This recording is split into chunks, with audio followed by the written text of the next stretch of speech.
Everyone knows the story. Robert Baratheon, the Trident, the rubies scattered across the river. The dragon was dead, or so they thought. What if the greatest warrior Westeros ever knew didn't die that day? What if Rhaegar Targaryen survived, watched from the shadows, and spent 17 years planning his return? Robert sits on a stolen throne. The Lannisters think they're untouchable, and the whole kingdom believes the Targaryens are finished. They're wrong. The dragon didn't fall at the Trident. He was just getting started. Today we ask the question that changes everything. What if Rhaegar Targaryen never died at the Trident? Never was anything great achieved without danger. Niccolo Machiavelli, the prince to win 100 victories in 100 battles is not the acme of skill. To subdue the enemy without fighting is the acme of skill. Sun Tzu, The Art of War, an island off the coast of Dorne 3 weeks before Ned Stark's arrest. Never again with the Targaryen marry brother to sister. You will be the last, as you will marry the unburnt. The wolf shall be your closest ally, as will the viper. The dragon shall take back his rightful place on his throne, but you will not rule. The blood of old Valyria of the dragon is strong within your family. The dragon shall rule until the end of time. Every firstborn child, be it male or female, shall have the blood and the appearance of the Targaryen. The madness will never again afflict your line through the unburnt. He remembered the words of the Migi he had rescued. One might had confused her for a servant or a working girl. When she asked what was his deepest desire his response was to take back what was taken from him. She had given him a prophecy. The island was located off the coast of Dorne. It was home to a deserted village and a small deserted castle, the original home of House Nymeros Martell centuries before Aegon the First arrived in Westeros following the doom of old Valyria. Now the island housed an outpost for the Pakara Merchant House, a mercantile guild originating from Braavos. The castle itself was a staging area for the combined forces of Rhaegar and Daenerys Targaryen. The island was big enough for the Unsullied, the elite warrior eunuchs under her command. 8,000 strong, the 9,000 member of Blackfyre, Rhaegar's elite mercenary corps, and Daenerys' 3 dragons, hidden away in a massive dragon pit underneath the island. Rhaegar Targaryen was awake in his bed, naked, as was his sister-wife, who was asleep on one side. He was on his back while she was on her side. His mistress, a Nothai female around the age of 18, was on her back, also asleep, her breasts rising and falling with each breath she took. So far, one part of it had came true. He had taken Daenerys as his wife. He was nearly 20 years her senior, but she was wedded to him. Through his information network within his mercenary force, he had been keeping track of Dany and her Dothraki bloodriders. They had met up shortly before a Stapper, where he had saved her life from an assassination attempt. It had been 17 years since the usurper's rebellion. 17 years since, contrary to the fact that he and his family were killed, that he and his family fled Westeros and set up shop in Braavos. He was 26 at the time. Now, as he was much older, he had learned from his mistakes. Under the guise of a merchant family, and under the protection of the Sea Lord of Braavos, did he raise his family in general peace, with Varys keeping him informed of events going on in King's Landing and Westeros. Unlike Robert, who had let himself go drinking and whoring while running up a massive debt to the Lannisters, Rhaegar had kept up his skills with the sword and the bow. The gold and silver he had pilfered before fleeing King's Landing had multiplied many times over following a series of investments with the Iron Bank, combined with the profits that the Mercantile Guild was bringing in, importing and exporting goods.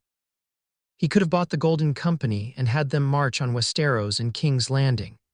But he refused to do so, much to Viserys' chagrin. 43 years old, and Rhaegar was much wiser than he was when he was in line for the Iron Throne. He had lost the taste of becoming king, but he was very much a player in the Game of Thrones. Unlike Robert, he had also aged gracefully, looking at least a decade younger. His silver blonde hair, which he usually kept in a ponytail, framed his face. His face was clean-shaven. Some people called him a philosopher, given his passion for reading that his head was in the clouds, but he was still the dragon, regardless of what Viserys had claimed. Viserys, his younger brother. During their exile, he began to show signs of the madness which had afflicted their father. Given the Targaryen tradition of marrying brother to sister, it was said that the gods would flip a coin to see whether or not the new ruler would fall to madness. His father, Ares Roman II, had succumbed to the madness, and Viserys began to show signs of it as well, even going as far as to tell his elder brother that he would raise his own army and invade Westeros, something that Rhaegar has failed to do in his eyes, at least. "Brother," Rhaegar had said, "our time will come when the dragon will return to Westeros and reclaim the Iron Throne, but you will not rule, nor will I. Aegon is next in line to rule, not you." It would be after Alea's death that Rhaegar and Viserys had a final falling out. The following morning, Viserys was gone, and he had taken Daenerys with him. It would be 3 years before Rhaegar and his children would see her again. He had promised himself that he would not make a bid for the Iron Throne while Alia was still alive. With Alia gone, he began his plan. With the Pakara merchant house making money, he established a second business, a mercenary company which he himself led. Named after the cadet branch of the Targaryen clan, and one of Rhaegar's Valyrian steel swords, the Blackfire Mercenary Corps made a name for itself as a hard-hitting and reliable company of sellswords. Aside from Westerosi exiles who made up the majority, some of them survivors of House Rain who had narrowly escaped exterminator decades earlier, Blackfire also employed Braavosi braves, combat medics, and even a group of faceless men who had sworn loyalty to the dragon. As he had saved their lives shortly before the sacking of Astapor, it would be 3 years before Rhaegar would see his sister again. He had been tracking her movements once Blackfire was established, which led him to Astapor. He kept missing Daenerys by a matter of hours. It was only by luck was he able to catch up to her in Astapor. Flashback Astapor 2 years ago, Rhaegar had his dagger already unsheathed and was closing in on Dany. The little ball that the girl was playing with had opened up, revealing a manticore. The poisonous little insect made a beeline for the Targaryen woman, stinger dripping with venom. Only to be impaled by a Valyrian dagger. Manticore, deadly little bastards, Rhaegar noted as he inspected the screeching bug impaled on his dagger, a signature technique of assassination used by the warlocks of Qarth. He looked at the assassin disguised as a little girl who walked away. Rhaegar disposed of the poisonous little creature by flinging it into the bay and sheathing his dagger. "Thank you, sir," Dany said, grateful, but could not get the feeling that she knew him from somewhere. "I owe you my life. Think nothing of it," Rhaegar replied as he removed his hood. After all, the elder brother must look out for his siblings. Dany's face was alight. It had been 3 years since she had last seen him, but she recognized her elder brother in an instant. So did her bodyguard, who immediately went down on one knee while Dany rushed over and embraced Rhaegar. Rhaegar returned the embrace. "You are very hard to track down, Daenerys," he said. "I'm sorry, I had to keep moving. I thought you were dead," Dany replied. She motioned for Jorah to rise. "This is my bodyguard, Jorah Mormont," Rhaegar cut in. "Yes, I know of you. Rise, Your Grace." Jorah said, standing to his feet. "I did not know that you were still alive. Viserys said that you and your family were killed." Rhaegar's eyes narrowed. "Did he now? My brother and I will have words the next time we meet." "Viserys is dead, Your Grace," Jorah reported. "A lot has happened since then." He looked at Dany, most of it surrounding Khaleesi. "Khaleesi, Viserys married you off to a Dothraki horse lord?" asked Rhaegar. Jorah nodded. "It's a long story, Your Grace." "I have time," Rhaegar said, "and just call me Lord Rhaegar. I no longer seek the Iron Throne for myself. I have been grooming Aegon to take my place. You have my thanks for keeping my sister safe, Jorah. Come, we have much to discuss." End flashback. Dany had been told by Viserys that her brother and his family had been killed whilst the pair was out shopping, and that it was up to them to reclaim the Iron Throne. She believed his lies, up until Astapor. While Rhaegar was building his private army, Viserys had made his own bid for the Iron Throne by marrying Dany off to Khal Drogo. During this time, Dany had grown to love her husband, and even went as far as to study and learn both the Dothraki culture and the language. Viserys, on the other hand, became insanely jealous of Dany's increasing popularity with her husband and her adopted tribe. He made the fateful mistake of threatening not only Dany at sword point inside V's Dothrak, but also threatened to carve out Dany's unborn child. That sealed his fate with Drogo and the Dothraki horde. Rhaegar knew of the Dothraki culture, that they could not shed blood in their sacred city, But even he had to admit that death by molten gold was a very impressive, albeit very painful method of execution. But what shocked Rhaegar most of all was Dany's 3 pets, dragons. At the time before the sacking of his stapper, they were but the size of a large dog. Now they were full grown. Viserion, Regal, and Drogon, named after her 2 brothers and her late husband. She had hatched them on her husband's funeral pyre, using the life force of a treacherous Migi who had killed her unborn child and left her husband a vegetable. The trio of flying reptiles warmed up to Rhaegar and his 2 children, with Rhaegar helping raise them alongside Dany, and he earned their trust along with his children. Following the sacking of Astapor and their joint campaign to liberate the slave cities, Rhaegar and Dany had grown closer. Maybe it was because that they both had lost their respective spouses or otherwise. Dany became interested in archery and Rhaegar taught it to her. Suffice to say, she was a natural at it, especially on horseback, much to the approval of her Dothraki riders. As Dany was now in command of the Unsullied, she had to learn how to lead, of which Rhaegar was also her teacher in both leadership and self-defense tactics. Dany was a pacifist, but she did keep a hidden blade on her at all times. Despite not being a fighter like her brother husband and his 2 children, Daenerys had a reputation for honor and fairness, with a love for justice. So much so that prior to her return to Braavos, the Golden Company, the largest sellsword organization, once appealed to her to settle a dispute, which she did with great success, thus earning their respect and admiration. Unlike Oberyn Martell and Robert Baratheon, he did not have any bastards running around the free cities.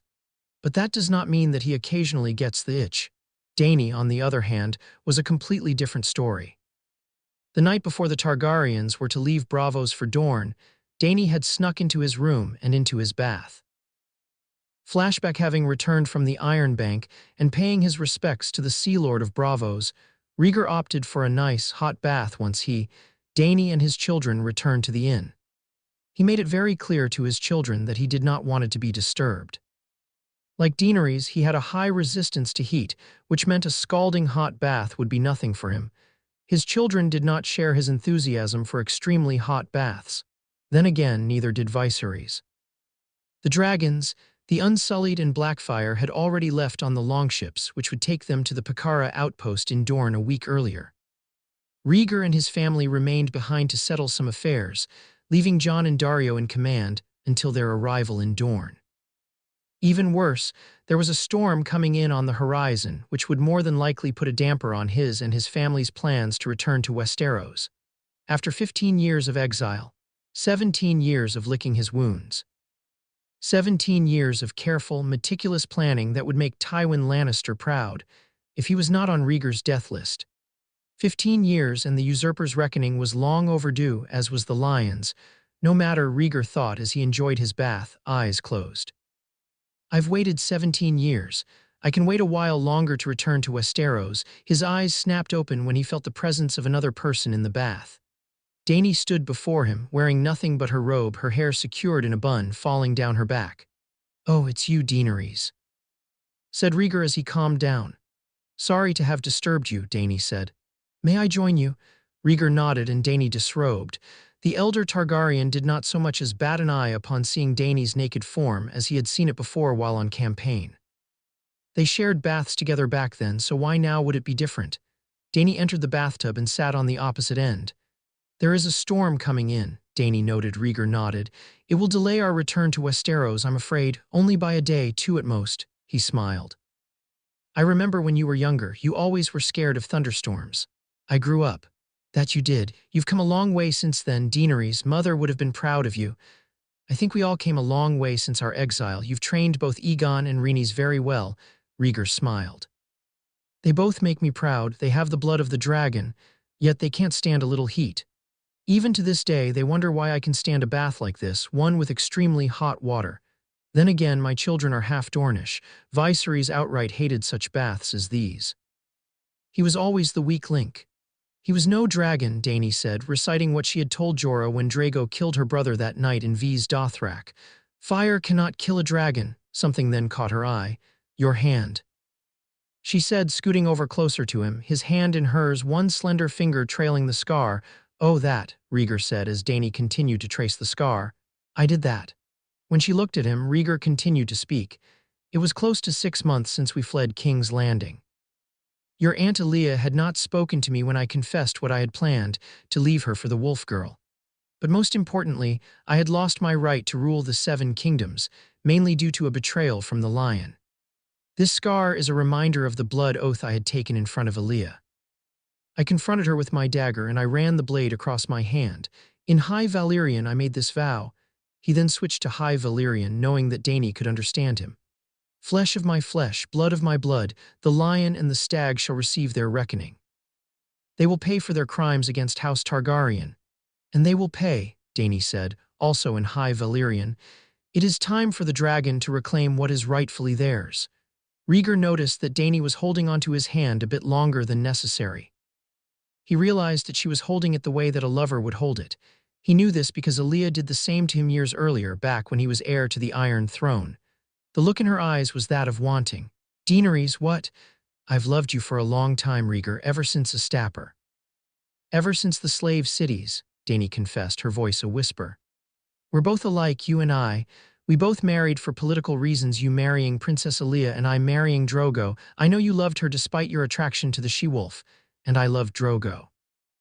Now Dany was on his lap, her violet eyes staring into his own lilac orbs. Rhaegar felt his manhood, now becoming erect, pressing up against her thigh. I don't want to be anyone's pawn, not anymore. You didn't treat me like a pawn or even a burden. You respected me as a woman and as a leader. You helped me become even stronger. Now her arms were wrapped around his neck. You've been preparing Aegon to take your place on the Iron Throne. I can accept that. He is your son and therefore your heir. She kissed him gently on the lips. You've had other women after Aaliyah died. Not many of which I've seen, no bastards running around either. Our family has always married brother to sister. Why should we not be different? Only this time I'd rather it be you, someone I trust. You do this, Rhaegar warned, his voice now hoarse as Dany's presence was to him intoxicating. There is no going back for us, it's all or nothing. He was trying to give her a way out, to come to her senses if this was nothing more than lust. You do this, and you will wake the dragon within. Dany's response to Rhaegar's comment was to kiss him full on the lips. And Rhaegar's self-control went out of the window. End flashback. They ended up fucking in the bathtub. And later, the bed. Rhaegar had long since been fond of Dany in a brotherly way, but her seduction of him had pushed it over the edge. They had made love, though, out most of the night. Even as the rain came, Rhaegar showing Dany the passion and the fury of the dragon. To Dany, he was gentle, but fierce, making her body come alive. They would be found together the following morning by Rhaenys and Aegon. Rhaegar, being honorable, married Daenerys, thus fulfilling a part of the prophecy in which the Magi had told him. They made quite a pair, the Lord of Dragons and the Mother of Dragons. Both of their first marriages were politically motivated, and both were grieving over the loss of their respective spouses. As the Targaryens were known to marry brother to sister, it was no surprise for Rhaenys and Aegon to find their father and aunt in bed together. As the voyage was delayed for another day due to bad weather, they both remained in bed for most of the day following the wedding ceremony. A Septon missionary residing in Braavos had married the pair. Many a powerful lord had a mistress or two, and Rhaegar was no exception. The mistress in question was Dany's Nothai maidservant, Missandei, who ended up sharing Rhaegar and Dany's bed on their way back to Westeros. Missandei had ended up seducing the Targaryen patriarch inside their cabin, which led to quite the interesting voyage back to Westeros. Rhaegar also promised to legitimize any of Missandei's children which resulted from their union should she have any. It also served a second purpose for both Dany and Missandei, as they both had gained the unwanted attention of one of Rhaegar's vice-commanders, Daario Naharis. With Rhaegar married to Dany and Missandei being his mistress, the message was very clear. Keep your hands off. Daario had got the message loud and clear, and applauded Rhaegar for snagging the Targaryen princess and her maid. He had his eyes set on Rhaegar's eldest daughter, but in the end, decided that he liked his head where it was and did not pursue, speaking of Rhaegar's children. Aegon took after his father in appearance, as he had the silver-blonde hair and violet eyes which identified him as Targaryen, the blonde hair cut short. He stood as tall as his father with an athletic build. The stubble on his face gave him a roguish appearance, but his mind was just as keen as that of his father's own. Only his sister surpassed him. An accomplished soldier under his father's Blackfire forces, Aegon had the respect of the men that served under his father. His skills with the sword earned him the nickname Prince of Dragons. Rhaenys was Dornish in appearance, as her mother was Alia Martell of Dorne. Despite bearing a striking resemblance to her late mother, complete with dark brown hair, she had the violet eyes of her father. Only 2 years younger than her brother, she was only an infant when her family fled King's Landing. Growing up in Bravos, she was a bookworm like her father, her interests being in medicine and healing. But even she understood that, as the surviving members of House Targaryen, that the usurper or the lion would not hesitate in sending out assassins to kill them all. Rhaegar saw that his daughter loved to dance, which is why he had a Bravosi swordmaster instruct her in the water dance. As with her skills as a healer, she was also a natural in the Bravosi style, gaining mastery of the water dance while still a teenager. Her skills as a healer were second to none, as her knowledge of herbs and medicines were top-notch. So much so that with her father's blessings, she founded a medical corps for Blackfire, which did a damn good job in keeping casualties down. The sun was starting to rise, and there was much to do. Rhaegar slipped out of the bed, leaving his sister-wife and his mistress in the bed. Following a series of stretching exercises, he retrieved his clothing and some bathing items and was off for his morning bath. Minutes later, Rhaegar emerged from the baths, clean and fully dressed. Despite being rich enough to surpass the lion, Rhaegar dressed simply, a white tunic, black leather breeches, and matching boots. He went back to his chambers and found both Dany and Missandei were gone, preparing for the day. Resting nearby were 2 Valyrian longswords. The swords of House Targaryen, Dark Sister and Blackfire, of which he named his private army after. Normally, he would fight with both swords, but one would do today. He reached for Dark Sister and strapped it to his side. The Valyrian dagger was slipped inside his boot. Now properly dressed and fully armed, Rhaegar was ready for the day, and today was important. The reason being, Elia's brother, Oberyn Martell, was coming to the island later in the day. Following a meeting with the Pakara merchants at the outpost and an update on events in the Seven Kingdoms, Rhaegar returned to the castle. Waiting for him was one of his vice-commanders, Daario Naharis. Originally, the second sons had Daenerys and her husband-brother targeted for assassination, but Daario disagreed with his superiors, mostly in regards to Dany's beauty. That and her elder brother was the Lord of Dragons and the commander of Blackfire, which had butted heads in the past with the second sons, Rhaegar himself being a skilled swordsman. Daario took the heads of his superiors and presented to them to both Rhaegar and Dany in a show of loyalty.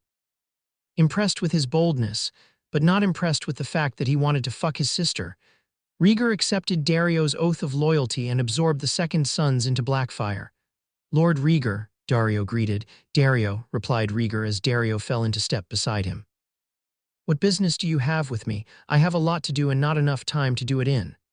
"The rumors in regards to the guests which you have invited," Daario replied, is true. The Red Viper of Dorne is coming here, it is. He is a legend amongst us sellswords. Just how do you know him?" Rhaegar smiled meanly. "Oberyn Martell is my brother-in-law. His sister was my late wife and the mother of my children. Just how much do you know about Oberyn?" "He was a sellsword in Essos, from what I heard," replied Daario. "Poison specialist, hence his nickname, very educated, as he is from the ruling house here in Dorne." "All of which is true," confirmed Rhaegar. "In fact, I modeled Blackfire from his own mercenary company. You would like him, Daario. Aside from being a skilled warrior, he likes his women as well, as he has 8 children by no less than 5 different women. A man after my own heart. When is he to arrive?" "Later today." "Try not to kill him, Daario, as I want him alive and supporting me in my house's bid to reclaim the Iron Throne." "Of course, Lord Rhaegar. I would not dare to move against a legend such as the Red Viper himself." Later in the day, Oberyn Martell hated the water. He was cursing to himself as to why this meeting between himself and the Blackfire commander could take place on dry land, particular Sunspear. Actually, he was representing his elder brother, Doran Martell, as his gout started to flare up once again and had to be treated by the Meisters. "Why in the 7 hells could this man hold a meeting in Sunspear?" he grumbled. Oberyn was known not only for his fierce temper, but also for his extensive knowledge of poisons. It was rumored that he had killed Lord Edgar Ironwood wish such a poison during a duel, thus earning him the nickname the Red Viper. Oberyn approved of the moniker and the nickname stuck with him. In his younger days, he was a mercenary, having traveled throughout Essos, even working as a sellsword in the disputed lands across the narrow sea before forming his own mercenary company. Oberyn was not alone. Also with him were his 4 eldest daughters, nicknamed the Sand Snakes, who watched their father's mild discomfort in amusement. Each one of them were famous or infamous in their own right. They were his bastard children from different women, but they were of the Red Viper's blood. Unlike most noblemen who did nothing for their bastard children, Oberyn raised his bastard children, and in return his girls were devoted to him. Obarra Sand was the eldest of the Sand Snakes. The bastard daughter of an old-town whore, she was a rotund woman, the strongest of the quartet. Like her father, she was a fighter, with the whip and the spear being her signature weapons. As the eldest of the Sand Snakes, she looked out for her younger sisters. Nymeria Sand was the second eldest. Named after the famed ancestor of House Martell, she was the daughter of a Volonty noblewoman. The diametric opposite of Obarra, as she had all of the beauty in which her eldest sister did not. Slender, pale-skinned, with shiny black hair pulled back into a single braid, she was one of the most desired women in Dorne, despite her bastard status. Despite her beauty, she was just as deadly as her father, her signature weapon being the dagger. Nymeria was known to carry at least 12 on her body at all times, and as her father was the Red Viper, she was just as deadly with them. Tyene Sand was the middle child of the quartet. Her mother was a septa which Oberyn had deflowered. Given her blonde locks, one could mistaken her for being a Lannister had it not been for the fact that she had her father's eyes. Despite her supposedly pious nature, she was in truth just as ruthless as her father. Anyone who knew her was wary, given that she shared her father's love of poisons, so much so that it was her weapon of choice. Last was Sorella Sand. The youngest of the quartet, her mother was from the Summer Islands. She was the tomboy of the group, skilled with the bow and arrow. A year earlier, Doran Martell had agreed to lease the island out to the Pakara Merchant House, a mercantile guild based out of Braavos. 3 months after agreeing to the offer, the island became home to a Pakara outpost, while the main branch was in Sunspear, while a second branch was established in King's Landing. The merchant house was known for bringing goods over from the east, among them being silk from the Free Cities, Braavasi wine, and horses from the Dothraki Sea. Then the night before, a message, addressed to both Doran and Oberyn, asking for a meeting. Which is why Doran had sent his brother and his nieces to the Pakara outpost to see who the mystery man was. And why was he amassing his own private army on Dornish lands? Doran had relented on calling his bannermen when enclosed with the letter asking for a meeting with the Martells. There was a small insignia. The insignia being that of the 3-headed dragon. Doran and especially Oberyn knew that there was only one house whose sigil was that of the 3-headed dragon, one thought to have been wiped out during the rebellion, its number scattered. It was because of this that Doran has sent his brother and nieces to the Pakara outpost. Pakara outpost finally, Oberyn grumbled as he and his daughters disembarked from the ship once it had reached harbor. I really hate ships. Looking around, the Red Viper and his daughters saw that the harbor was bustling with activity. In such a short time, the Pakara merchant house has transformed the island into a bustling outpost. Cargo was being loaded on and off from various ships which were docked, various languages from the common tongue to Braavosi, and even a little Dothraki was heard throughout the harbor. Mother told me about the Pakara merchant house in her letters, Sorella said. They're one of the largest mercantile guilds in Essos. Probably have a branch out in the islands, Oberyn muttered. He was not surprised when Sorella confirmed it. They do. Mother's been making a nice little profit with the emergence of the merchant house. At the end of the harbor stood a man and a woman. The man was one that Oberyn immediately recognized, despite having not seen him in several years. The woman standing beside him was a servant girl. Dark-skinned with curly hair, a Nothai woman Oberyn realized, and a very attractive one at that. The man was armed with a sword still in its sheath while the woman was not. Jorah Mormont of Bear Island, drawled Oberyn. Last I heard, you fled Westeros to avoid being executed. Oberyn Martell, replied Jorah, ignoring the barb. Welcome to the outpost. Oberyn turned to the Nothai woman. And this is, I am Missandei. I've heard a lot about you, Prince Oberyn. Not a lot of good things, I hope, Oberyn replied wryly. I do have a reputation to uphold. Turning his attention back to Jorah, he asked, So, you're working for the Pakara merchants now. I did not realize that they were in the business of employing mercenaries. In some cases, the merchant house employs sellswords to act as guards for their caravans, Jorah explained. Missandei and I work for the house, which controls not only the Mercantile Guild, but also the Blackfire Corps and the unsullied guards you see patrolling the harbor House Targaryen. More specifically, Lord Rhaegar Targaryen and his sister, Lady Daenerys Stormborn. Not much could shock the Red Viper, but to hear that his sister's husband was still alive had caught him off guard. Rhaegar is alive, he asked, shocked, but I thought that Robert Baratheon caved in his skull at the Trident, Jorah finished. Hardly. The man who died at the Trident was not Rhaegar. He was a Targaryen loyalist dressed in Rhaegar's armor and helmet. The day before King's Landing fell to the Lannisters, at the insistence of both Princess Aelia and Queen Rhaela, fled Westeros. Oberyn took a moment to absorb what Jorah has told him. Rhaegar Targaryen was still alive and in command of Blackfire. His sister was also alive. The official story was that Rhaegar's family had been killed during the sack of King's Landing, their bodies presented to Robert himself. He swallowed against a dry throat. And what of my sister and their children? Aegon and Rhaenys are alive and well, Missandei replied. Lord Rhaegar should be the one to tell you about Lady Aelia. Come with us. Lord Rhaegar and Lady Daenerys awaits. Aelia had always been frail, Oberyn knew. From the tone in her voice, he suspected that Aelia did not come back to Dorne alive. Without pressing the issue further, he and his children followed the Nothai servant and Jorah. How did someone like you enter the service of the dragon? Oberyn asked. House Mormont answers to House Stark. It's true that I serve House Targaryen, replied Jorah, but my loyalty is to the Khaleesi first. Khaleesi, parroted Oberyn. Daenerys married a Dothraki horse lord. It was an arranged marriage organized by viceroys, explained Jorah. That is where I met the both of them. After Drago died, Dany took command of the Dothraki. Viceroys, Oberyn said, never really did like the bastard, had the signs of old Aerys madness showing in him. What happened to him? Jorah was there when Viserys had met his end. He had made the fatal mistake of threatening Dany in front of not only a tent full of Dothraki, but threatened the unborn child in front of her husband, Khal Drogo. In the sacred city of Ves Dothrak, did Viserys think that since the Dothraki could not spill blood, that he could just as easily kill Dany should Drogo did not concede to his demands? He was mistaken, and that cost him his life, a crown for a king.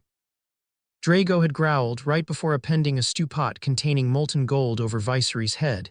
He's dead, Jorah deadpanned. Let's just say that you will never look at gold the same way again.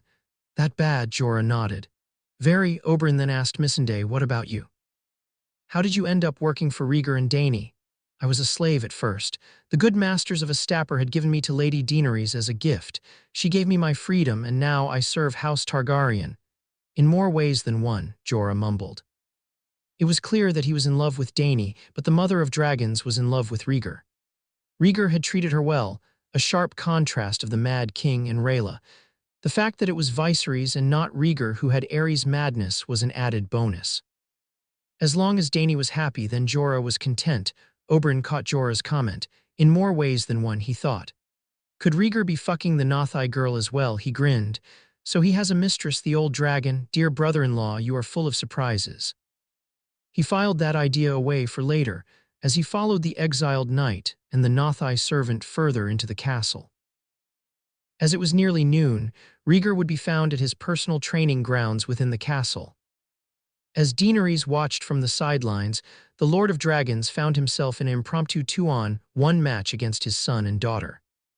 Armed with dual wooden swords, Rhaegar calmly deflected, dodged, and weaved through Aegon's Westerosi swordplay and Rhaenys Bravosi water dance. Like his father, Aegon was armed with a wooden longsword while Rhaenys had a wooden shortsword.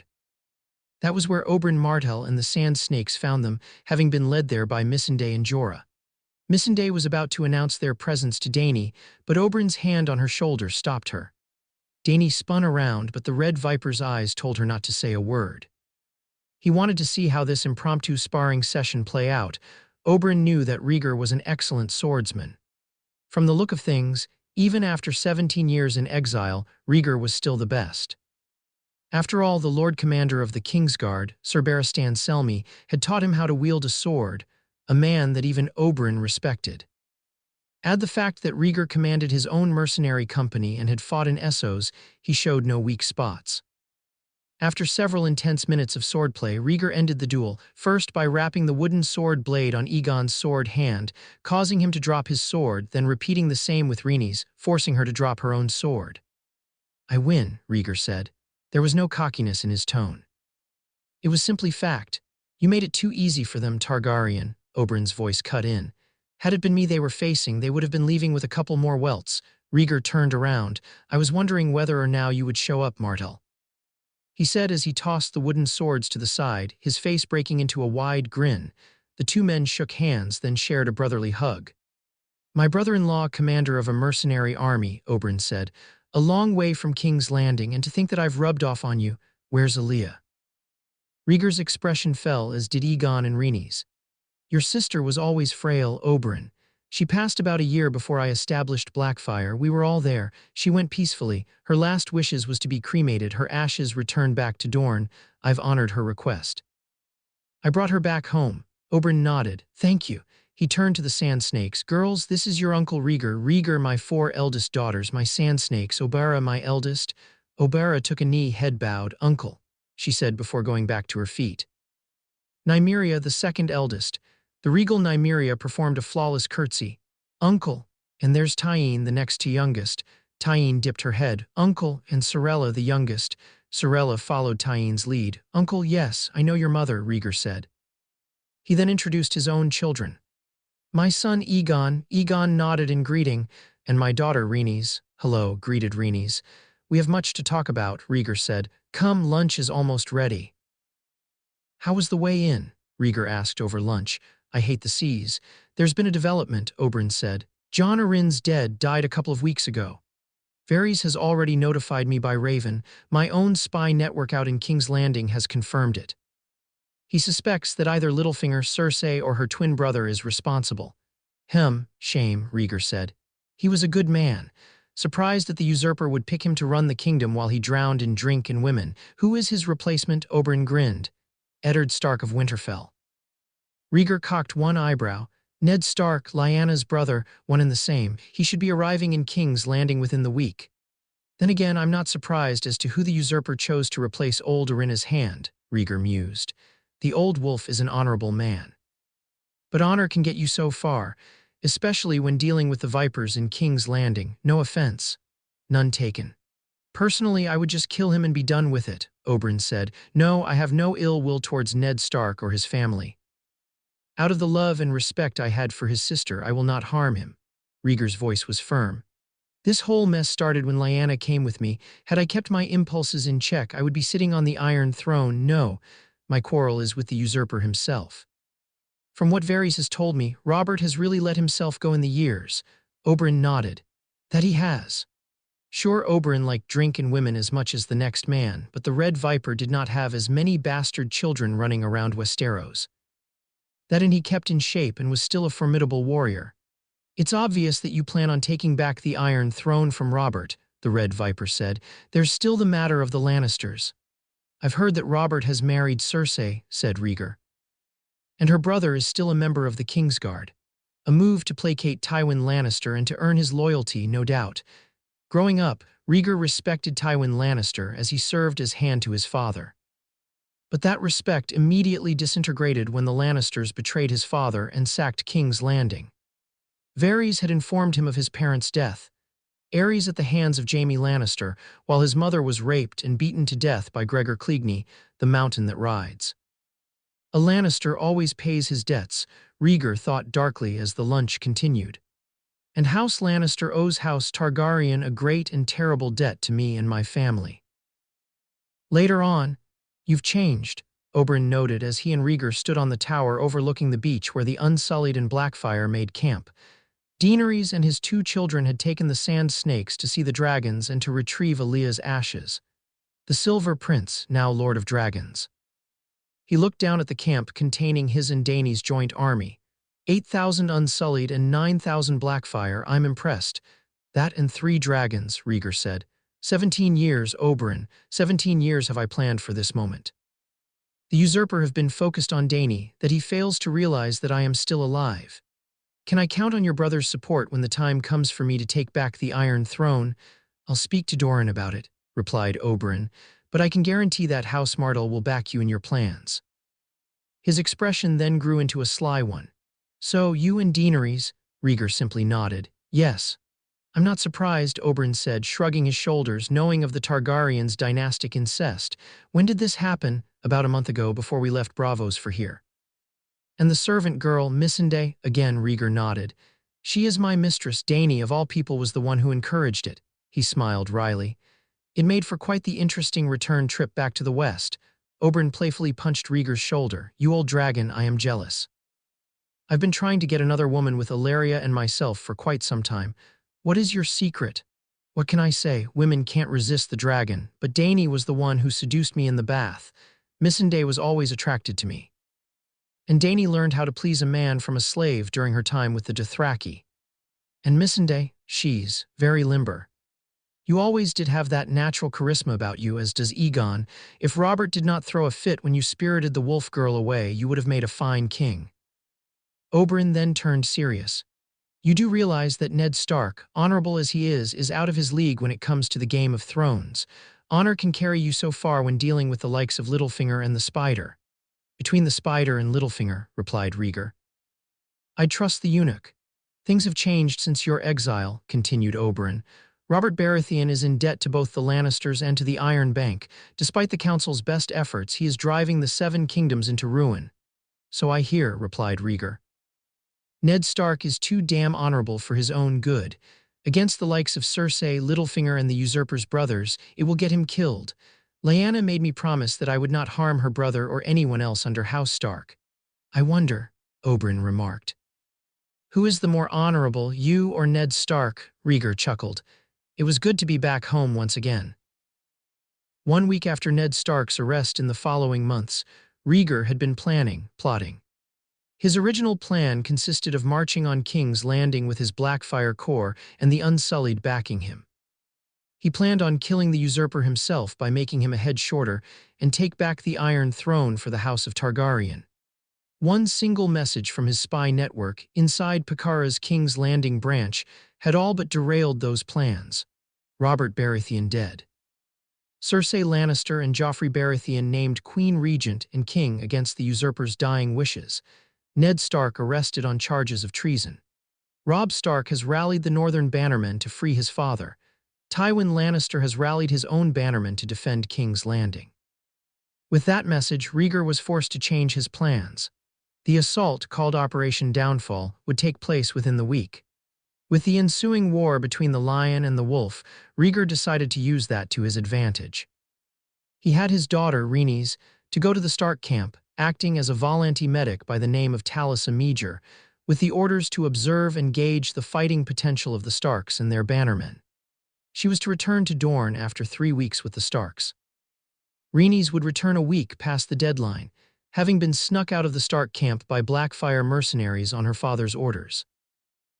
1 week, 3 days after Ned Stark's arrest, the bound old man was delivered to him while Rhaegar, his children, and Daenerys was returning from visiting Doran Martell in Sunspear, an old man from King's Landing. The Blackfyre mercenaries, who were conducting recon on the capital, had ambushed him as he left, and smuggled him out of the capital under the cover of night. 3 days later, as Rhaegar and Dany returned with Oberyn Martell to finalize the plans for the assault on King's Landing, the old man was presented to him, bound and blindfolded. "Lord Rhaegar," one of the Blackfyre soldiers spoke in Braavosi, "a gift for you. Courtesy of our men in King's Landing." "Remove the blindfold," Rhaegar ordered in Braavosi. The Braavosi complied and removed the old man's blindfold. "Father, he knows you," Aegon noted as he saw the old man's eyes go wide. "As he should." Rhaegar replied, ordering the Braavosi to undo the man's bounds. He gestured to the old man. "This man is one of the best, if not the best fighters in the Seven Kingdoms. He is someone whom I greatly respect, as he was my teacher in swordplay while growing up." Your Grace." The old man in question, one Barristan Selmy, gasped. "You're alive. How?" "That was not me who died at the Trident all those years ago," replied Rhaegar. "At my wife's behest, I fled along with my family the day before King's Landing fell." Barristan bent his knee. "Your Grace, please forgive me for not protecting your father and mother." Rhaegar gently grabbed the old man by his shoulders and raised him to his feet. "It's Lord Rhaegar now, Barristan. There is nothing to forgive, as what had happened is mostly my fault." He released him and introduced him to the others. "My sister-wife, Daenerys, my eldest son, Aegon, and my youngest, Rhaenys. I am Barristan Selmy, former Lord Commander of the Kingsguard," the old man introduced himself. "My lord, Robert Baratheon, is dead. I know, Varys is not the only one with spies in King's Landing." "We have much to discuss, old man. Spare no details. You wish for a chance at redemption, you will receive it. Help me reclaim the Iron Throne for the dragon." Barristan nodded. "Yes, my lord, I will help you." A map of King's Landing was on the massive table, along with a map of Westeros. On the second map was the lion sigil representing the Lannister forces, the direwolf insignia representing the Stark and their Northman banners. Seated around the table was Rhaegar and Daenerys Targaryen, the former's two children Rhaenys and Aegon, Barristan Selmy, Oberyn Martell, Jorah Mormont, Dario Naharis, and Jon Connington. "I was but the first to be dismissed from my service to the Kingsguard," Barristan explained. "Cersei is replacing the council with Lannister supporters." "So who is your replacement, sir?" Aegon asked. "The Kingslayer." "The Lannisters are camped near Harrenhal, from what we managed to find out," Rhaenys said, pointing to their position on the map. "Tywin is licking his wounds from his first battle with the Starks. It appears that Robb Stark is not as green as the old lion once thought, as the cub was able to capture Jaime Lannister in his first battle. He's also won several victories in battle." "Pretty damn impressive, but then again, from what I heard, the Blackfish did teach the brat battle tactics." "Impressive indeed," Rhaegar admitted. "What about the usurper's brothers?" "Stannis is rallying his forces in Dragonstone, and Renly fled King's Landing when Robert lay dying," replied Barristan. "He is currently at Storm's End, marshalling his own forces. Our best bet is to just let the Starks and Lannisters weaken one another to the point that they can't fight back once you take the field. We can deal with the Baratheons at a later time," suggested Oberyn. "No," Rhaegar said. "I've no quarrel with Ned Stark and his family, I've told you already. After all, what has happened is partially my fault. This can work to our advantage. If we rescue Ned Stark and his daughters, not only do we earn the gratitude of the Starks, but we also gain the support and loyalty of the Northmen when the time comes for my house to reclaim the throne, as we need him to hold the North." He tapped the map. "The Lannisters are the biggest threat." He turned to Daenerys. "That is where you and your dragons come in, Dany. Once King's Landing is secure, we will have your dragons lay waste to the Lannister horde." Dany nodded. "Okay, Barristan, what can you tell us about the defenses around King's Landing?" Aegon asked. "The city watch numbers are about 6,000 strong, my lord," the old man replied. "The Lannister house guards that are within the Red Keep, 300. From here, it will take us at least 3 days to reach King's Landing by boat," Aegon noted. "If we bring the entire Unsullied with us, then that time will be doubled and we will have to take the field in battle, giving the Lannisters more than enough time to come to King's Landing. 1,000 Blackfire will suffice." "I second that," Rhaenys added. "We have several members of Faceless Men supporting us, not to mention that we also got the Brotherhood supporting us in exchange for us free Ned Stark. We should send in the Faceless Men disguised as members of the City Watch with orders to thin out their numbers. Either that or we burn down their barracks with them inside." "Clever girl," Rhaegar said. "We do that and the assault on the city would be much easier to pull off. I'll give the order to Zor to leave at once." He pointed at several points on the map. "The usurper nor his kin does not know about the hidden passages which surround the Red Keep. We can send in several squads of Blackfire and I can go in with them to take back the Red Keep." He turned to Oberyn. "Care to join me?" Oberyn grinned. "Dear brother, I thought you'd never ask." Oberyn had been ill during the final days of the rebellion and was not present at King's Landing when it fell to the Lannisters. The Martell House Guards had bought Rhaegar and his family much-needed time for them to escape Westeros. They had fought bravely, but in the end were slaughtered by the mountain that rides, Gregor Clegane. "The Lannisters have become too proud of themselves," Rhaegar intoned, his expression becoming dark. "Granted that not all of them don't act like the world owes them everything, but there are those who think they are immune from justice." Tywin, Cersei, and Jaime, that will change. He stood up and turned to Dario. I want the Blackfire mercenaries ready to move out within the hour. We need to make good time if we are to rescue the Starks and take control of King's Landing. It will be done, Lord Rhaegar. Later, as the Blackfire forces made their final preparations, Rhaenys approached her father. What is it, child? Asked Rhaegar, noticing the look of concern on her face. I need to speak to you. She glanced at both Dany and her brother. Alone, Rhaegar complied. He dismissed his sister-wife and his son, leaving the both of them alone. You look disturbed, little flower. What is wrong? He asked. As you know, I've been at the Stark camp under an alias, as you had ordered, began Rhaenys. Rhaegar nodded. He had read her reports following her return from the Stark camp, where she was going by the name Talisa Meager, a Valenti noblewoman turned healer. The Starks could be a major problem in his bid to reclaim the Iron Throne, but all they wanted was Ned Stark and his daughters out of King's Landing. Only problem was that they had the Lannisters in their path. Something the matter? What happened? Her father asked. Rhaenys steeled herself. I met Robb Stark. Ned Stark's cub. What about him? He's very much like his father. I met him after the battle in which he had captured the Kingslayer. He intrigued me, father, more than I could ever hoped for. She bit her lip. One thing led to another, and I comforted him. Rhaegar knew what had happened. His daughter slept with Robb Stark. Part of him was disappointed, but then again, he could never stay upset at his own children. He sighed. Well, this complicates things, Rhaenys. Father, I'm sorry, Rhaenys. His voice was stern. You're not with child, are you? She shook her head. No, I have not experienced the morning sickness. Do you love him? I think I do, Rhaegar sighed. You do realize that if we succeed in taking King's Landing, then you will have to marry the boy. Yes, father, seeing as how I can't kill the boy for taking your maidenhood, Rhaegar muttered. Our second objective is now more important than ever. We rescue Ned Stark and his children. Then I will speak to the old wolf about a marriage contract between you and his son. Rhaenys nodded. Thank you, father. King's Landing, 1 week later. Under the cover of night, did Rhaegar Targaryen and 1,000 of his Blackfire mercenaries infiltrate King's Landing. They made excellent time, as if the gods themselves had Rhaegar in their favor, making the trip by boat in 3 days. Using the Pakara merchant house's King's Landing branch as a cover, Rhaegar and his 2 children led half of the Blackfire forces into the city, disguised as merchants from Bravos and Essos, while Dario would arrive 2 days later with the other half of Blackfire. Rhaegar's plan to assault King's Landing was a simple one: divide and conquer. He would lead the assault on the Red Keep and capture Cersei and her children, while Aegon and Rhaenys rescue Ned Stark. Varys had left him a message at the Pakara branch in code, saying that Joffrey planned on having the Stark patriarch executed, thus breaking the promise of Ned taking the Black the following day. The Faceless Men had already infiltrated the City Watch and was silently assassinating its members, disposing the bodies through various means. Assisting Rhaegar was the Brotherhood Without Banners, a group of soldiers and noblemen originally sent by Ned Stark to track down and capture the mountain that rides.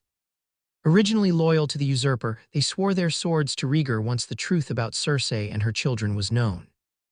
Half of the Brotherhood, led by Beric Dondarrion, would assist Rhaenys and Aegon in rescuing Ned Stark, while the other half, led by the Red Priest, Thoros of Myr, would assist Rhaegar in storming the Red Keep. In front of the Great Sept of Baelor, cloaks hiding their faces, Rhaenys and Aegon Targaryen stood amongst the crowd, watching as Eddard Stark confess his crimes. On the left stood the Queen Regent, Cersei Lannister, her son, the King, Joffrey Baratheon, and Sansa Stark, Ned Stark's eldest daughter. They also identified Petyr Baelish, the Master of Coin, and Varys, the Master of Whispers, and their father's inside man. On Ned's right stood the King's Justice, Sir Ilyn Payne. Lannister houseguards, Kingsguards, and members of the City Watch guarded the area. Standing beside the siblings were Beric Dondarrion, face also concealed with a cloak. Blackfire mercenaries and members of the Brotherhood flanked the trio, crossbows hidden underneath their cloaks. It's all or nothing, Aegon thought as Ned was finishing his speech, his false confession. From his place on the raised platform, Joffrey Baratheon looked satisfied with Ned's confession. My mother wishes me to let Lord Eddard join the Night's Watch. Stripped of all titles and powers, he would serve the realm in permanent exile. He looked at Sansa. And my Lady Sansa has begged mercy for her father. He then turned to the crowd. But they have the soft hearts of women. So long as I am your king, treason shall never go unpunished. To the old king's justice, Joffrey shouted, Sir Ilyn, bring me his head. The crowd erupted into bloodthirsty cheers as two of the gold cloaks forced Ned to his knees while Sir Ilyn donned his executioner's hood and within seconds drew forth Ice, the Valyrian greatsword of the Stark family. Joffrey ignored Sansa's screams as Sir Meryn held her in place. Cersei and Littlefinger both had looks on their faces, showing that this was not part of the plan. In their minds, a tame wolf was better than a dead one. This was going too far. Ilyn raises Ice over his head. Ned closes his eyes, waiting for the cold kiss of the blade to end his life, blocking out Sansa's screams. But it never came. The crowd went silent. When Ned opened his eyes, he saw that he was still alive. A choking sound caught his attention, which was followed by the sound of ice clattering to the ground. Turning his head, he saw that Ilyn was holding his throat. Blood was seeping through his hands. Ned could make out a crossbow bolt impaled in his neck, the lifeblood spilling out of the wound. Sansa, Joffrey, Littlefinger, and Cersei turned to where the source of the bolt came place. A Brotherhood marksman still holding his crossbow was the culprit. Two more bolts found their mark on the old man from two more marksmen, one in the lung, the second in the heart. Suffice to say, Sir Ilyn Payne was dead before he hit the ground. With the death of the King's Justice, the assault on King's Landing has begun. 20 men stepped forward from the crowd, armed with crossbows as the crowds ran. The front row knelt, took aim at the Lannister house guards and Kingsguards and fired. Most of them met their mark, and their intended targets fell to the ground. As the kneeling men reloaded, the other 10 let loose with their own bolts, forcing Cersei and Joffrey to take cover behind the fallen bodies of the Lannister guards. 50 men, armed with swords, led by Aegon and Rhaenys Targaryen, swarmed the great sept of Baelor. Caught off guard, the Lannister guards and the city watch began to fall. Joffrey grabbed Sansa and threw her down.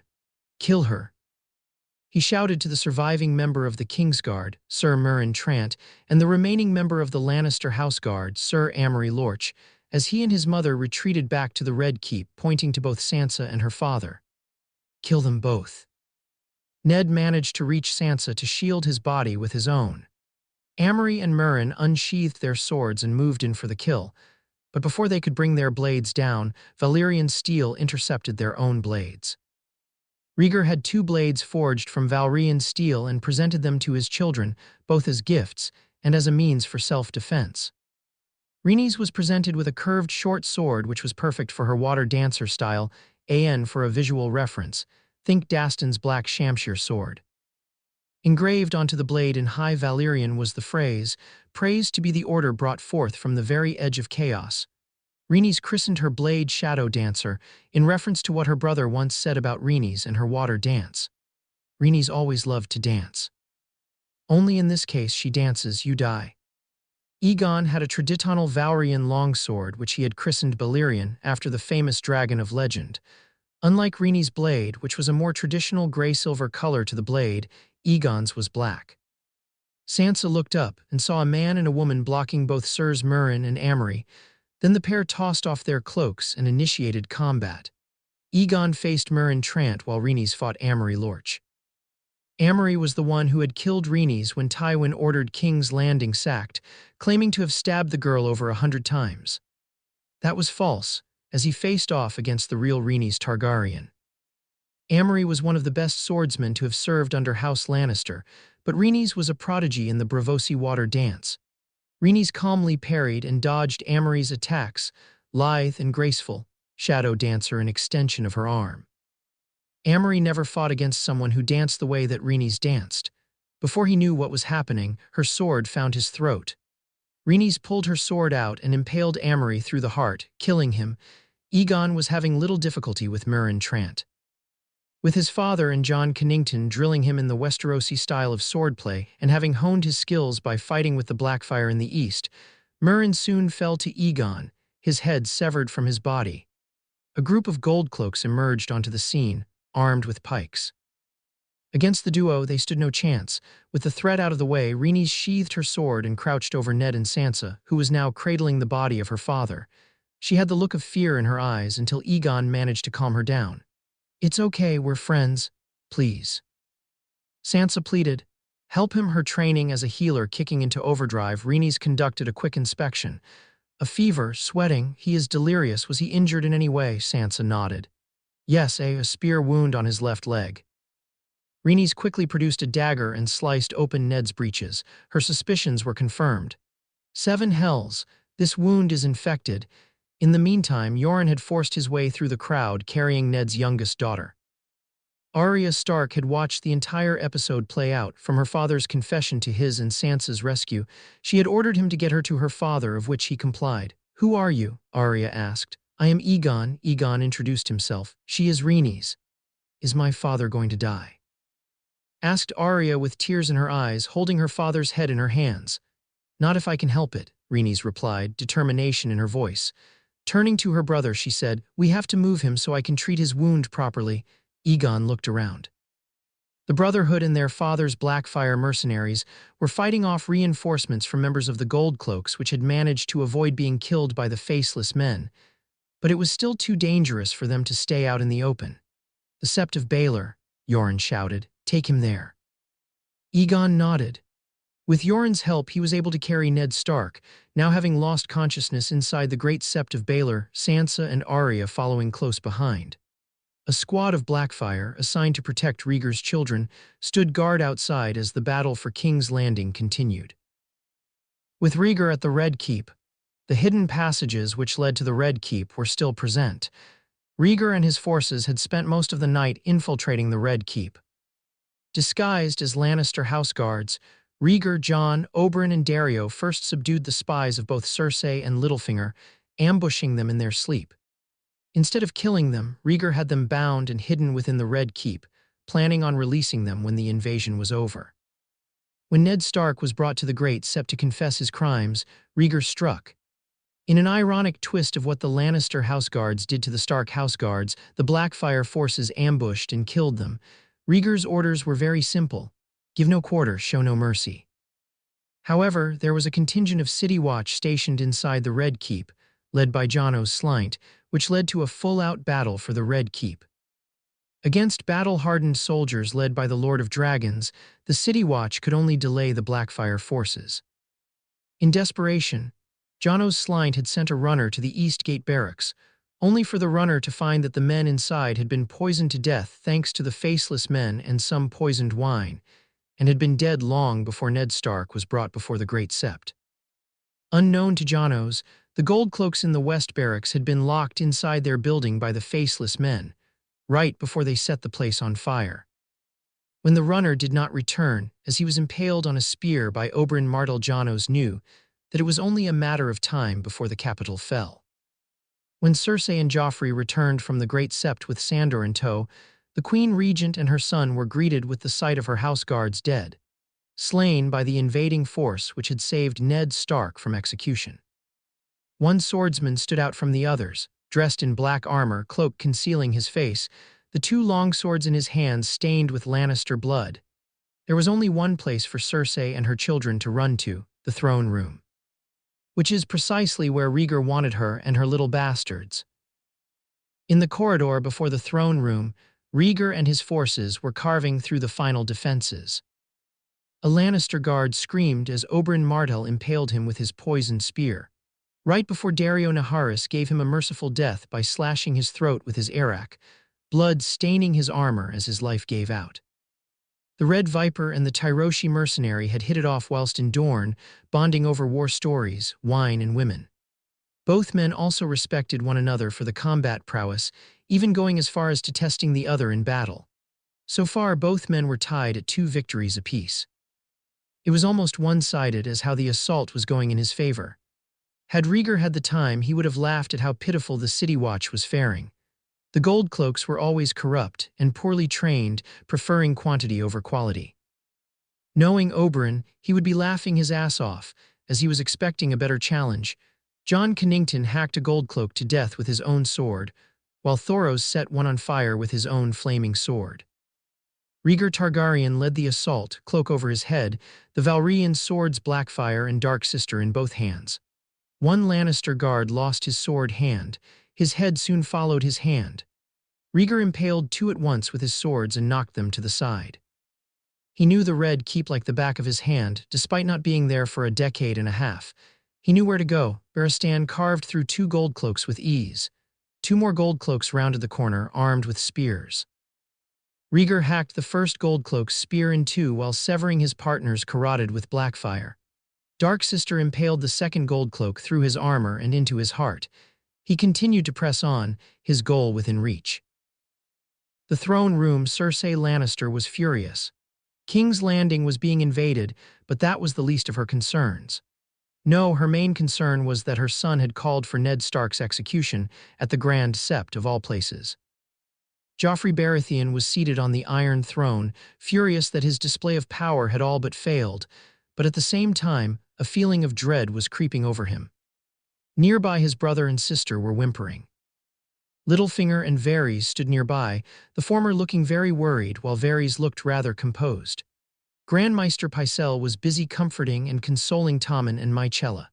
Sandor Clegane stood nearby, as did Janos Slynt and a number of city watch guards. Outside, the sounds of swords and men dying reached the insides of the throne room, and they were drawing ever so closer. Cersei was pacing in front of the Iron Throne while Joffrey looked indifferent. "You foolish boy," berated the Queen Regent. "We agreed to banish Stark to the Wall, not to kill him. I wanted to make the impression onto the people that treason will not be tolerated," was Joffrey's defense.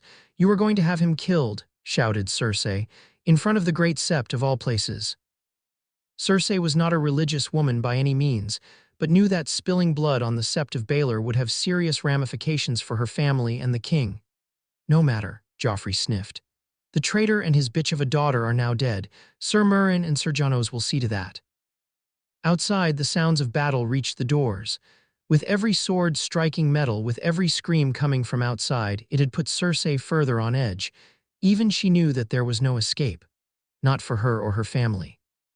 The doors were then flung open and the Blackfire mercenaries swarmed into the room, swords stained with the blood of the city watch. Jon Connington entered the room next, followed by Oberyn Martell, blood staining the poisoned spear he held in his hands. Barristan Selmy followed soon after. "Martell, Barristan," Cersei hissed, "you traitors, I'll have both your heads on pikes before the day is over." "Says the whore who spreads her legs for her brother, the Kingslayer," said Rhaegar as he entered the throne room, Dark Sister and Blackfire in his hands, followed by Daario Naharis. He pulled back the cloak from his head. "Hello, Cersei." Cersei's eyes widened in shock, as did Littlefinger, Pycelle, and even Sandor Clegane. Rhaegar Targaryen, the last dragon, was not only alive and well, but was leading the assault on King's Landing. "No." Cersei's blonde mane shook in disbelief. "Impossible. You died at the Trident. Robert killed you," she screamed, pointing a finger at him. "You're not here, you're not real." "Sorry to disappoint you, Cersei," Rhaegar replied, his face grim. "As you can see, I am alive and well." His eyes glared at the Iron Throne and the bastard who sat upon it. "And I have returned to claim what is rightfully the property of House Targaryen." "Enough," Joffrey bellowed. "The Iron Throne is mine, kill them all, dog." Sandor drew his sword and began to advance on Rhaegar, who stood there. "Wait, I know you serve House Lannister, but can you serve a bastard who sits on the Iron Throne? Joffrey is not true-born of the usurper. His father is Cersei's brother, the Kingslayer himself." "Lies," Cersei screamed. "Sandor." "Kill him." Sandor relented, as Rhaegar's words seemed to take effect. "You seem like a reasonable man, Hound," continued Rhaegar. "King's Landing will soon be under the control of the dragon for the first time since the usurper's rebellion. And it would be a shame to kill someone like you when you could be at my side. Turn your cloak and join me, Sandor Clegane, and you will be given a general amnesty. In fact, I will also give you what you always wanted, your brother, and the chance to kill him." "No, you serve House Lannister." Cersei shouted, panic starting to set in. "You serve my father. Kill them all before I have you put down, Clegane. Piss on your father and your house," Sandor spat out before walking over to Rhaegar. "My sword and my life is yours, Lord Targaryen. Remember your promise to me." "Wise move, Hound," nodded Rhaegar. "It's time to finish this. Your house guards and Kingsguard are dead, Cersei. Your father and his forces are still in Riverrun. The Red Keep will soon be under my control. Make it easier for yourself and surrender." "No," Cersei hissed. "You dare make demands of me." "I am Queen Regent," she turned to Janos. "Janos, kill them." Rhaegar merely smiled. "I don't think so," he said and gave the signal. In a repeat of what had happened when Ned Stark had attempted to arrest both Cersei and Joffrey, 10 of the Goldcloaks turned on their brethren, slaying them before they could follow their queen's demands. Jono's Slynt attacked Rhaegar but was quickly cut down, wounded but still alive. Blackfire's faceless men had struck without warning. Littlefinger tried to escape but froze when he felt a knife against his throat. "Doesn't feel too good when a knife is against your own throat, does it, Baelish?" Varys' voice whispered into his ear. You knew this would happen. You knew that Rhaegar was going to attack," Littlefinger accused. "I did. Better for the dragon to reclaim his throne than to have a pretender sit on it." In the meantime, the Blackfire mercenaries had restrained Cersei and Joffrey. When the false king tried to resist, Oberyn punched him one good time in the jaw, knocking him out cold. At the same time, a Braavosi Blackfire reported in to Rhaegar. "Lord Rhaegar, the Brotherhood is moving into the city. King's Landing is yours," he said in Braavosi. "What of Ned Stark and his daughters?" asked Rhaegar in the same tongue. "Ned Stark is alive, as is both his daughters," was the reply. "Rhaenys is looking after him as he lost consciousness shortly thereafter. The wound in his leg has been infected and he is ill with a fever." "Have Rhaenys and Aegon bring Stark and his children back here," Rhaegar ordered. "And send word to Daenerys to bring the Unsullied and the rest of Blackfire here immediately. Any members of the city guard you find, kill them immediately. Show no quarter, show no mercy." The Blackfire Braavosi bowed and rushed off to obey. To the men who had Cersei, Joffrey, and Littlefinger detained, he said, "Take them to the dungeons. I believe we still have separate cells for some of the most dangerous prisoners, have we not, Varys?" "That we do, Lord Rhaegar." The spider nodded as he handed Littlefinger over to a Blackfire mercenary. "You traitor!" Cersei screamed as she struggled against her captor, but to no avail. "I should have killed you myself when I had the chance. Damn you, Varys." Rhaegar chuckled as Cersei and Joffrey were taken away, Cersei screaming death threats all the while. "Looks like you really can't trust a eunuch," he mused. Varys smiled at the jab. "What about Mycella and Tommen?" he asked, looking at Cersei's remaining children who were hiding behind Pycelle. "Grand Maester, Cersei's youngest are your responsibility for the time being, understand?" Rhaegar said in a tone which said that this was not up for discussion. Pycelle nodded. "Yes, your grace." After Pycelle ushered Tommen and Mycella away, Rhaegar breathed a sigh of relief. Looking at the Iron Throne, the mass of swords melted into a chair by Balerion, Aegon-I's dragon. He walked up to it and ran a hand along the throne, avoiding the barbs and sharp edges. He was finally home. The dragon was home, Snafu's notes. "I've uploaded the wrong part too. Here is the right one." Ultimate excellence lies not in winning every battle, but in defeating the enemy without ever fighting. Sun Tzu, the art of war: men ought to be indulged or utterly destroyed. For if you merely offend them, they take vengeance. But if you injure them greatly, they are unable to retaliate, so that the injury done to a man ought to be such that vengeance cannot be feared. Niccolo Machiavelli, the prince. The news had spread throughout the 7 kingdoms like wildfire. King's Landing, the seat of power for House Baratheon, has fallen. The Queen Regent and the King had been captured. To the people of Westeros, it was known as the invasion of King's Landing. But was most shocking to the people of Westeros, from the lowborn to the highborn, was the identity of the mastermind who led the attack. Rhaegar Targaryen, thought to have died at the Trident, was not only alive, but had planned and led the surprise attack on the capital, backed by the Brotherhood without banners and Oberyn Martell. The end result was that King's Landing was back under Targaryen control for the first time in nearly 20 years. 3 days after the invasion, the remaining 8,000 members of Blackfire arrived by boat. There was no raping or pillaging. Rhaegar used his forces to restore order to the city and to fortify the Red Keep. A week after the assault, Daenerys Targaryen sailed into Blackwater Bay with the Unsullied, accompanied by the Sand Snakes and Missandei. Her dragons flying overhead, Dany landed not in King's Landing, but 5 miles south of the capital. Both Rhaegar and Dany planned on a display of power by having her lead the Unsullied into King's Landing. It had the desired effect, Dany looking regal on her horse, Missandei and the Sand Snakes riding behind her, Grey Worm leading the Unsullied into the city, carrying the sigil of House Targaryen. Within the Red Keep, Rhaegar and Dany had taken his old bedchambers. He even gave Missandei her own chambers next to theirs, but most nights she would be in Rhaegar's bed.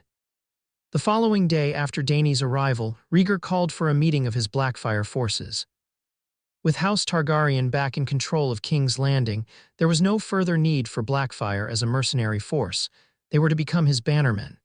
Should they refuse, then they were paid their dues and were free to leave. No one took his offer to leave. With the return of House Targaryen, there was a political shift in the Game of Thrones. It was revealed that Rhaegar himself was the head of the Pakara merchant house, meaning that House Targaryen was the wealthiest out of all the families, with the Lannisters second and the Tyrells third. A new jape was made of the dragon. If Tywin Lannister could shit gold, then Rhaegar Targaryen could piss silver. The war was not over yet, as Rhaegar knew. There were still 3 problems he had to deal with. The first 2 consisted of the Baratheon brothers, Renly and Stannis. Renly was the more reasonable of the 2, this Rhaegar knew. Stannis would be the problem, but it was nothing that he could not handle. He had hoped that he would kill the usurper himself, but was disappointed at how his enemy had died.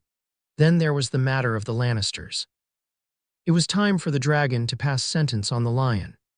But first, he needed to make allies with the wolf, which is why he had dispatched the Sand Snakes on a diplomatic mission to the Stark camp the day after they had arrived in King's Landing. They were not alone, though, as they had a squad of Blackfire swordsmen as their guards. Oberyn balked at the escort, but orders were orders. Nymeria was the more diplomatic of the quartet of sisters, which meant that it was left to her to deliver the news to Ned's wife and son. Rhaegar was in the throne room. He was alone, staring at the Iron Throne, but there was something amiss. Looking around the throne room, he saw the dragon's skulls lining either side of the room, leading to the throne. Skulls that have not been in the throne room when he had captured Cersei and her children. Rhaegar spun around upon hearing the doors to the throne room slam shut. "My son," Rhaegar spun around. Seated on the throne was his father, the Mad King Aerys Roman II Targaryen. Aerys rose from his seat. He looked the same the last time Rhaegar had seen him before fleeing King's Landing. The long, unruly white hair, the unkempt beard, the long fingernails, and the black crown on his head. "You," Rhaegar muttered as he was on guard. Aerys may have been his father, but given the fact that he raped his mother and butchered Lyanna's brother and father, he did not hold his father in high regards. Father and son began to circle one another. "My son, you have done me proud," Aerys rasped. "The dragon will once again sit on the Iron Throne." "No, I will not sit on the throne." "What?" "I've no intention of sitting on the Iron Throne. I have been grooming Aegon as my successor. He will become king." Aerys shook his head. "No, he cannot sit on the throne. He is not a pure Targaryen." "You will sit on the throne, and your line through Daenerys will rule." "He is my firstborn son," Rhaegar replied calmly, his tone cold. "Blood does not make you a good ruler. The usurper's line has Targaryen blood, and Robert nearly drove it to ruin. The madness will not affect him like it did you and Viserys. The madness which caused you to lose our throne in the first place will no longer affect my line." Aerys smiled meanly. "Maybe, but I was not the one who spirited the wolf girl away from her family. And now you can't keep your cock in your pants as you are fucking Daenerys' servant girl, the Nothai whore." Rhaegar saw red. One hand reached out and found its way around the Mad King's scrawny neck. "Missandei is not a whore," he grated. "She gave herself to me willingly." He released his father, who fell to the floor in a heap. "She will help in rebuilding House Targaryen." Aerys chuckled as he rubbed his throat. "So, the Prince of Bards does have a backbone after all. Rhaegar has heard enough. Leave my sight, Aerys, trouble me no more." Rhaegar's eyes snapped open. He was not in the throne room haunted by his father's ghost. He was in his bedchamber. Dany was on his left, face down, while Missandei's slender arm was slung over his chest, her body spooning into his. Rhaegar looked out the window. It was dawn. The dragons would soon be returning to their dragon pit underneath Aegon's Hill to rest from their night flight. He gently untangled himself from Missandei's embrace and slipped out of the bed, naked. Walking over to the window, he watched as his bannermen and the Unsullied patrolled the Red Keep. A week had passed since the assault on King's Landing. Since then, the capital and the surrounding crownlands were brought under Targaryen control. Rhaegar's first order of business was to dissolve the small council, save for Varys, as he still needed the services of the Master of Whispers. His morning reverie was interrupted when he felt a warm body pressed up against him and a pair of slender arms wrap around his torso. "Is something troubling you, my lord?" It was Missandei. "Nothing is troubling me, Missandei," replied Rhaegar. "You're lying, my lord." his Nathai mistress said. Growing up as a slave, she would not have dreamed of speaking her mind. Behind closed doors, she was his equal. It's not about me, is it? Of course not. You gave yourself to me willingly. At Lady Deanery's request, she added. She was privy to Dany's plans to rebuild House Targaryen with Rhaegar as the patriarch. She brushed her lips on his bare back. Remember your promise to me? I won't. Our children through you will be legitimatized. Through you and Dany, I will rebuild House Targaryen. While on campaign in the east, Dany had caught the looks that Missandei had been giving Rhaegar. The night after they had departed from Braavos, while they were alone, Dany questioned her servant. Missandei confessed that she was strongly attracted to her elder brother, which led to Missandei becoming Rhaegar's lover. Even though her children would not be heirs to the Iron Throne, they would be part of House Targaryen, as Rhaegar had promised. Rhaegar turned around and kissed her softly on the lips. We have a long day ahead of us. I must prepare you too as well. Of course, my lord, Missandei replied, releasing him. Will I see you tonight? We'll see. Later that morning, Rhaegar Targaryen stood before the Iron Throne. Standing beside him was Varys. Even after all these years, it still looks just as ugly as it did when my father sat on it, he said. Aegon, I was not very subtle in its design. Varys smiled. Of that I agree. How is Lord Stark? Without looking at the spider, Rhaegar said, from what Rhaenys had told me, the wound in his leg had gotten infected. She has taken it upon herself to be his de facto physician. He will recover. What do you have to report? The Ravens, with your declaration, has been sent out to the major houses, with the exception of the Lannister and Stark forces, reported Varys. And Littlefinger's network of spies, dissolved. You do realize that Pycelle is a Lannister man. He did, after all, open the gates to King's Landing to your father and his forces. What's to stop him from doing the same this time around? My little birds also tell me that he also entertained whores in his bed, when as a Grand Master he should be cellbait. He also managed to send out a raven to Lord Tywin before you came through the doors to the throne room. Yet you support me in my house's bid to reclaim the Iron Throne, Rhaegar pointed out. True, but what I do in service to the realm, defended Varys. And given the choices between the stag and the lion, the dragon is the most suitable choice to sit on the Iron Throne. Stannis sees it as his right, while Tywin covets it as a prize. Power, she is a seductive mistress, intoned Rhaegar. She is an addictive thrill. One taste and she will leave you yearning for more. Tywin is the extreme example. He despises his youngest son, yet goes to war when he is kidnapped, and the annihilation of House Rhaen of Castamere. However, I will not sit on the throne. Oh, you know I married Daenerys. When the great council of houses is convened, the lords will take that into account and will more than likely disqualify me from sitting on the Iron Throne. One mad king was enough for them, I suppose. If they allow a Targaryen back on the throne, it would be Aegon, as both his and Rhaenys' mother is a Leah of Dorne. You are sure about that? That's what I would do. As for Pycelle, relieve him of his duties, notify the Great Sept of his treachery and remove him from the Red Keep. We'll let them deal with him. And Mycella and Tommen. Their house arrest will continue. What of Stannis and Renly? Stannis is still trying to rally his bannermen, but Renly still has over 100,000 men under his command. Which means that should he march against you, then we will be outnumbered 10-1. We still have my dragons, Dany said as she entered the throne room. Instead of the usual dresses she would wear, she was dressed in a tunic and leather riding breeches. Over the tunic and breeches, she wore leather armor. Her hair was done up in a single braid. Varys bowed his head. Lady Daenerys, how does our pets enjoy their new home? Asked Rhaegar of the dragon's home, the dragon pit under Aegon's hill. They enjoy it very much, replied Dany. What of the Lannisters' forces?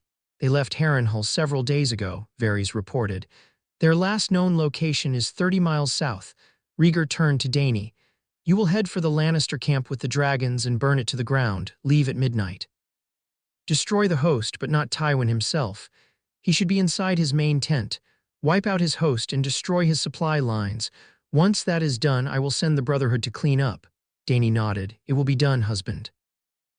Stark camp near Riverrun 10 days after the assault on King's Landing. Lady Catelyn Stark was making her rounds around the camp when a squire came running up to her, out of breath. Lady Stark, messengers from King's Landing, Cat immediately frowned. King's Landing? Yes, milady. They are requesting an audience with both you and Lord Stark.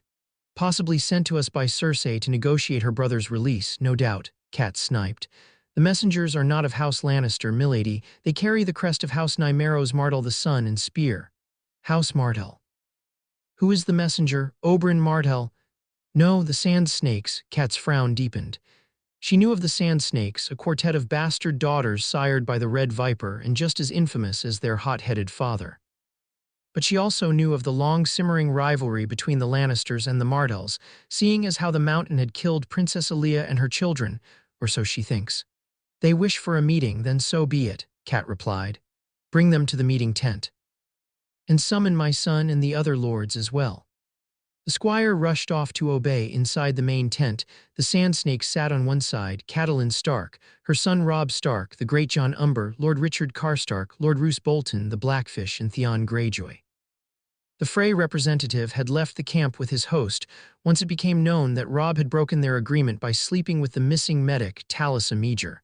Robb had a melancholic look to him. Catelyn knew why. The young healer from Volantes which had left Robb in such a state. The Sand Snakes also knew, as it was Talis Areni's alias who had told them and had sworn them to secrecy. We thank you for your hospitality, Lady Stark, Nymeria began, playing the role of diplomat. Out of her sisters, she was the best at it. To make things clear, we do not represent House Lannister, as our father and uncle have no more love for the lion as does the wolf. You bring word from King's Landing. What is it? Asked Robb. Nymeria smiled. The dragon has returned. He has returned to King's Landing and has taken back what is rightfully his. Cat's eyes widened, as did the other lords. Impossible. The Targaryen line has been wiped out, Richard Karstark pointed out. Nymeria shook his head. That is what the dragon wanted everyone to believe. In truth, Rhaegar Targaryen is alive and well, as are his children Rhaenys and Aegon. While all of Westeros was concerned with the ongoing war between the lion, the stag, and the wolf, Rhaegar and his forces captured King's Landing in a surprise attack. The Lannister house guards and the city watch which supported them were all put to the sword. The false queen and her bastard son have been overthrown. What of Cersei and Joffrey? Robb asked. The whore of a queen and her bastard son are being held prisoner inside the Red Keep. And my father and sisters, they are safe. It was a close call for your father as Joffrey tried to have him executed at the Great Sept, replied Nymeria, but he is alive and well. Cat breathed a sigh of relief, as did Robb and the other lords. Thank the gods, she said. Even Theon looked overjoyed. Nymeria then produced a parchment and handed it to a squire. A proclamation from Lord Rhaegar himself. Careful, lad, the great Jon rumbled, knowing of Tyenne's habits in regards to poison. The squire handed the parchment off to Cat. The Stark matriarch looked at the wax seal and recognized the three-headed dragon sigil of House Targaryen, as did the great Jon and Karstark. Cat broke the seal, unrolled the parchment, and began to read, to the lords of Westeros. The dragon has returned to claim what is rightfully his from the usurper. By the time this message reaches you, King's Landing and the Crownlands is under Targaryen control. I have not died at the Trident as most people believed, nor did my family die at King's Landing, as most of you believed. Second, Joffrey Baratheon is not heir to the Iron Throne, as he nor his siblings are not true-born of his mother and the usurper, but rather a product of incest between herself and her brother, Jaime Lannister.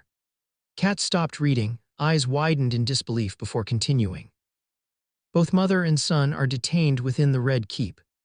Next, the charges of treason brought forth on Eddard Stark of W. Winterfell has been expunged, with his titles and honors having been restored, as they were brought onto him by a false king.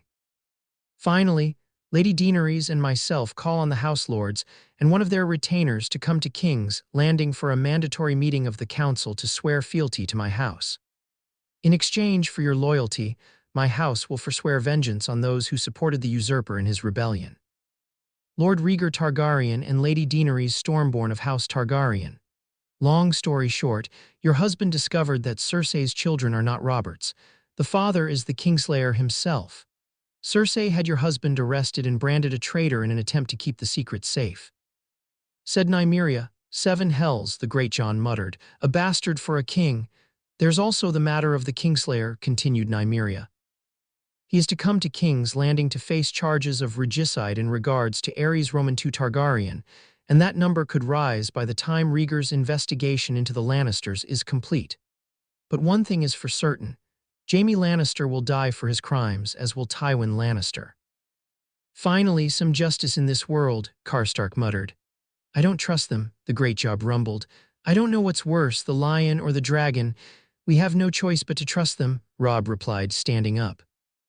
You're in command until Mother and I come back or we send word from King's Landing. Theon, you're with me. Theon nodded, following Robb out of the tent. They were accompanied by Cat and the Sand Snakes. Escorted by 2 Stark bannermen and the Blackfire mercenaries, now the bannermen of House Targaryen, Robb and Catelyn walked past the impromptu cells containing prisoners of war from House Lannister. But Cat and Robb ignored them and continued on. Their concern was chained to a wooden post, guarded by 2 armed soldiers a short distance from the cells. Jaime Lannister, the Kingslayer. You look radiant tonight, Lady Stark, Jaime complimented, sarcasm evident in his voice as Catelyn and Robb stood over him. You're going to King's Landing. Robb deadpanned. Oh, am I to be traded for your husband and daughters, Lady Stark? Jaime mocked.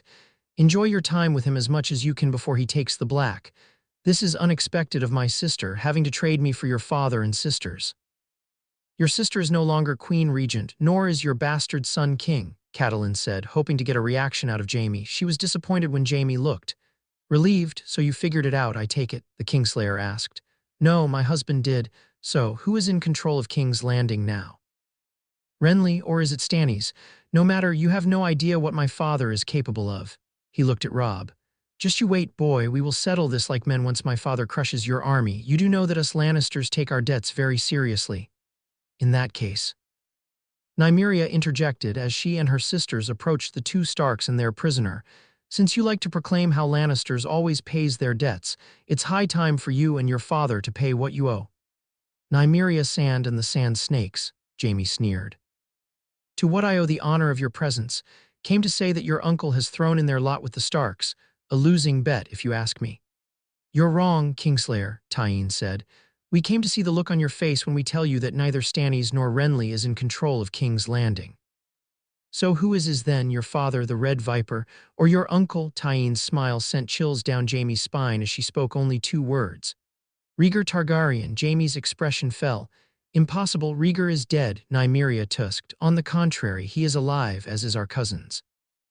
Your twin sister and her bastard children are now guests of the Red Keep.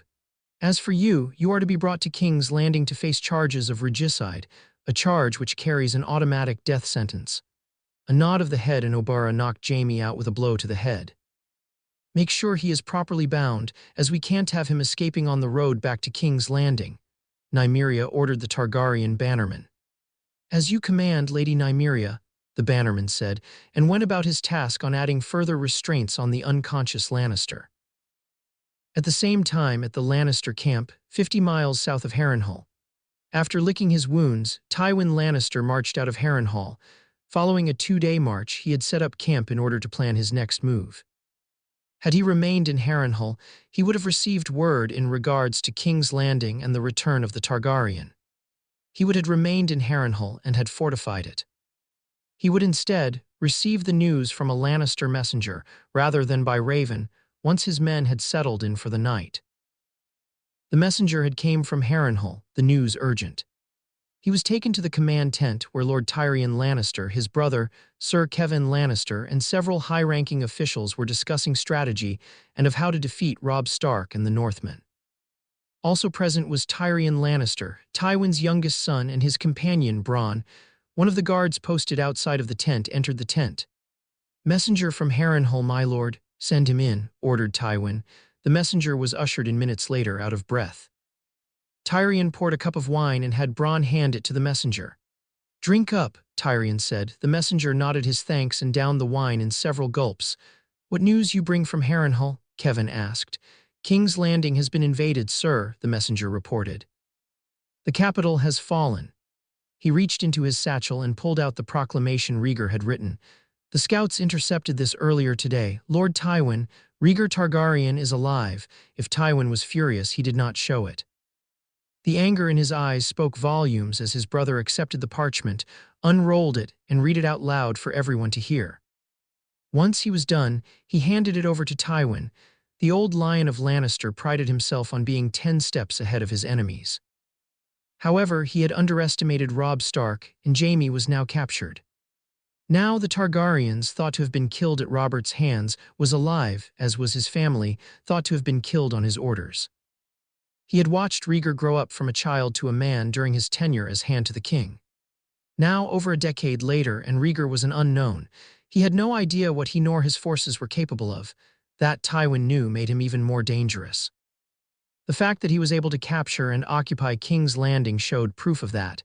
Even worse, he could join forces with the Starks and take the field against him, or manipulate Stannis or Renly or both men to join forces and fight against him.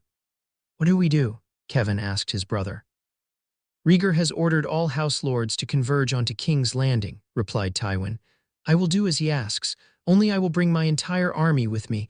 This time I will make sure that Targaryen bastard and his spawn dies for real."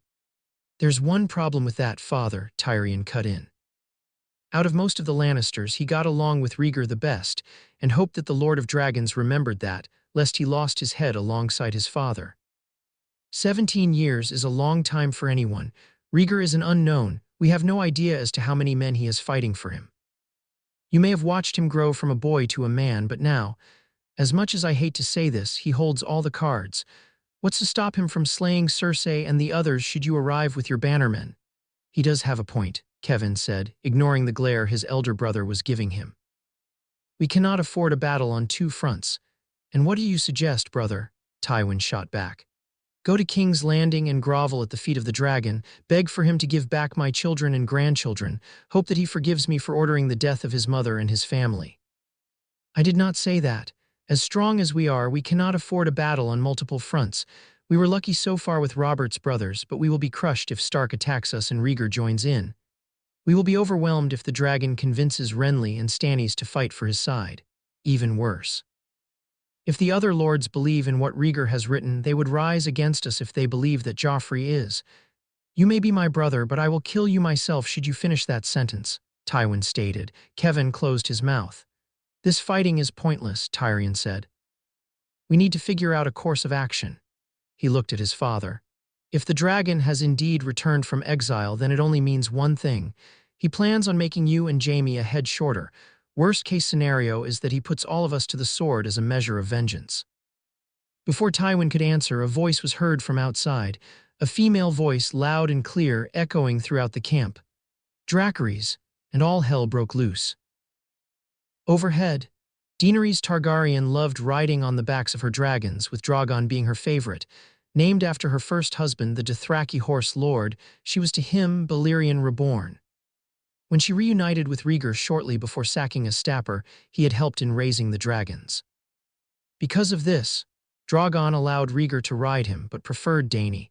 With King's Landing secured, and the Unsullied and Rhaegar's newly christened bannermen and the Brotherhood patrolling the streets and the Crownlands, Dany moved her dragons to the dragon pits underneath Aegon's Hill.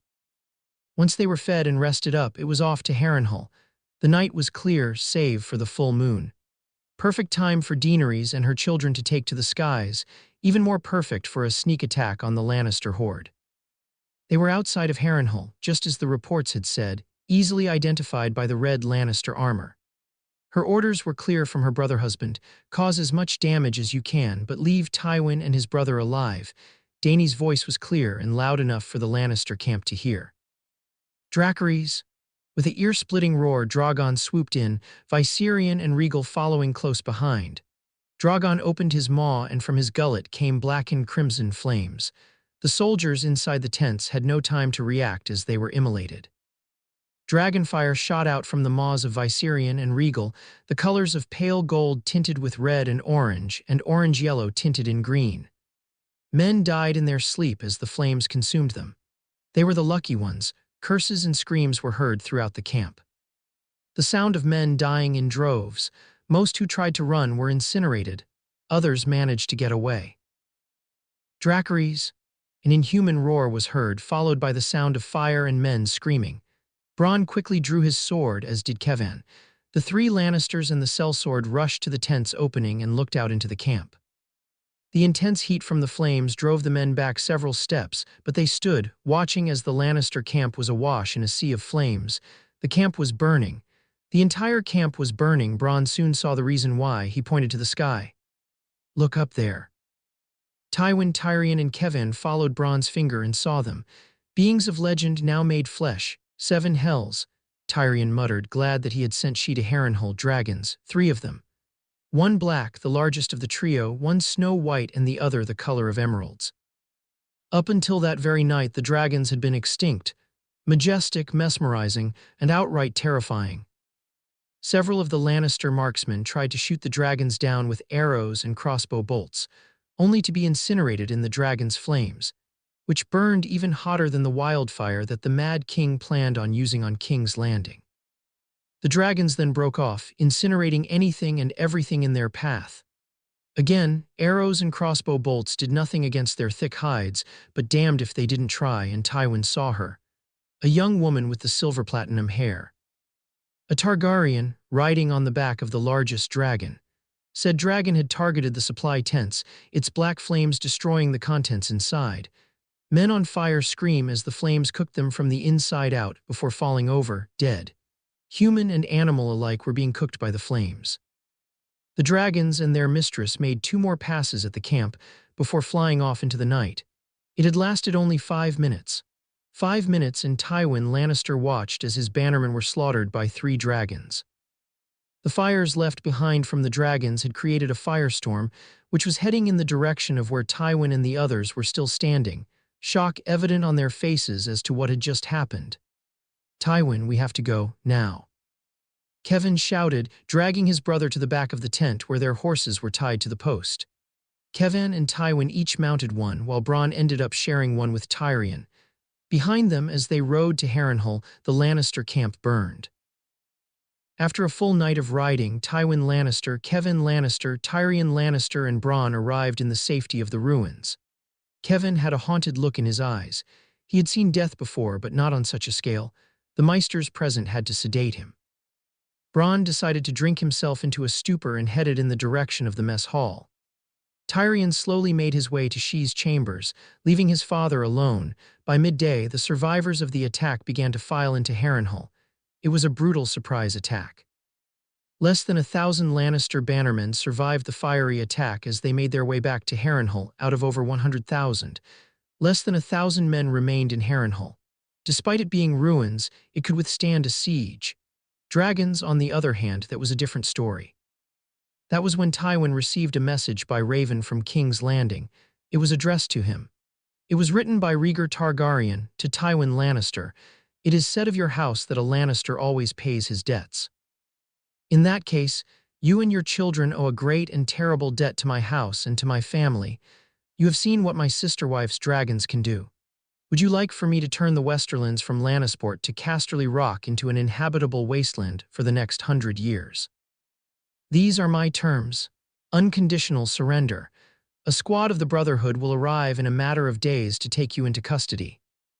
Should they fail in their mission, or in the event that they are killed by your men, the Westerlands will burn and your eldest children will die along with your grandchildren, a courtesy which you have tried to give to my own children and wife.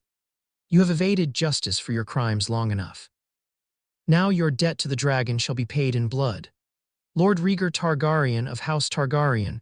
For the first time in many years, Tywin Lannister did not know what to do. He knew that surrendering would lead to his death. But if he failed to comply with Rhaegar's wishes, then he condemns all of the Westerlands to destruction. The assault on the Lannister forces would become known by several names once it became known throughout the lands. The Dragon's Scourge, the Lion's Reckoning. Castamir's Revenge for those who supported House Rain, the Retribution, but it was widely known as the Reign of Fire. At the end of the week, the Brotherhood without banners arrived at Harrenhal. 5,000 strong, led by Beric Dondarrion and Sandor Clegane, Tywin knew that he was going to his death. But he did so with the knowledge that the Westerlands and Casterly Rock would be safe from the dragon's wrath should he surrender to Rhaegar Targaryen. He knew that upon entering King's Landing, he would never leave. He had been out-gambited by Rhaegar Targaryen, his bannermen crushed, the survivors demoralized. Following the Reign of Fire, he had summoned both his son and brother to his chambers to tell him of his decision to surrender. He then gave out his final orders. naming Kevin Lord of Casterly Rock and Warden of the West, snubbing his remaining son. When Tyrion demanded an explanation as to why Kevin was named Lord of Casterly Rock while he was looked over yet again, Tywin denounced his own son, blaming Tyrion for the death of his wife, calling him an ill-made, spiteful little creature, and that he would rather be consumed by maggots rather than to make him head of Casterly Rock, right before disinheriting his youngest son. Even Bronn found that to be incredibly harsh, dressed in his finest armor, head held high, Tywin Lannister surrendered to the Brotherhood. His sword was removed from his side and his wrists were placed in irons. Tywin glared at Sandor. "Traitorous dog," he snarled. "You dare betray my family, you dare betray me." "Lord Rhaegar gave me the chance of not only keeping my head but to kill my brother," Sandor replied. The dragon kept his end of the bargain. "My brother is dead." Tywin's eyes narrowed. "You will pay for this, dog." "Hardly," the hound replied. "Tywin Lannister, you are charged with the attempted murder of Princess Rhaenys Targaryen, Prince Aegon Targaryen, and Princess Aelia Martell. You are also being charged with the crime of regicide, as it was through your orders that Queen Rhaela Targaryen is now dead." Tywin's jaw was set as he mounted his horse. He was silent as he was led out of Harrenhal, as was his surviving bannermen. At the same time, in King's Landing, Rhaegar Targaryen stood outside of Ned Stark's room. Rhaenys had given him an update on the wolf's condition. He was awake, the fever broken. He could hear him talking to his daughters. Only a week ago did he come close to dying at the hands of a false king. There was so much bad blood between the wolf and the dragon. Rhaegar knew that he had to make amends, or else he would be forced to break his promise to Lyanna and turn the wrath of the dragon upon House Stark. No, Rhaegar thought as his hand gripped the door handle. Stark must know the truth about his sister and I. Only then will the wounds between our houses will heal. He opened the door and stepped inside. Ned was very much surprised to see Rhaegar Targaryen step into his room. 17 years he thought the Prince of Dragons was dead, slain by Robert, but here he was, alive and well. He felt the old anger return, the anger thought long since extinguished, but there was nothing he could do. He was at the dragon's mercy, but at the same time he felt somewhat grateful. From what Sansa and Arya had told him, Rhaegar was the reason why his head was still on his body. As Sansa and Arya stood to receive the Lord of Dragons, he addressed both girls. "Please leave us. Your father and I have much to discuss." He gave the girls a once-over. "The both of you can do with a bath and a fresh change of clothes. The Septas will see to your comfort." With a bow, Sansa and Arya left the room. For a long moment, the two patriarchs said nothing. Finally, Rhaegar broke the silence. "How is your leg?" "Much better, my lord," Ned replied. "I think we are on equal footing, Stark," Rhaegar replied as he pulled up a chair to the bed and sat down. "You can thank my daughter Rhaenys for your recovery. She is a skilled warrior, but an even better healer." His expression then grew somber as he remembered the woman which had shaped his life. "There were only 4 women I had truly loved with the passion of a dragon: Daenerys, Missandei, Aelia, and your sister." Ned remained silent. He saw the look on Rhaegar's face and decided to hold his tongue. "Lyanna was the opposite of Aelia," continued the Targaryen patriarch. "Wild, rebellious, outspoken, a true child of the North.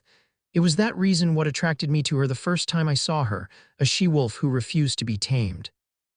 Ned could only smile as that description fitted his sister down to a T.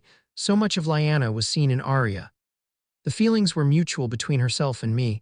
I loved Aelia, but she was always a delicate woman. Her last pregnancy had almost killed her, and she could not bear any more children. In a way, I guess, no, I was being selfish. I did not abduct Lyanna. On the lives of my children did I not abduct her. She came to me willingly. Now this shocked Ned. For a long time he thought that the man before him had kidnapped his sister, but Rhaegar was not finished. Lyanna did not want to marry the usurper. I mean, Robert. She was privy to his excessive drinking and whoring. My intentions were honorable. She was to remain in the Tower of Joy until I could dissolve my marriage to Aelia and marry her, which would have granted your house a powerful ally once I ascended to the Iron Throne. But you can guess what happened next. Events beyond my control led to the rebellion and my family's exile. I had every intention of facing Robert in combat, but Aelia talked me out of it. Your children still need their father, and Daenerys and Viserys need their brother, she said. Had it been anyone else, I would have refused.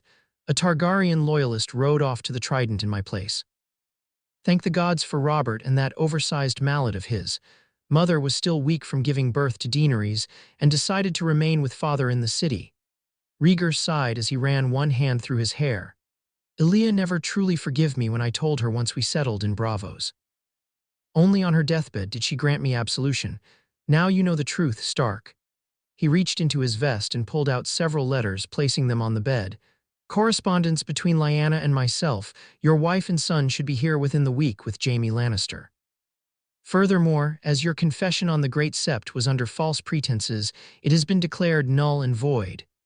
Your titles and honors are restored onto you as of now, since you are the only one who can hold the North. For what it's worth, Stark, I'm sorry. Before he could leave, Ned's voice stopped him. Lord Targaryen, Rhaegar stopped and faced the Stark patriarch. Thank you, conceded Ned, not only for this, but for saving my daughters and myself. Rhaegar nodded and left the chambers, leaving Ned alone. Ned looked down at the small pile of letters and began to read. Outside, Rhaegar breathed a sigh of relief. That went well, he thought as he walked down the corridor. Returning to his office, he gave the guard an order. Bring me Cersei Lannister. With Arya, following a bath and a fresh change of clothes, Arya decided to wander around the Red Keep. Rhaegar's bannermen knew who she was, that she was Eddard Stark's daughter, and allowed her to pass unchallenged. Within minutes, she found herself standing inside the Solar, the last place she had seen her dancing master Syrio Forel alive. Arya knew that he was dead. The Blackfire mercenaries had found his body, she had heard. Several Braavosi Blackfire members had taken his remains and cremated them, scattering his ashes into the bay. In private, she mourned, as he gave his life for her to escape the Lannister guards when her father was arrested. Arya saw that she was not alone. She immediately recognized the older woman as Rhaenys Targaryen, the warrior medic who had saved both her father and sister alongside her elder brother during the assault on King's Landing. From what Arya knew about her, aside the fact that she was Rhaegar's daughter, she carried herself like a noblewoman, yet dressed in men's tunics and leather breeches. Arya was mesmerized by the way Rhaenys had fought, having recognized the style as the water dance. And Rhaenys Targaryen was a master of it, having seen her kill Amory Lorch with ease during the assault, and Arya was mesmerized now as Rhaenys practiced. Eyes closed, Shadow Dancer a living extension of her arm, the older woman moved like a dancer, graceful, yet deadly. Rhaenys knew she was being watched, but continued to dance. Only when she was finished, her sword in her sheath, did she address Arya. "Impressive, isn't it?" she asked, looking at Arya. "That was the water dance, was it not, Your Grace?" asked Arya. "Yes, and please call me Rhaenys. During my time in Bravos, my father had me trained in the style." Rhaenys tilted her head to the side. "And what do you know of the water dance, little girl?" "Syrio Forel was my dancing master," replied Arya. Her expression then fell. "He sacrificed his life in order to save mine. I know him. He was my dancing master before coming to Westeros, a wonderful swordsman, a good man." Rhaenys eyed Needle, which was at Arya's side.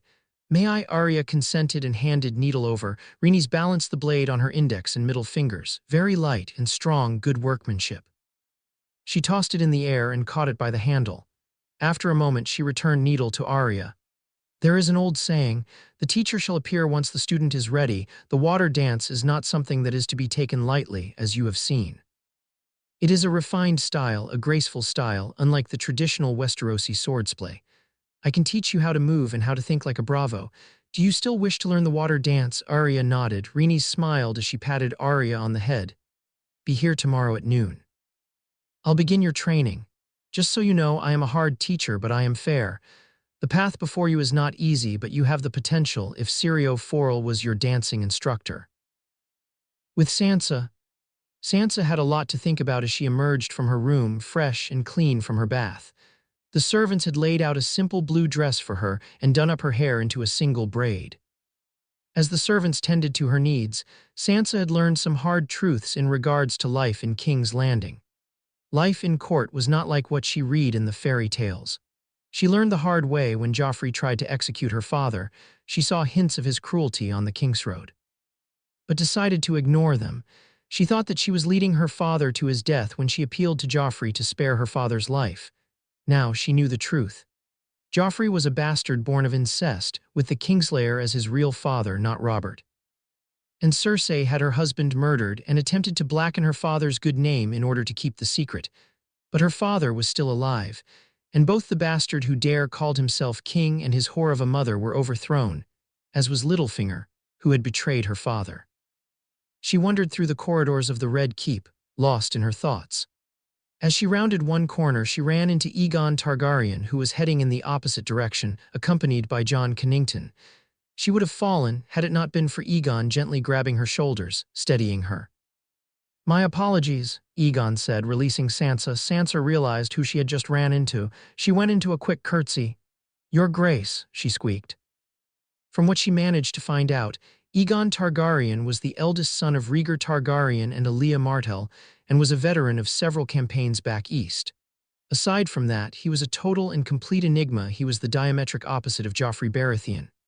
Or was it Lannister or Hill? While Joffrey had a smug sense of arrogance around him, Aegon had a natural charisma that drew people to him. While Joffrey was cruel, Aegon was kind and had a raggish appearance to him, one which Sansa liked, although she would not openly admit it. "Call me Aegon," Aegon said. "I am not a king." "You're Sansa Stark, correct? But you are a prince," Sansa replied. "Your father is the Lord of Dragons, Rhaegar Targaryen." Aegon grinned. "True, which makes me the Prince of Dragons." Sansa felt at ease around the eldest son of the dragon. His words were genuine. And to her, he was much better looking than Joffrey.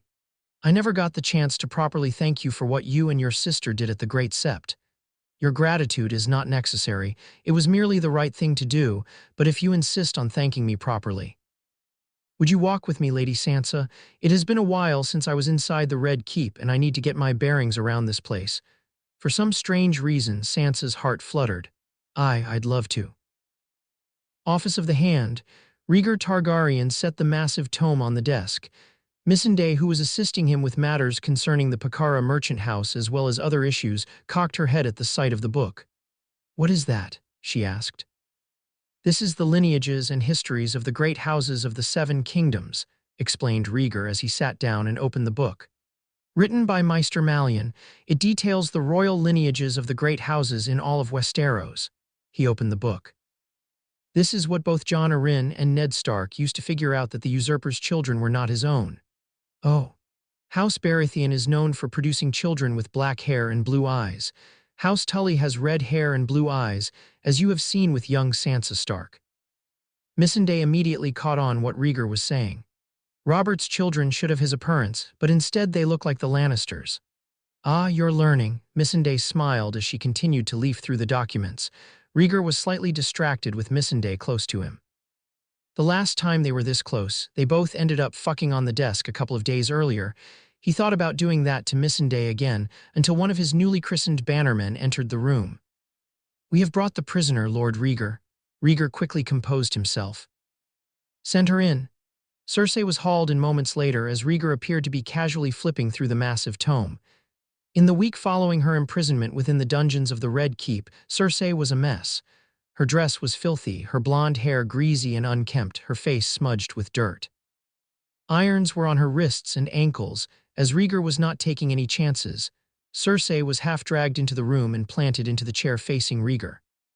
Eyes burning with anger and defiance, Cersei glared at the Lord of Dragons. It was bad enough for her to be brought in like a common criminal. As she had been brought from the dungeons to the Hand's chambers, she was led past the stables, where Rhaegar's sellswords-turned bannermen had given her the once-over, the lecherous looks on their eyes making their intentions clear. "The lineages and histories of the great houses of the Seven Kingdoms," Rhaegar said, turning a page. "You remember what people once said about me, that I was a bookworm, the Bard Prince they called me. Ironic, don't you think? The truth about your children hidden in plain sight. Jon Arryn found out the truth and was killed over it.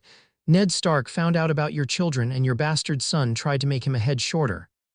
Rhaegar closed the book and looked at the chained Lannister. If looks could kill, Rhaegar knew that he would be nothing but ashes. "We found your cousin, Lancel Lannister. He was hiding inside the Red Keep. He is your Uncle Kevin's eldest, right?" Cersei remained silent. He was uncooperative at first with the interrogators but then he cracked. "My interrogators from Essos are very good in getting the information they want, with violence being the last resort," continued Rhaegar. "I saw them in action once. It was an enlightening experience, to say the least, By breaking the mind, you gain control over one's spirit. And Lancels told my men some very interesting things regarding you. Now Cersei was starting to look nervous. There is a reason why I brought you here, rather than face the interrogators, Cersei. Aside from spreading your legs to Lancel, you also gave him fortified wine to give to the usurper whilst out on his hunt for boar. Conspiracy to commit regicide. Never knew you had it in you. The truth is this, Cersei, I have you dead to rights. I can have you executed for the crime of regicide. Granted that the usurper was a false king, but king nonetheless. Then again, if Lord Stark had told Robert before he left for his trip, then I would suspect that the usurper would put your children to the sword, your father be damned. Confess now, and I won't have you executed. A lifetime under house arrest in the Westernlands, far from Casterly Rock, will suffice. Cersei smiled meanly. Eddard Stark is a confessed traitor. Who confessed whilst under extreme duress, interrupted Rhaegar. He confessed with a sword at his and his daughter's necks. Then your bastard son tried to have him executed. He's still alive, in case you're wondering. He produced a copy of the proclamation and slid it across the desk. This is a copy of the proclamation which I had sent to all of the major houses in the 7 kingdoms. Seeing as how the old wolf was merely doing his duty, his charges of treason has been purged, and his titles and honors have been restored, while yours and those of your children have all been stripped. Cersei looked at the proclamation, then she tore it in half. You think that this changes anything? She asked. I am Queen Regent, my son is king. You may have control of King's Landing and the Crownlands for the time being, but not even you can stop my father and his forces. Once they arrive in King's Landing, and my father will see to it that you will die for real this time, as will Ned Stark and your son. And I will personally see to it that not only your daughter and this Nothai whore is violated by the mountain, but your sister as well. I'll even give him Sansa Stark and send the remains to her traitor brother. Your father's forces have been decimated, Daenerys said as she entered the chamber. The mountain that rides has been slain by his brother several days past. His head now sits on a pike. Ah, Dany. Rhaegar greeted as Dany took her place by her brother-husband's side. I take it that the mission was a success. It was. The Lannister host has been destroyed. Tywin Lannister, his son and brother have retreated to the ruins at Harrenhal. Cersei's confident expression then fell. Her father's forces had been defeated.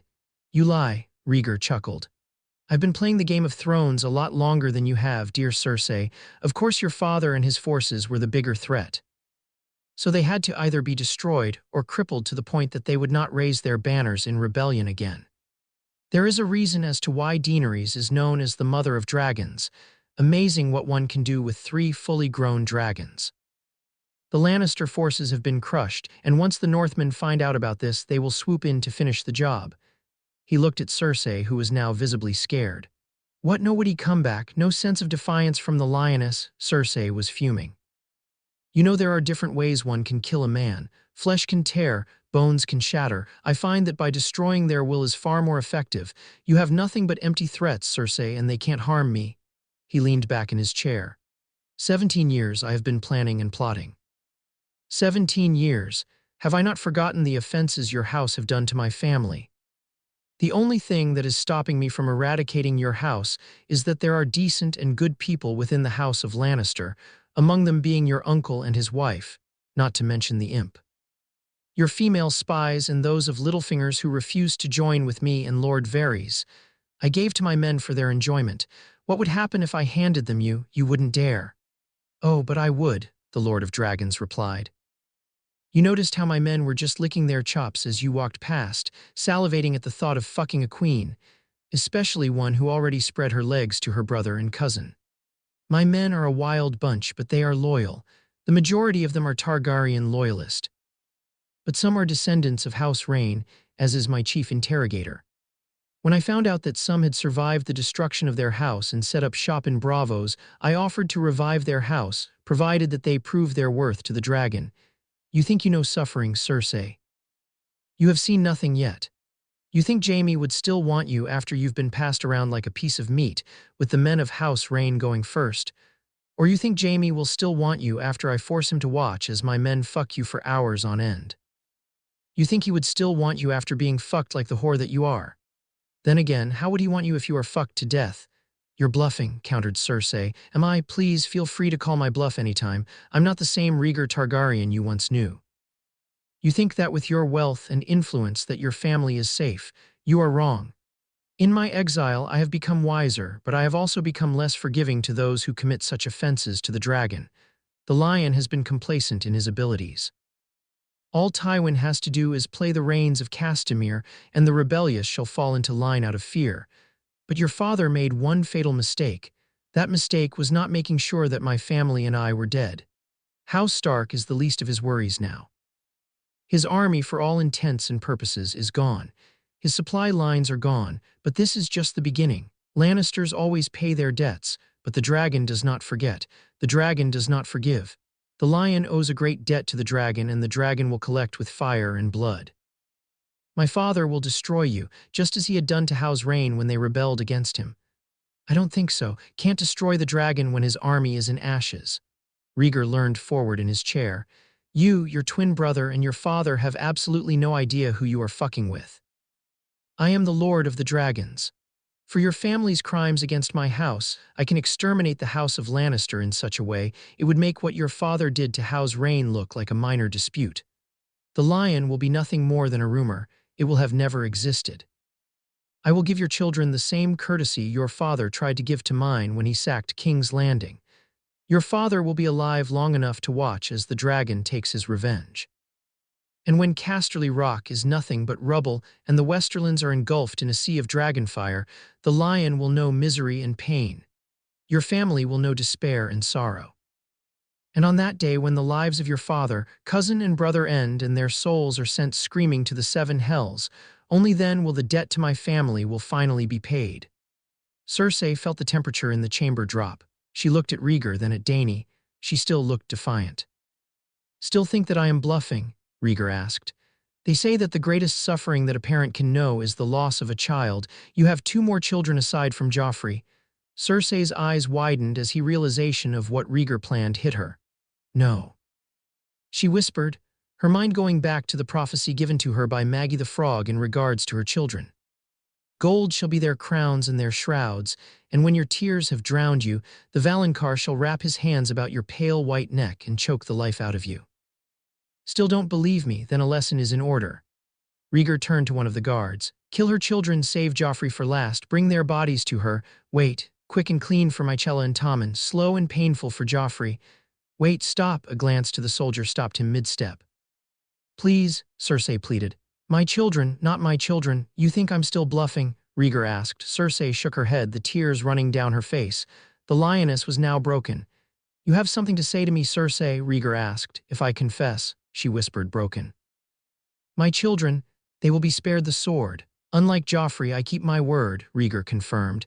Did you conspire with Lancel Lannister to commit regicide on the usurper Robert Baratheon? Yes. Are your children the product of incest between yourself and Jaime Lannister? Yes. Did you push Bran Stark out of the window whilst in Winterfell?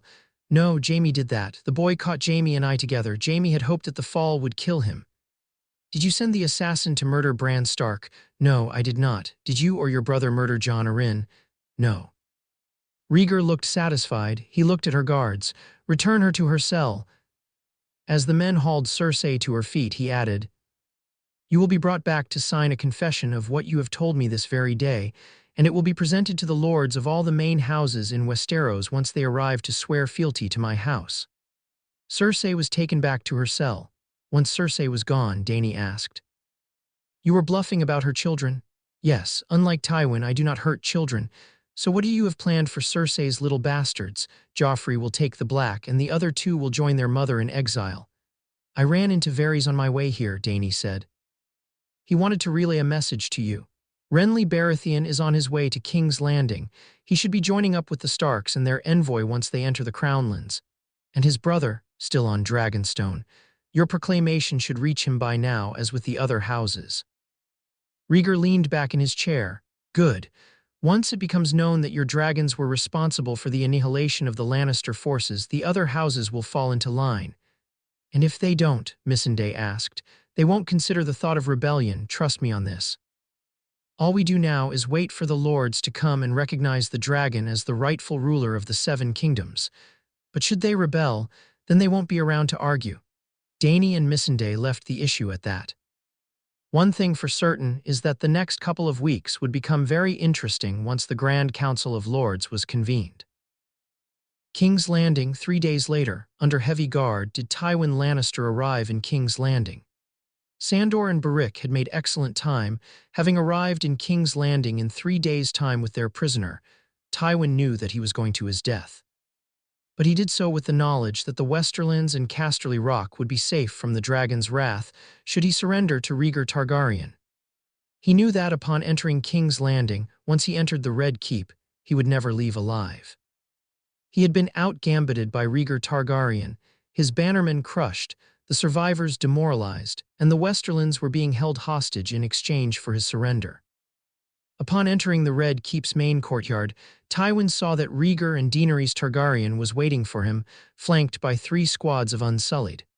Also present was Lord Rewald Rhain. As the direct descendant of the Red Lion of Castamere, he felt obligated to be present at this moment. The Unsullied present readied their spears, just in case Tywin tried to do something rash. Tywin dismounted from his horse and calmly walked forward, stopping in front of the Lord of Dragons, the anger in his eyes saying more than words could ever say. Rhaegar knew that he had won. He did not rub it into Tywin's face that he had won. He did not gloat that Cersei and Joffrey were locked away and that Jaime was to soon join them. Instead, he stood there, hands behind his back, violet eyes staring into the golden-flecked green orbs of the Lion of Lannister.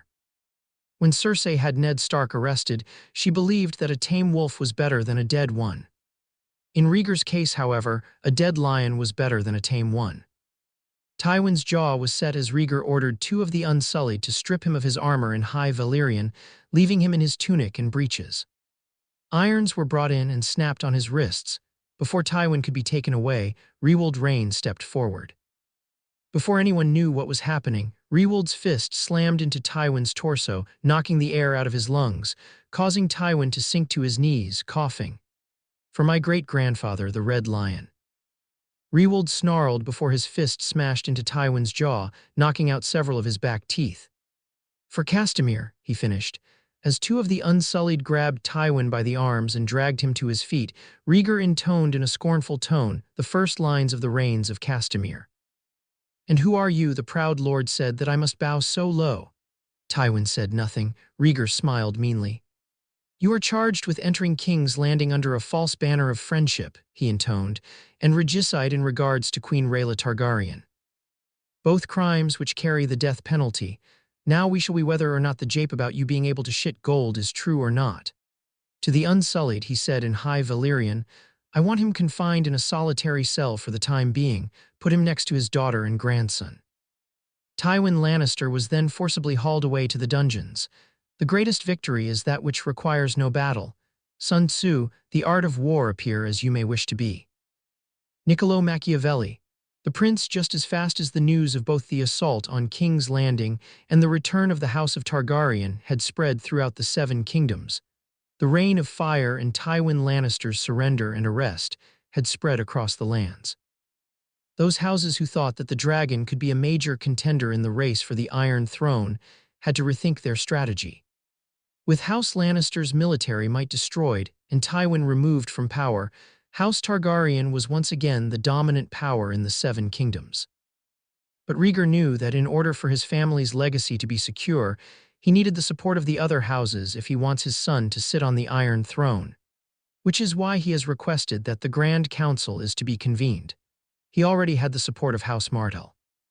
House Stark was also a given, as he and his forces saved the lives of Ned Stark and his daughters. An inn 30 miles west of King's Landing, the inn reminded Catelyn of the crossroads in which she had Tyrion Lannister arrested. Only this time the inn was larger, and it was full to capacity. As the Stark party had crossed into the Crownlands, they had joined up with another party en route to King's Landing. At his wife's behest, Renly Baratheon had went to Highgarden to discuss strategy with her in-laws, the Tyrells. House Tyrell had supported the dragon during the Usurpers' Rebellion, and with the emergence of House Targaryen as a dominant power followed by the denouncement of Cersei and Jaime Lannister and their children, Renly had hoped that his father-in-law would support his bid for the Iron Throne. Renly had over 100,000 men under his command, and the Tyrells had the combined fleet of the Redwynes and the Shield Islands backing them. An alliance between the two houses seemed feasible, as Margaery Tyrell was Renly's wife. Then word reached Highgarden of the Reign of Fire and the surrender of Tywin Lannister to Rhaegar Targaryen. Despite Renly's objections, Mace Tyrell decided to ride out to King's Landing to swear fealty to Rhaegar Targaryen, much to Renly's dismay.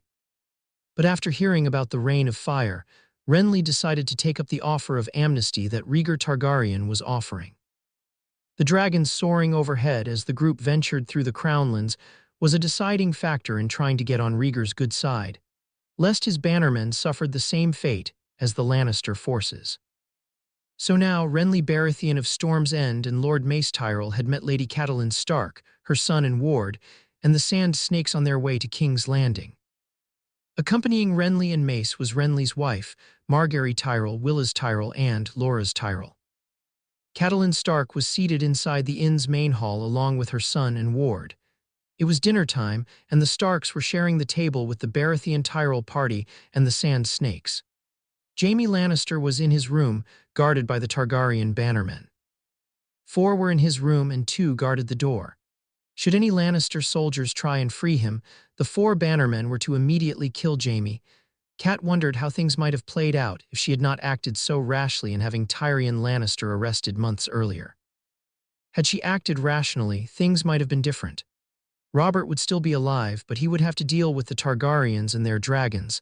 Like everyone else, she thought that Rhaegar and his family had been killed during the last days of the rebellion. Now she finds out that the Silver Prince is now the Lord of Dragons, and that her husband was still alive thanks to his invasion of King's Landing. Through Rhaegar, the truth about Cersei and Jaime's incest was revealed, and from what she and the others had just heard, Tywin Lannister had surrendered to the dragon the previous day. Never expected Rhaegar, of all people, to bring down Tywin Lannister, Mace Tyrell was saying. Then again, no one in their right mind would fuck with the old lion, not after what he did to Tarbeck and Rhaen when they rebelled against his house. Goes to show that the Bard Prince has balls as big as the Great Sept's bells. Catelyn remained silent as she continued to sip at her cup of lemon water. He's not the Bard Prince anymore, father, Willas said. They call him the Lord of Dragons. His house is now the richest in all the 7 kingdoms. Don't remind me, your mother was pretty upset over the fact. Mace replied, they say that if Tywin Lannister can shit gold, then Rhaegar Targaryen can piss silver. He's that rich, father, Margaery asked. Given that he controls the Pakara merchant house, her father replied, yes, he is that rich. Goes to show you what a man who lost everything can do to crawl his way back to the top. You really think that Rhaegar will honor his promise? Willas asked. Rhaegar is a man of his word. He will not violate the guest right, not inside the walls of the Red Keep. Cat looked at her son. Robb sat at the far end of the table, nursing a mug of ale. He kept to himself, but answered when spoken to. We could have avoided all of this, you know, Renly was saying. When Robert was on his deathbed, Lord Stark refused to back me as the ruler of the 7 kingdoms. I could have exiled Cersei and her children from King's Landing and removed Jaime from the Kingsguard. Ned refused, saying that the realm belongs to the rightful heir. An honorable man, your father, Mace said, addressing Robb. Even when we were on opposite sides, the old wolf was an honorable man, always knew something was off when Cersei had him arrested. Treason is something that Ned Stark would not do. The gods were merciful in sparing his life. Now you know why, Cat interjected. Cersei had him arrested in order to keep her secret. Joffrey tried to have him executed. A bastard for a king, Mace snorted. Rhaegar should give his children the same courtesy Tywin and Robert tried to give to his children, but he's not going to do that. Exile most definitely, with Joffrey taking the black. And to think that Tywin tried to negotiate a marriage contract between his daughter and Rhaegar. Cat looked up. Tywin tried to do that, back when Tywin was hand to the Mad King. Both he and Aerys were friends at one time. But then the madness had gotten a hold of him. Cersei was groomed to become the Lord of Dragon's wife. Instead, she ended up marrying Robert. And look how that ended, Cat thought, remembering when Robert and his entourage came to Winterfell. Cersei looked like she wanted to strangle her husband when he was flirting with one of the serving girls. She had not forgotten the snubs that the Lannister queen had sent her way. Then she left the feast early, Cat thought. Her eyes widened in realization to her next line of thought. And Jaime soon after. That golden strand of hair I found was not Tyrion's. Her hands balled into fists as she began to connect the dots. Bran must have came across them fucking and got pushed out of the tower, Lady Stark. Kat's murderous line of thought crept to a halt as Theon spoke to her. Yes, Theon. Robb just walked out of the inn, reported Theon. Go after him, Theon. Make sure he does not do anything stupid. Theon nodded and went after Robb. Excusing himself from the table, Robb left the inn and stepped outside, Grey Wind following his master. Ever since Talisa had left, Robb had closed himself off from most of the people surrounding him, save for his mother, the other lords, and Theon. He had hidden his feelings well. Now he could let them out. She must be something. Your medic, Theon said as he approached Robb from behind. Robb nodded. She was. You're like a brother to me, Theon continued. Never have I seen you like this. You must be in love with this Volante healer for her to affect you this way. I guess I am, Robb admitted. Mother sent you out here to check up on me, something like that. She wanted to make sure that you don't do anything stupid. Robb smiled sardonically. I think it's a bit too late for that. Before Theon could press on, a rustling was heard from the trees. Robb was immediately on alert, drawing his sword, with Theon doing the same. Grey Wind crouched down and let out a low growl. It could be anything, Lannister men seeking to rescue Jaime or brigands taking advantage of the war between the Starks and the Lannisters. Seconds passed. Then out of the forest line came a wolf, a direwolf about the same size as Grey Wind. Her yellow eyes recognized the two men in Grey Wind. Theon calmed down and sheathed his sword. That's Arya's direwolf, he said. Robb nodded. That it is, he said as Grey Wind and Nymeria playfully nipped and growled at one another. What's it doing out here? He wondered as he sheathed his own sword and crouched down on one knee. Come, Nymeria, come here, girl. The direwolf complied, trotting over to her mistress' elder brother and allowing him to scratch her behind the ears. Good girl, that's a good girl, Nymeria barked and licked at Robb's face.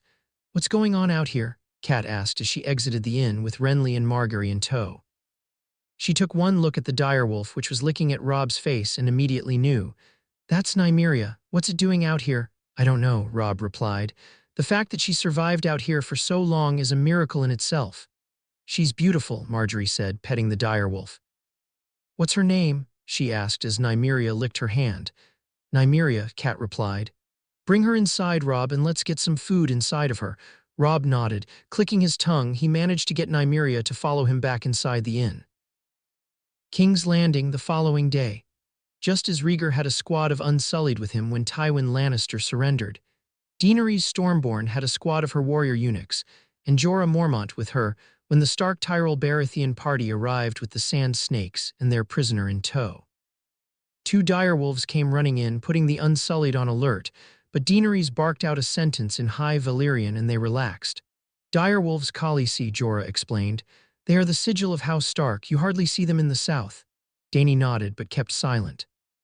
She had made her opinion known about Ned Stark to Rhaegar earlier that morning as they were in bed together, following a morning lovemaking session. Missandei was in her own room, fast asleep. She believed that Ned should take the black and spend the rest of his life on the wall as penance for his betrayal of their father. Rhaegar disagreed. I need Ned Stark as he is the only one who can hold the North, was Rhaegar's explanation.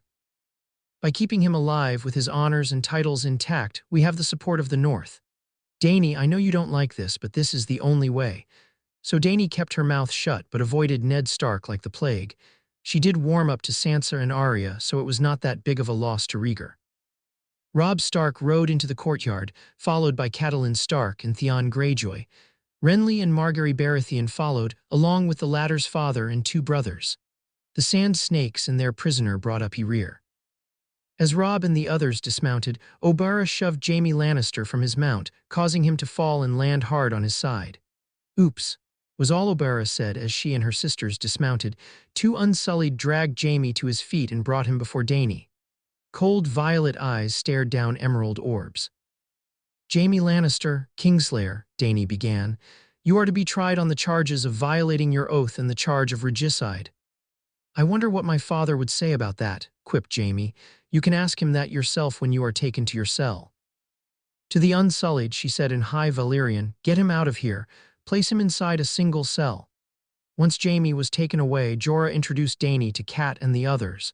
With the exception of the sand snakes, the men bowed while the women curtsied. "May I present Lady Daenerys Stormborn of House Targaryen?" Jorah then went down the line, introducing to Dany the group assembled to her. "Welcome to King's Landing," Dany greeted with a nod of the head and a smile once Jorah was finished.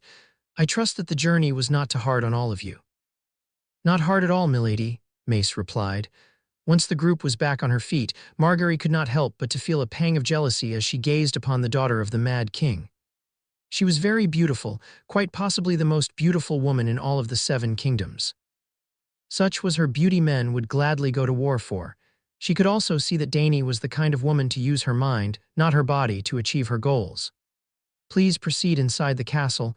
The servants will see to your comfort for the duration of your stay. The throne room is off-limits until after the meeting of the Council of Lords. Lady Stark, would you and your party please follow me? How is my husband and my girls?"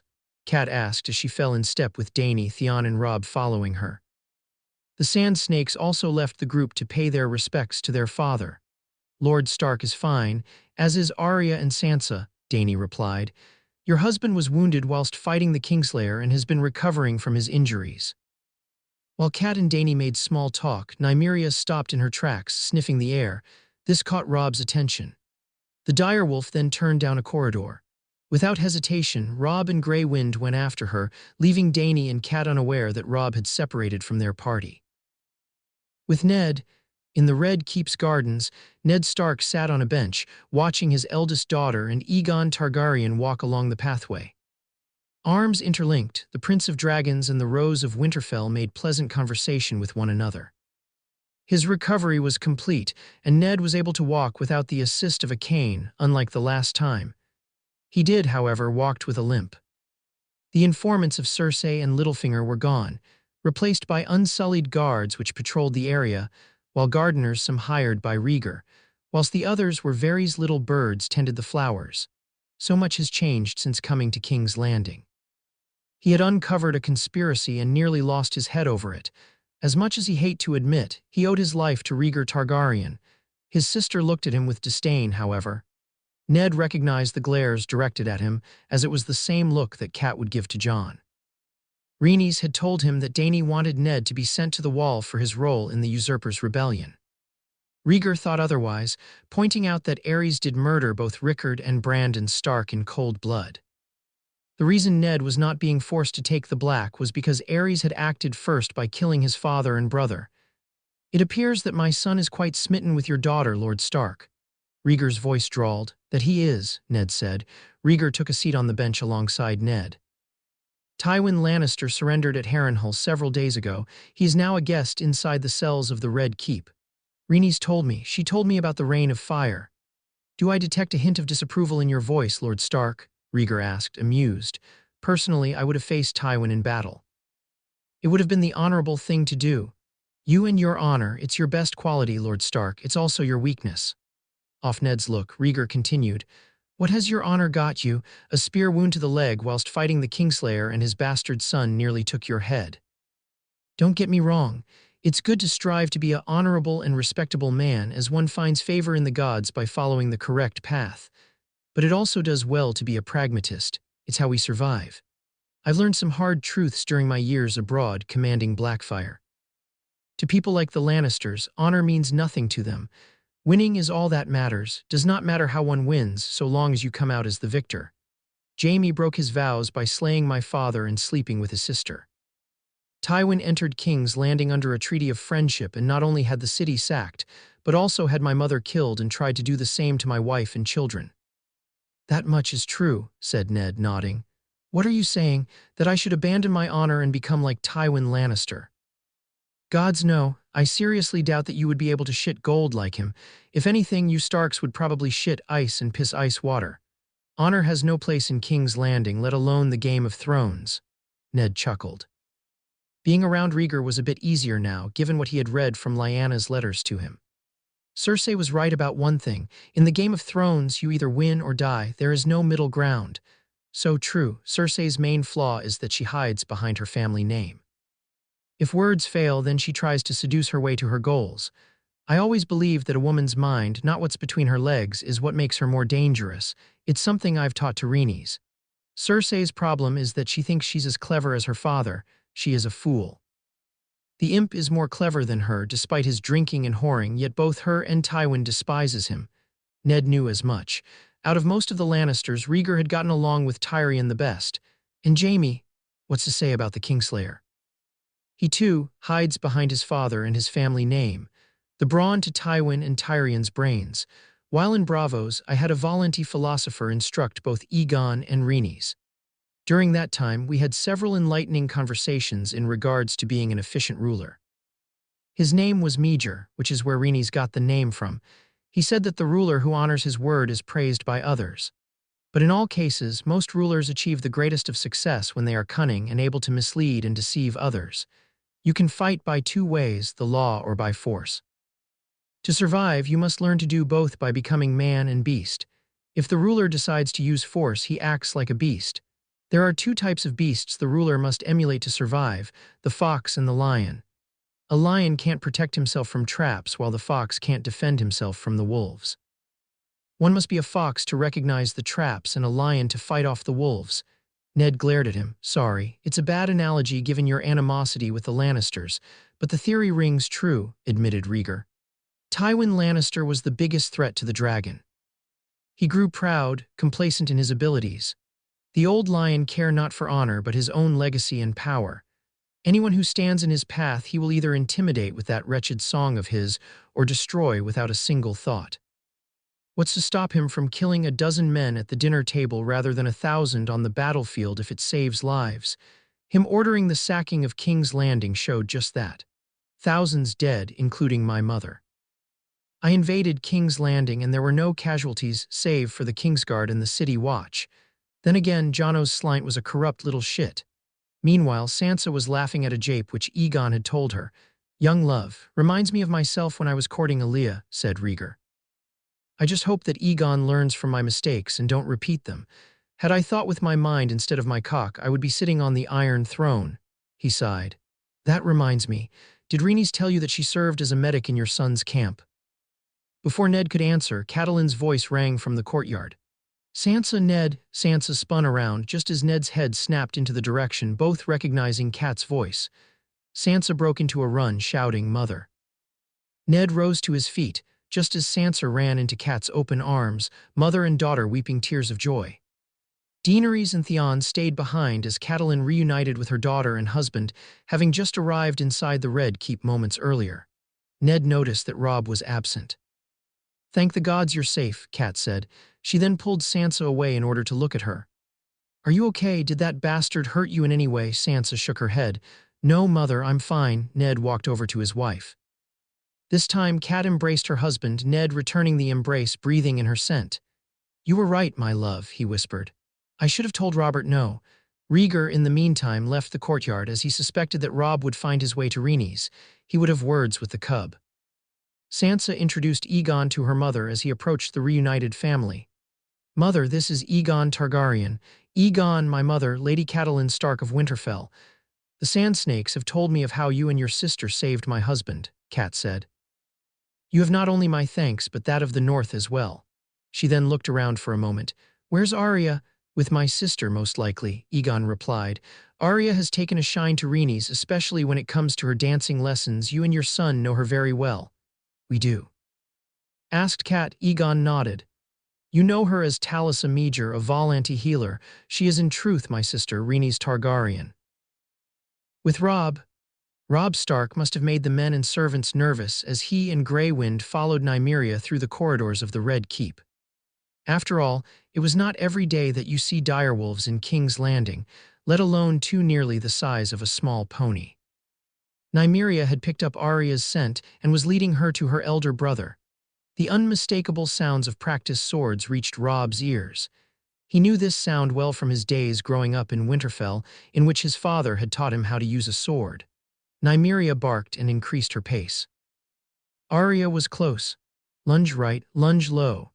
Robb stopped in his tracks as he approached the Solar. He recognized that voice anywhere, but it was different somehow, as if it had radiated authority. That's can't be Talisa, he thought as he quickened his steps. Upon reaching the solar, Robb felt his heart go into his chest. There was his little sister, Arya Stark. She was okay and learning swordplay from the person he least suspected, Talisa Meager. The Volanti noblewoman, or so he thinks, she was just as how he remembered her, almost. She was clad in men's clothing, leather breeches, a cotton tunic and leather boots. Dark hair was tied into a single braid. He watched from his place in the Solar's entrance, watching as Talisa, otherwise known as Rhaenys Targaryen, instructed his sister in the Braavosi water dance, as did Nymeria and Grey Wind. Appearances had proven to be very deceiving, as Robb saw a different side to the older woman. Robb watched as Arya was getting into the dancing lesson, but she still had a long way to go. Robb knew of Arya's habits and suspected that his father encouraged her to learn swordplay. Arya was turning out to be a natural in it, but even Robb knew that their mother would disapprove. Arya was no lady, unlike Sansa. She was a tomboy through and through. Whack! Arya yelped as she felt Rhaenys' wooden sword smack her on the back of the knee. Dead. Whack! Arya yelped again as she felt the wooden sword smack her on the side. Dead. Arya then tried to thrust, but felt the wooden sword against her throat. Tusk, very dead, Rhaenys said. She then cocked her head to the side. Never overextend your thrust, Arya, aside from leaving you exposed to attack. Rhaenys proceeded to lightly shove Arya, causing her to fall on her rear. It leaves you off balance, she finished. At that moment, Nymeria decided to make her presence known by barking twice. Arya and Rhaenys turned their heads and saw Robb Stark standing there, Nymeria and Grey Wind at his side. Nymeria, Arya shouted as the direwolf rushed over to her, tackling her to the floor and proceeded to lick her face, Arya sprouting apologies to her beloved pet direwolf for having to drive her off. Robb walked into the room, followed by Grey Wind, his eyes not leaving Rhaenys. After Arya managed to get Nymeria off of her, she embraced her brother, thanking the gods that she was safe. Rhaenys then cleared her throat. Arya, go and see your mother. Your brother and I have some things to discuss. You know Robb, asked Arya, of course, now off with you. Arya nodded and left the solar, Nymeria following close behind. For a long moment, Robb and Rhaenys did not speak, the tension between the pair incredibly thick. Rhaenys sighed. I suppose I owe you an explanation for why I left you in the middle of the night. Robb nodded. That you do, Robb. You have every right to be angry at me, Rhaenys said. I did leave you without saying goodbye, but my family needed me and I could not say no, not to them. Had it been otherwise, I would have stayed with you. Who are you, really? You seem well connected to the dragon for a Volanti noblewoman. Talisa Meager is an alias. It's true that I am a healer, but I am also a warrior, as my father had me trained in the water dance. I am not from Volantis, but rather from King's Landing. My real name is Rhaenys Targaryen. Lord Rhaegar Targaryen is my father, and Alia Martell of House Nymeros Martell was my mother. Robb took a moment to absorb all of this in. Talisa Meager was Princess Rhaenys Targaryen, thought to have been killed at the end of the rebellion. Realization swept over him as one main thought went through his mind. He had slept with Rhaegar Targaryen's daughter. He had seen the dragons flying overhead whilst traveling the Crownlands. He could imagine the reaction of her father and brother once they found out that Rhaenys was no longer a virgin. Rhaenys saw the panic creeping in Robb and could only guess what he was thinking. She smiled internally at the thought of Robb being chased by her father and brother all throughout the Red Keep, the former wielding Blackfire and Dark Sister, and the latter wielding Balerion, screaming curses as they tries to emasculate Robb, or have the dragons try to roast him alive. Robb, calm, Rhaenys said, placing one hand on his shoulder, smiling softly at him. He already knows about us, I told him, and he does not want me dead. No, if he tried to kill you, then I would be very disappointed in him. You were sent to spy on my father's bannermen, Robb said. It was more of a statement rather than a question. Rhaenys nodded. I was. Falling in love with you was not part of the plan, so your feelings toward me were indeed genuine. Robb sounded relieved. And what about you? Rhaenys asked. How do you feel about me? That last night we spent where you talked about marrying me, was it for honor because you took my maidenhood? At first, yes, I won't deny it. That day we met after the battle, you intrigued me. Most women who find out who I am, well, they don't stand up to me unlike you. Yes, I wanted to marry you because of honor at first, because I thought I had gotten you pregnant after we comforted each other. Robb was unaware that he was moving ever so closer to Rhaenys. But in the days we spent together, I got to know you a lot better. You have a kind and gentle heart, Rhaenys. Most men would not think so. My hands are stained with the blood of countless men that I've killed whilst on campaign with my father and brother. And I'm no different. We both have our faults. It hurt when you left me, Rhaenys. Even more than a sword to the stomach. You are such an enigma to me, but at the same time, intoxicating. I don't care about the phrase, I just want you. Robb, Rhaenys began, but stopped when she found herself within arm's length of Robb. No more lies, no more deceit, I just want you. That is, if you will have me, Robb finished. Rhaenys smiled. I would like that, she replied. We can start over. Robb returned the smile. Robb Stark of House Stark, Rhaenys could not help but to laugh. Rhaenys Targaryen of House Targaryen, pleased to meet. She was cut off when Robb closed in the distance and kissed her full on the lips. Rhaenys reacted almost automatically, her arms wrapping around her as the kiss began to increase in intensity. After exploring each other's mouths for the first time in weeks, the pair broke off, trying to catch their breath. Be careful, Lord Stark, Rhaenys warned in a playful tone. I am the Princess of Dragons, I just might ignite. I think I may enjoy being burned by you, replied Robb. His voice then dropped to a whisper. I love you, Rhaenys. And I you, replied Rhaenys, smiling softly at Robb. Ahem, Rhaegar's arrival had caused the young couple to break the embrace, Robb and Rhaenys both turning red with embarrassment as they now stood side by side. Hands behind his back, the Targaryen patriarch entered into the solar, mild amusement on his face, having witnessed the events between his daughter and Ned Stark's son. So the cub enters the dragon's den, drawled Rhaegar as he stood before the couple. Looking down at Grey Wind, he extended his hand, allowing the direwolf to sniff his palm. After a moment, Grey Wind barked his approval. Rhaegar smiled at the direwolf and petted it before turning back to Robb. This is the young cub you've been telling me about, Rhaenys. The one who has stolen your heart, as well as your maidenhood. Robb tried his best not to look intimidated in front of the Dragon Lord, and he was failing. Father, don't scare him more than he already is, Rhaenys admonished. Rhaegar chuckled. He introduced himself to Robb. Rhaegar Targaryen, Lord of House Targaryen, you must be Robb Stark. That I am, my lord. You can calm down, son, Rhaegar said. If I wanted you dead, we would not be having this conversation.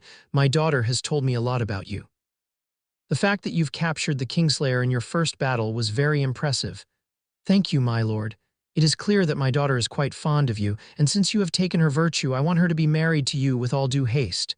He paused for a moment. Tell me. Do you love my daughter, Stark? I do. Would you do anything for her? Would you keep her safe from harm? Yes, I would. You are just like your father, an honorable man. Then again, you Northerners carry yourselves with respect and honor, so it's expected. I will have words with your parents about this matter, but you have my blessing to marry Rhaenys. Thank you. I will protect her with my life, Robb said as Rhaenys squeezed his hand. I will hold you to that promise, young Stark. Rhaegar's voice took on a steel-like hardness. She may be a woman, but she will always be my little princess. You hurt her in any way, you break her heart and I find out about it, I'll personally skin you alive. Are we clear? Robb gulped. Yes, my lord. Good, now go and see your father. He is at the gardens with your mother and sisters. Within the next couple of days, the lords of the main houses converged onto King's Landing. The Red Keep was bustling with activity as the day of the Council of Lords moved ever so closer. Finally, the day came. With the arrival of Lord Kevin Lannister of the Westerlands and the Tullys, the Council of Lords was convened. The meeting took place inside the small council's chambers. A long table was brought in for the men to sit. On one side of the table, Eddard Stark of Winterfell and his son, Robb Stark. Next to the Starks was Catelyn's father, Lord Hoster Tully of the Riverlands, and his brother, Sir Brynden Tully, known as the Blackfish. Next to him was Oberyn Martell, representing his elder brother as he could not make the trip, Nymeria Sand seated next to her father. Mace Tyrell of the Reach was present with his son, Willas Tyrell. Renly Baratheon was also present, with his bodyguard and lover, Sir Loras Tyrell. Seated in the last seat was Lord Rewald Rayne. On the opposite side of the table, Lord Kevin Lannister of Casterly Rock, having been made lord by his elder brother, Tywin, his last act before being hauled off to the dungeons of the Red Keep. Tyrion Lannister sat next to his uncle, hiding his displeasure of seeing his uncle being chosen as Lord of Casterly Rock over him. The pair, along with she and Bronn, had arrived in the previous night and were given quarters within the Red Keep. Last was Stannis Baratheon, who sat next to the imp, a scowl on his face. Seated next to him was his advisor Melisandre, the Red Priestess who worshipped Ar-Hiller, the Lord of Light. The seats belonging to House Frey and House Greyjoy were absent. Stannis was furious upon finding out that not only King's Landing had fallen, but that the Targaryens were still alive and in control of King's Landing from what Davos Seaworth had told him. Davos was supposed to be here at Stannis' side, but he was left behind at Dragonstone. To Stannis, he saw Rhaegar as a false king and wanted him and his family out of the way. Surprisingly enough, Melisandre relented from using her shadow-binding abilities from trying to assassinate the Targaryen family. "The Lord of Light is with him, Lord Stannis," she had told him. "Our Lord has found favor in him, despite him following the faith of the Seven. I don't know why, the flames do not speak to me." It was also the first time that Stannis had seen the Red Woman so afraid. Of course, that did not stop him from marching up to the throne room with a septon in tow in an attempt to get himself crowned, only to find the throne room blocked off by the Targaryen guards. Only with the threat of death did Stannis stalked off. Stannis looked at Rhaegal. "Who are you?" "Rhaegal Rain of House Rain," Rhaegal introduced himself. Tywin thought he had wiped out all of House Rain, but he did not. There were survivors who had fled to the Free Cities. "That's where Lord Rhaegar found us. In exchange for serving under the dragon, he promised to revive our house." Lord Rhaegar honored his end of the bargain once King's Landing was secured. "This meeting is a waste of time," Stannis grumbled. "The Iron Throne is mine by right. Robert had no trueborn sons, only bastards. I can only guess what you plan on doing once you ascend to the throne, brother." Renly snorted. "You would have open rebellion on your hands should you try and force your new religion onto the people." Melisandre remained silent. Normally, she would have proclaimed Stannis as the one true king of the Seven Kingdoms, but with the Targaryens back in control, the fires told her nothing. "I am next in line to rule. The Iron Throne is mine," Stannis shot back. "I think I would take objection to that claim." Rhaegar said as he entered the room, Daenerys at his side, followed by Aegon and Rhaenys. If Stannis looked shocked, he did not show it. "So the rumors were true. My brother did not kill you after all."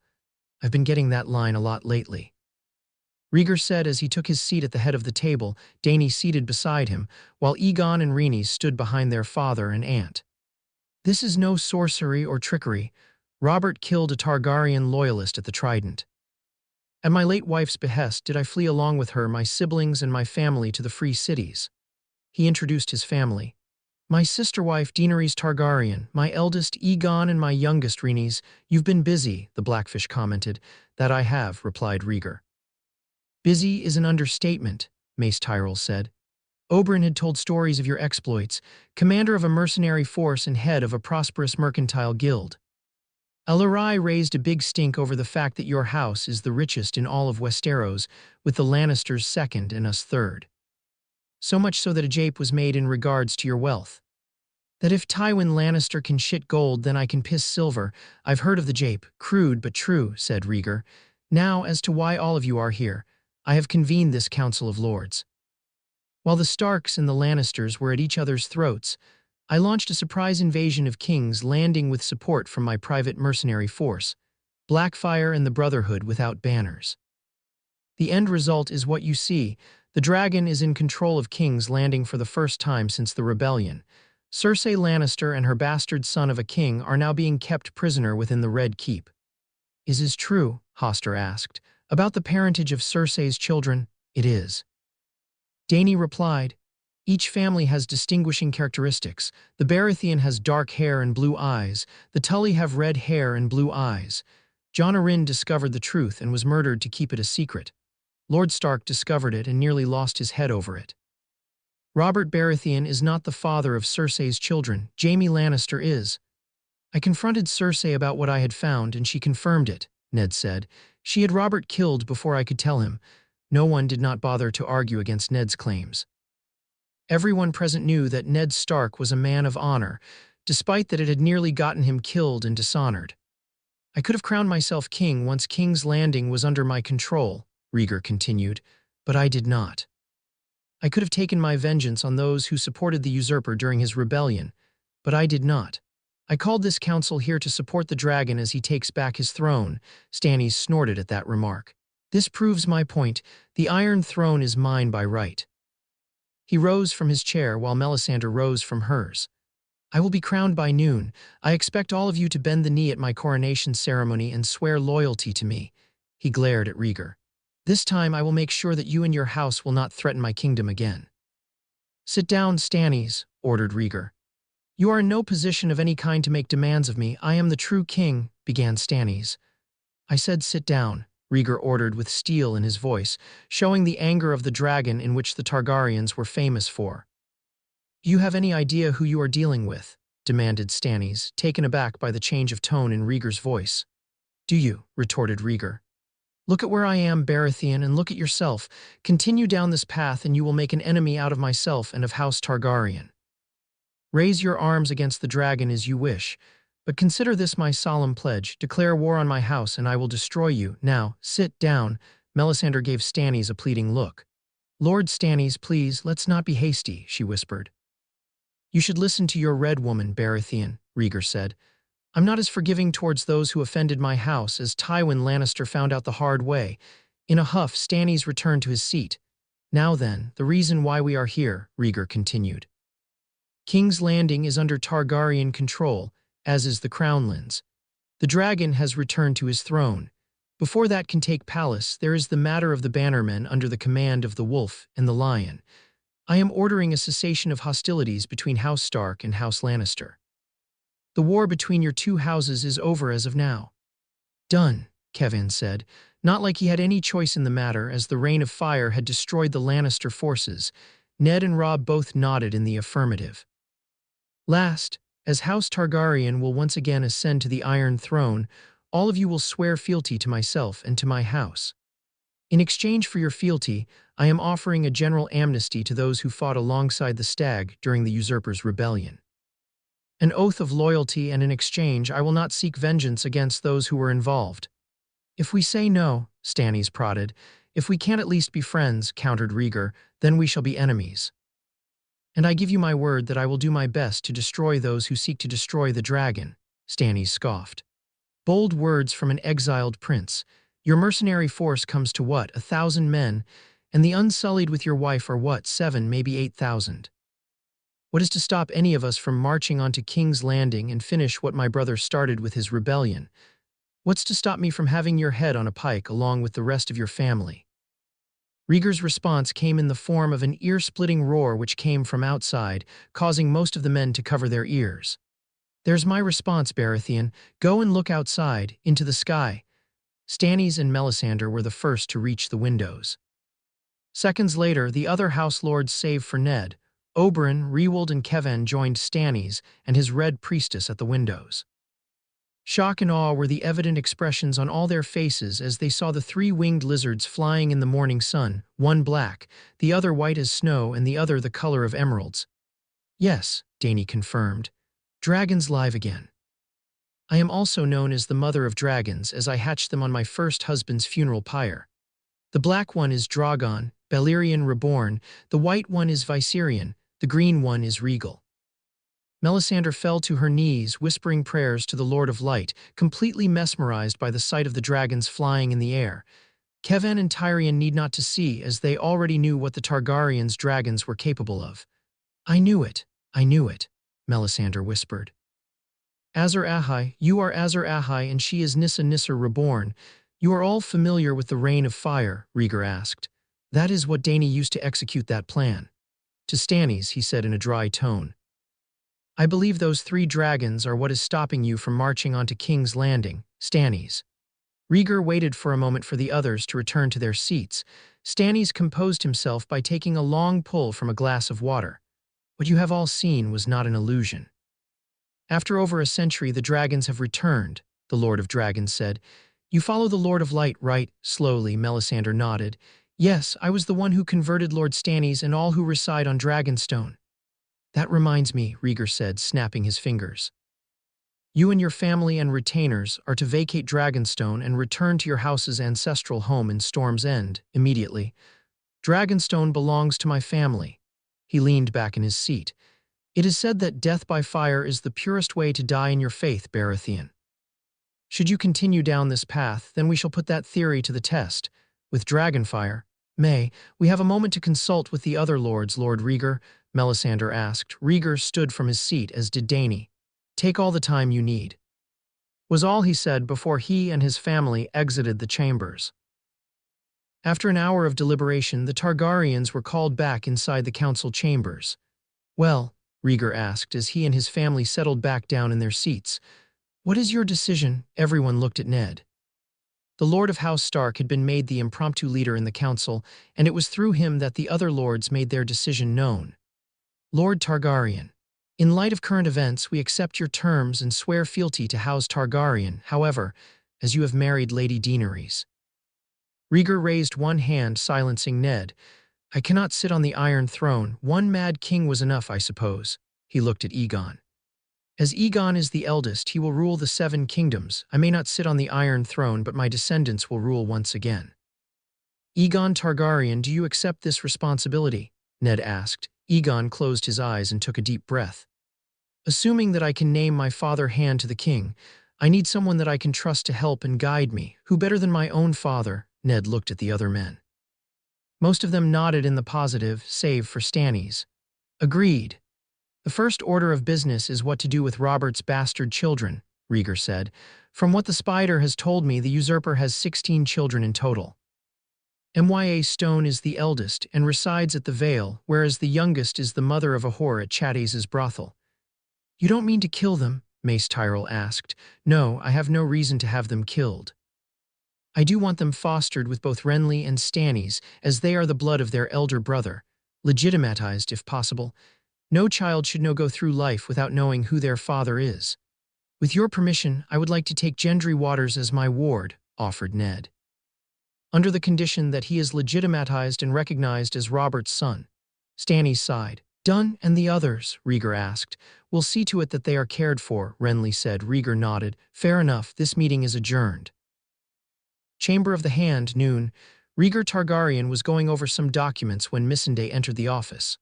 Lord Hand, Lord Kevin Lannister and Tyrion Lannister are here to see you. Rhaegar nodded, and Missandei led the imp and his uncle inside, accompanied by Bronn. The imp waddled over to the chair and sat down along with Kevin. Bronn stood to the side. Rhaegar looked at the sellsword. Who's he? He is in my employ, Tyrion replied. What do you want with us?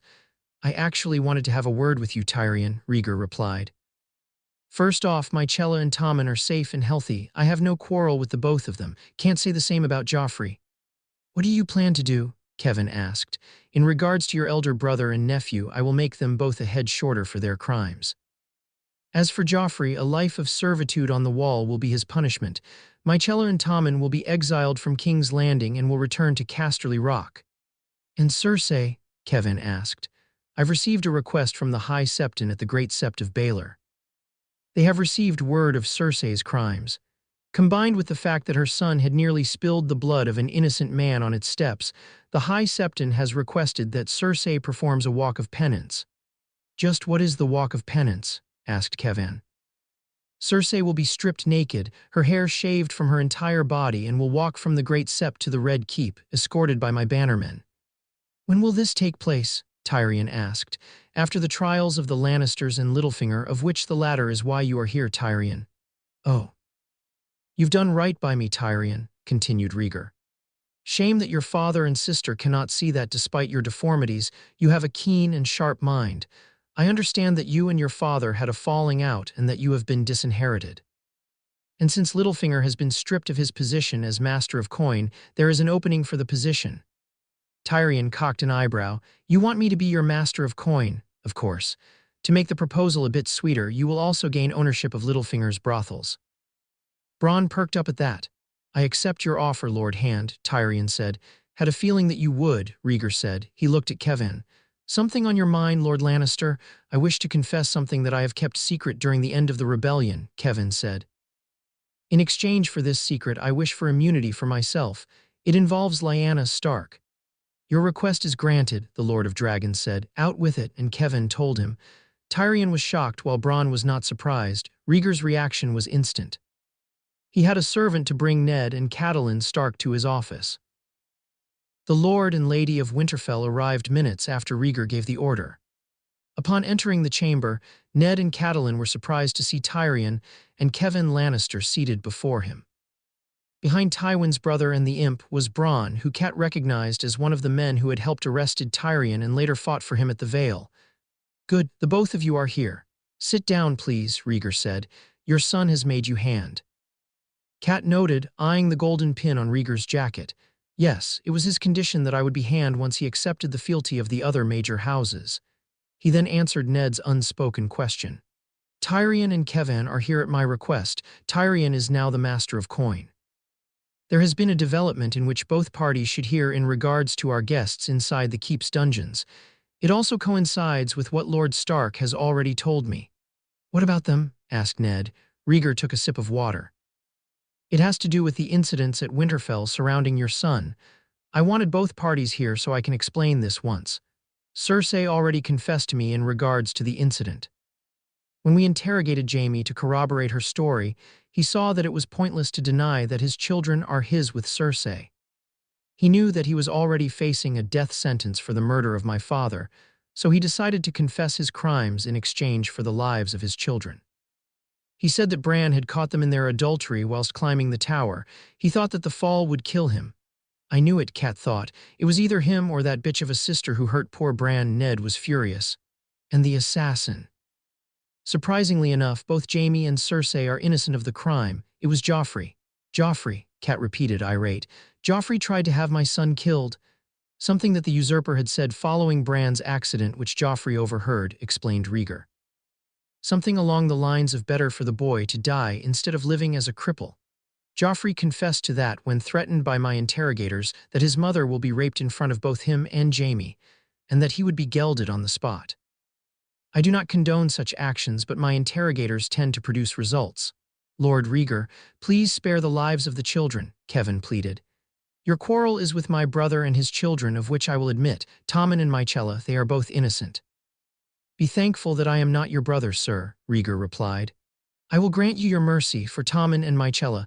Joffrey will take the black and spend the rest of his life at the wall. As for Jaime, he will be executed for the crimes of regicide and attempted murder. Lord Hand, as it was my son who was nearly killed by Jaime, I request that I should be the one to execute him, Ned said. Granted. What about Jon Arryn's murder? Cat asked. Which one of the Lannisters murdered him? Neither one, not Cersei nor Jaime. The murderer is, shall we say, in house. Your house, to be precise. The murderer is your sister, Lady Stark. Catelyn looked like she had taken a sword to the gut. No, that can't be true, not Lysa. I'm afraid so. Lysa killed Jon Arryn, the Hand continued. She was having an affair with Tyrion's predecessor. Baelish was still in love with you after all these years and saw Lysa as a substitute. Littlefinger refused to give out any information, but like I said, my interrogators can be very convincing. After cracking several of Baelish's ribs, he confessed. He manipulated Lysa into poisoning Jon Arryn and framed Tyrion Lannister for the attempted murder of your son in an attempt to sow discord between the wolf and the lion. All because you married Lord Stark rather than him. He had hoped that with Lord Stark out of the picture, he would marry you. Lord Hand, I plead for my sister's life. Cat began, but Rhaegar silenced her with one raised hand. Your sister's life is still hers, but for her actions, she will be forbidden from returning to King's Landing. She will spend the remainder of her life at the Vale in exile. Rhaegar leaned back in his seat. There's more to the story. He turned to Kevin.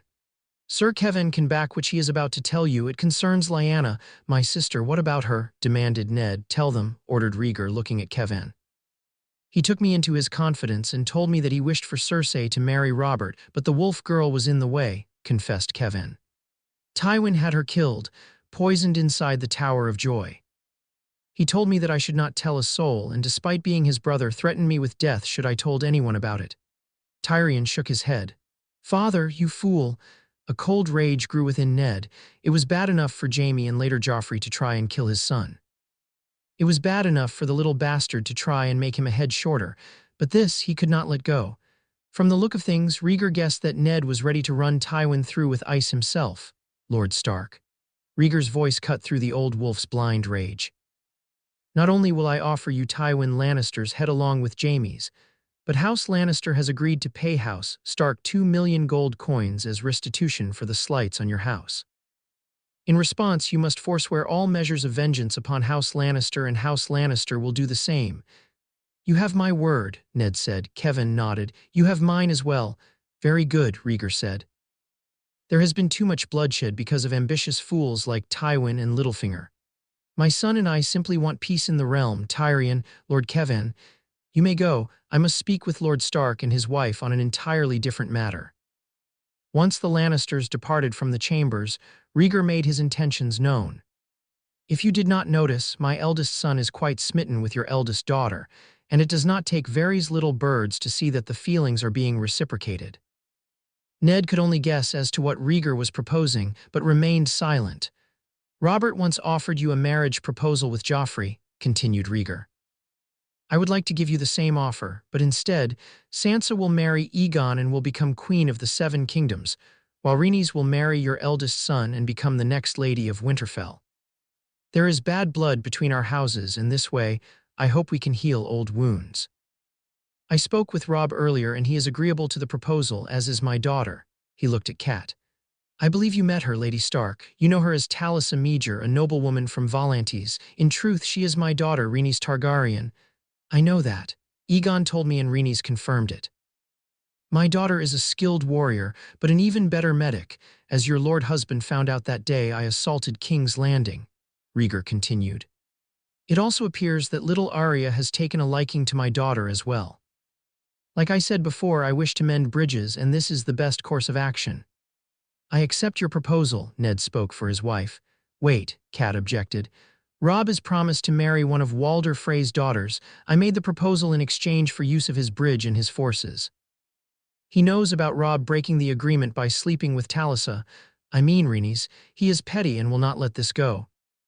Yes, Rhaenys has told me of the predicament regarding the Freys, Rhaegar said. That problem will soon be rectified. In regards to Rob and Rhaenys, I must ask that they should be married before leaving King's Landing, as she had lost her maidenhood to your son. In the event that she is with child, I move that we have them wed as soon as possible. Agreed. However, we pray to the old gods, Ned pointed out. I seriously doubt that there are those who worship the old ones who can conduct the ceremony. Sometimes the most difficult of problems requires a practical solution, replied the hand. I will call for a septon to marry them here to make the union legitimate in the eyes of the people. Then you can hold the official wedding ceremony in the eyes of the old gods in Winterfell. Would that be feasible to the both of you? Both Ned and Kat nodded. Then Ned remembered something. Lord Hand, there is still the matter of the Night's Watch. They are undermanned and under-equipped. They need more men and supplies if they are to hold the wall, and winter is coming. I'll have a shipment of weapons sent to Castle Black immediately, Rhaegar replied. My armorers and warlocks have found out how to make Valyrian steel along with crafting dragonglass as weapons. As you like to say, winter is coming, and I'll be damned if we can't survive the winter. As there are an influx of prisoners, I will give them the option of having them take the Black. We can also reach out to the wildlings who are living on the other side and see if they can help in defending the wall in exchange for supplies. You thought everything, though, haven't you? Kat asked. Hope for the best, yet prepare for the worst, Lady Stark, the Lord of Dragons replied. That is all, the both of you may go. Later, it was a double wedding ceremony within the Red Keep. A simple ceremony, as requested by Ned Stark and Rhaegar Targaryen. In the days following the assault on King's Landing, Rhaegar and Ned noticed the obvious attraction between Aegon and Sansa. Varys little birds had reported that they had even kissed on several occasions while Ned was bedridden. So negotiating a marriage between the dragon and the wolf was a feasible solution. Since Rhaegar wanted Rhaenys married off to Robb Stark as she had lost his maidenhood to Robb, he suggested a double ceremony. It was a simple ceremony, nothing fancy or extravagant. Just an exchange of rings and the septon announcing the two couples as man and wife, Sansa Stark now Sansa Targaryen and Rhaenys Targaryen now Rhaenys Stark. Once Aegon ascended to the Iron Throne, there would be a massive celebration. Once Robb returned to Winterfell with his bride, there would be a formal celebration Northern style. Witnessing the ceremony was Ned and Catelyn Stark. Standing beside the Starks were Rhaegar and Daenerys Targaryen. Arya Stark stood beside her parents, looking rather uncomfortable in a dress which her mother had picked out for her, Nymeria and Grey Wind at her side. The other house lords were also present, witnessing the ceremony. Stannis Baratheon stood alongside Melisandre. She had offered her services in conducting the ceremony, but Rhaegar declined. Renly and Margaery Baratheon stood beside Stannis and the Red Woman, Margaery gushing over how radiant Sansa looked in her wedding dress. Mace Tyrell and his son Willas also commented on the blushing bride. Hoster Tully and Brynden were fighting back tears as they watched Kat's little girl marry Aegon. Even Kevin Lannister and Tyrion Lannister attended the ceremony, along with she. When Stannis found out that Rhaegar had named Tyrion Master of Coin, he had resigned his post as Master of Ships in protest, as he blamed the Lion for his brother's death. In response, Rhaegar and Aegon named Mace Tyrell the new Master of Ships. Despite this, he offered his best wishes to House Stark and House Targaryen. It was only after the wedding that Ned and Rhaegar had broken the news to Sansa while attending the reception inside the Red Keep's gardens. "Welcome to the family, child," Rhaegar said, embracing Sansa warmly. "Thank you, Lord Rhaegar," Sansa replied, returning the hug. Catelyn was a bit miffed at Rhaenys' deception, but saw that the Princess of Dragons genuinely loved her eldest son, so she forgave Rhaenys for the deception. "You look radiant, Rhaenys," she said, embracing her daughter-in-law. "Thank you, Lady Catelyn," replied Rhaenys. "I have a present for you," Rhaegar said. "I know the direwolf is your family's sigil, and I also understand you lost your own pet on the way here." As Rhaegar spoke, Daenerys appeared. In her hands she was holding a small puppy with gray fur. "I found her venturing close to the dragon pits near Aegon's Hill," she explained. "It's a wolf-dog mix, not a full-blooded direwolf, but it has wolf blood in her."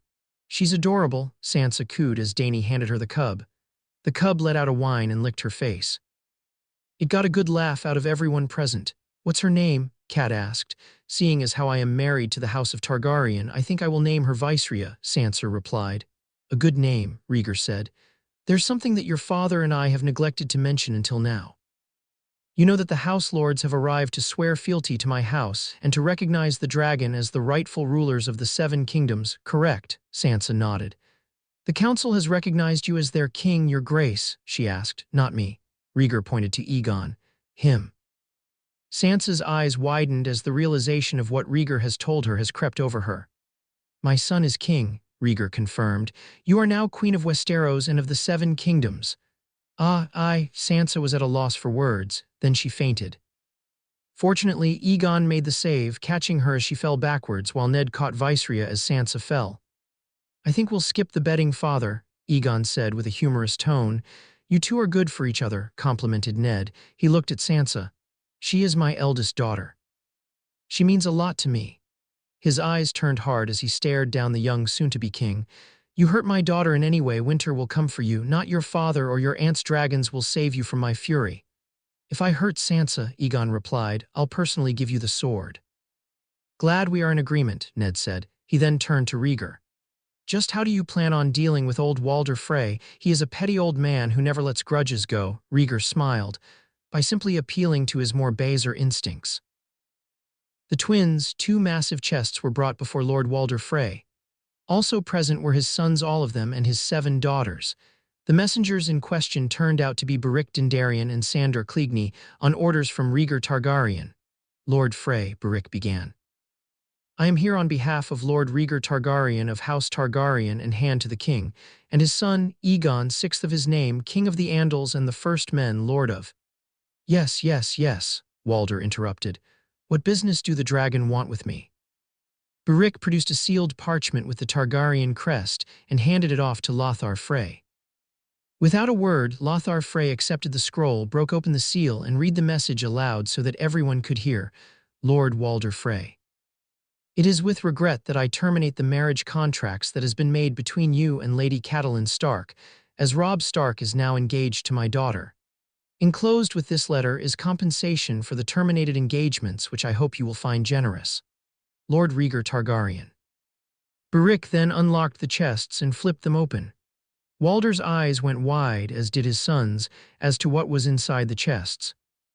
The first was filled to the top with gold bars, pilfered from the Lannister camp at Harrenhal when the Lannister forces abandoned it, brought back to King's Landing, melted down and made into golden bricks.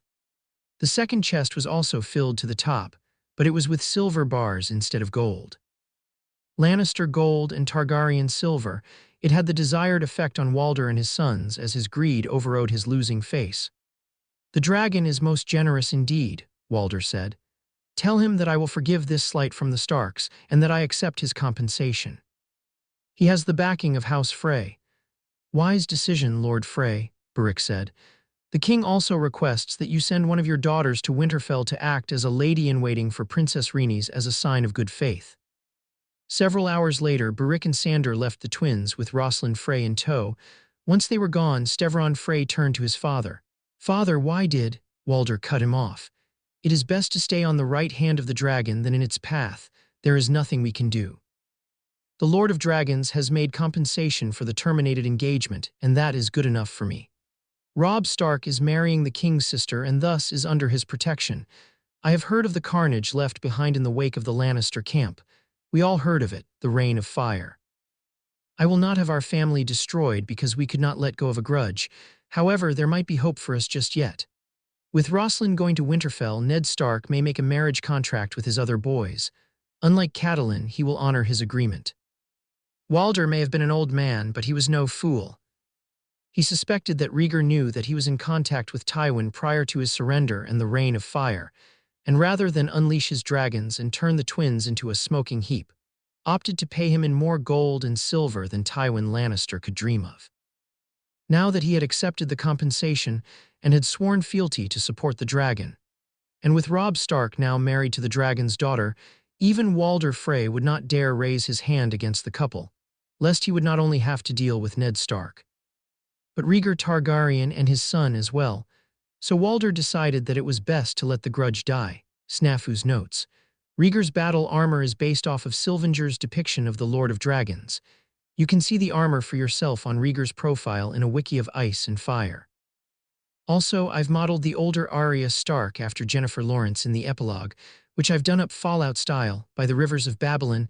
There we sat down, yeah, we wept when we remembered Zion. Remember, O Lord, the children of Edom in the day of Jerusalem, who said, raise it, even to the foundation. O daughter of Babylon, who art to be destroyed, how happy shall he be that rewardeth thee as thou hast served us. Happy shall he be that taketh and dasheth thy little ones against the stones. Psalms 137:1, 7-9 is quoted by Joshua Graham, Fallout. New Vegas. A month had passed since the assault on King's Landing, in which Rhaegar Targaryen and his forces not only rescued Eddard Stark and his daughters, but had successfully captured Cersei Lannister and her son Joffrey, which was followed by the Reign of Fire, which had all but destroyed the Lannisters' war effort, and the surrender to Tywin Lannister. Following the surrender of the Lion, the major house lords converged onto King's Landing to swear fealty to the dragon in exchange for a general amnesty. With 3 dragons behind Rhaegar and Daenerys Targaryen, it was an offer no one in their right mind would dare to refuse. However, as Rhaegar had continued the tradition of dynastic incest with his younger sister, he could not sit on the Iron Throne. Which is why Aegon Targaryen was chosen, as he was the next in line to rule, to heal the wounds between House Stark and House Targaryen. Aegon had married Sansa Stark, while Robb Stark married Rhaenys Targaryen. It also helped that Sansa was strongly attracted to Aegon's roguish personality, and that Robb was already in love with Rhaenys while she was known as Talisa Meager. To the people of the North, it made them proud that one of their own was queen. But no one could be even more prouder than Catelyn Stark. Of course, with Sansa now the wife of Aegon Targaryen, the game of thrones has been changed. Now the Highborn were working and trying to gain favor with the new rulers. With Rhaegar Targaryen as hand to the king, that proved to be quite the challenge. Sansa was a bit naive, but was starting to wise up following her first engagement, which is why Rhaegar had Nymeria Sand to instruct Sansa on the Game of Thrones, as well as political intrigue. Despite her bastard status, Sansa saw that Nymeria was a formidable instructor, given that her father was the Red Viper. Margaery Baratheon and Aerion Sand became Sansa's ladies-in-waiting, as well as her closest friends. Sansa also received instruction from Margaery's grandmother, Olenna Tyrell of Highgarden, who made the trip to King's Landing for the coronation ceremony. As the Tullys were already present in King's Landing, Roose Bolton and his bastard son Ramsay Snow made the trip to King's Landing, along with the great John Umber and Rickard Karstark for the coronation ceremony.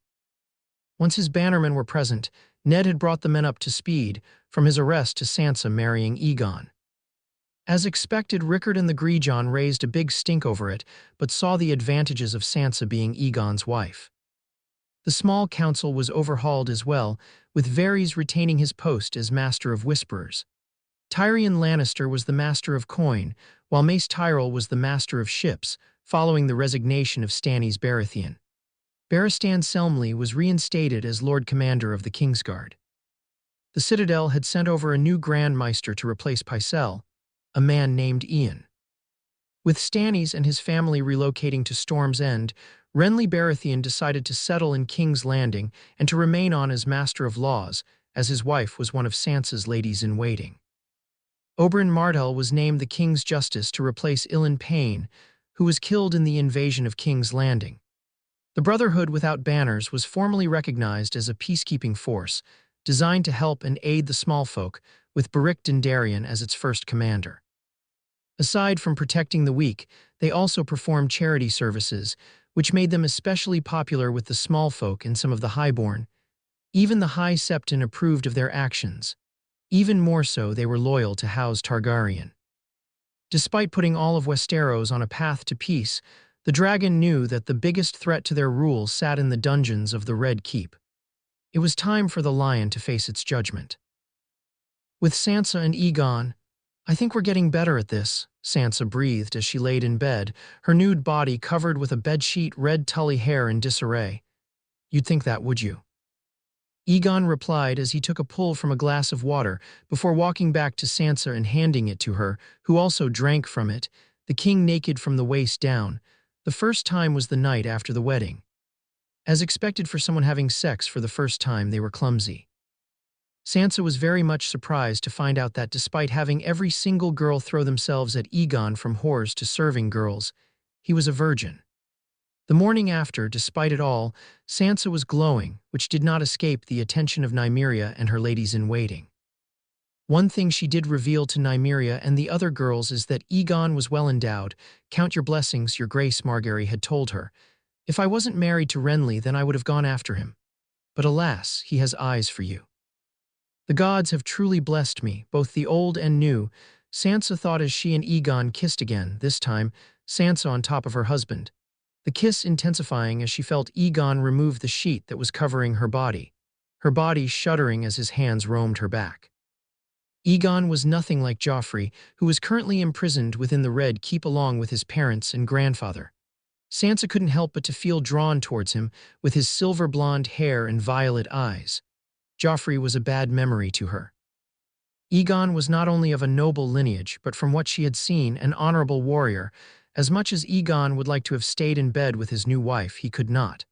Today was his first official day as King of the Seven Kingdoms, and there was much to do. Hesitantly, he broke off the kiss.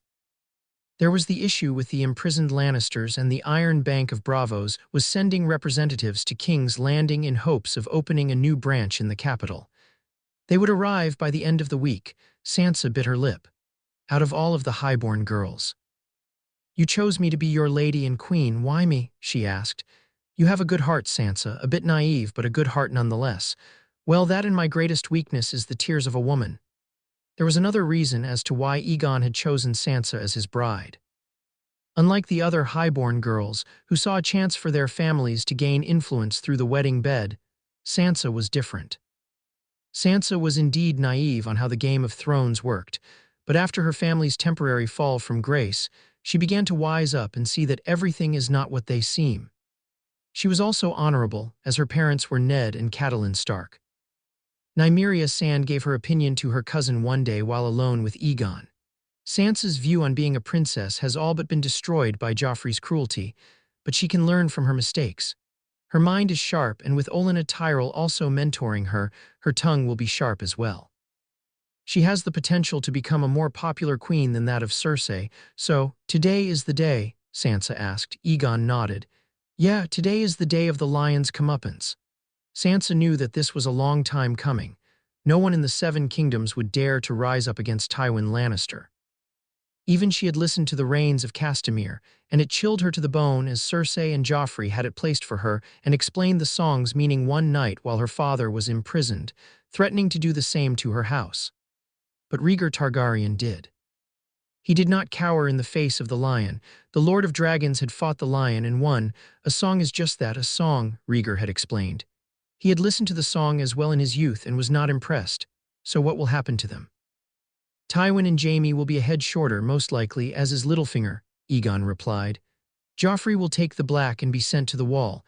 The High Septon has put in a request to my father, asking that Cersei performs a walk of penance. She will be placed under house arrest and banished from both King's Landing and Casterly Rock.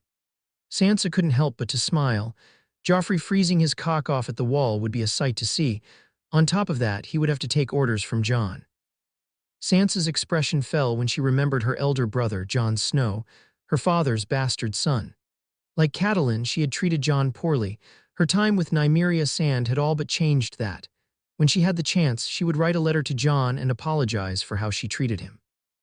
The servants entered the room, and after Sansa had her bath, began to dress. It was her first day as queen, and she wanted to make an impression with the royal court, after all. With Robb and Talisa.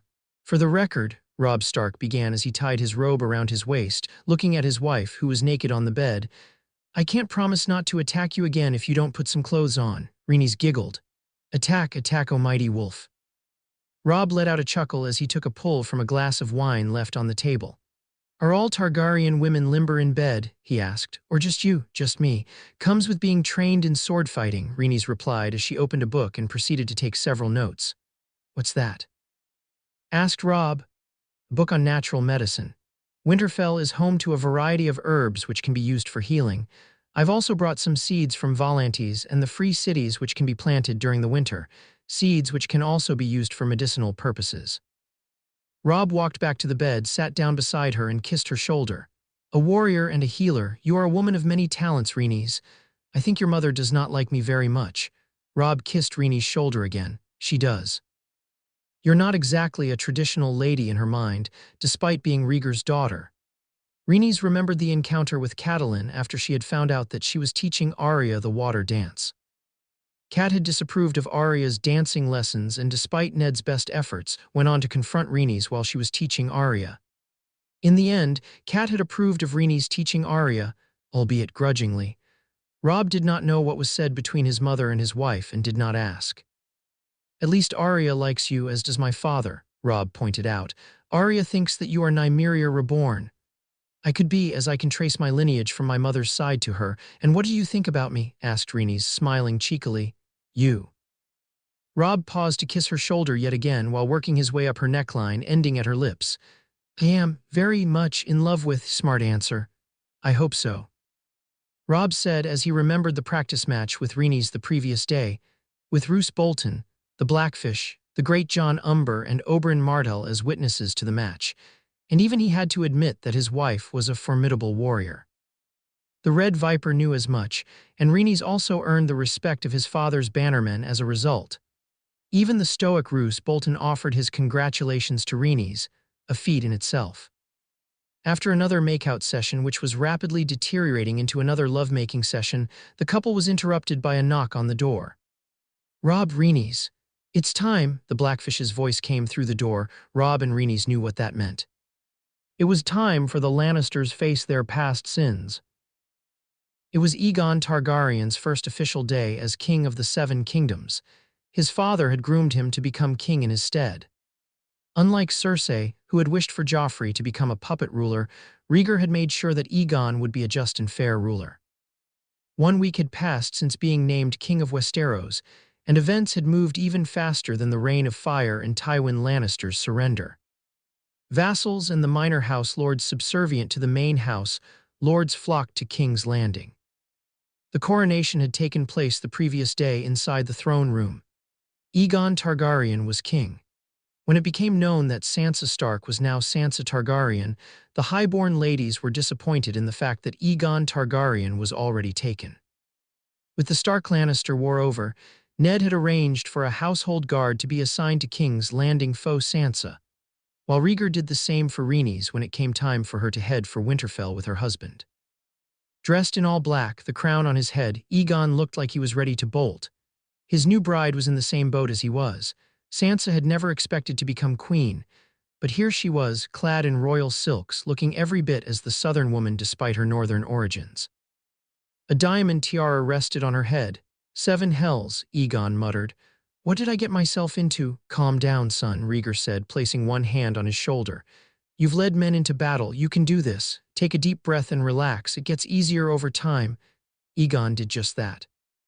Sansa gave her husband's hand a squeeze. "It's okay, my love. I'm nervous too."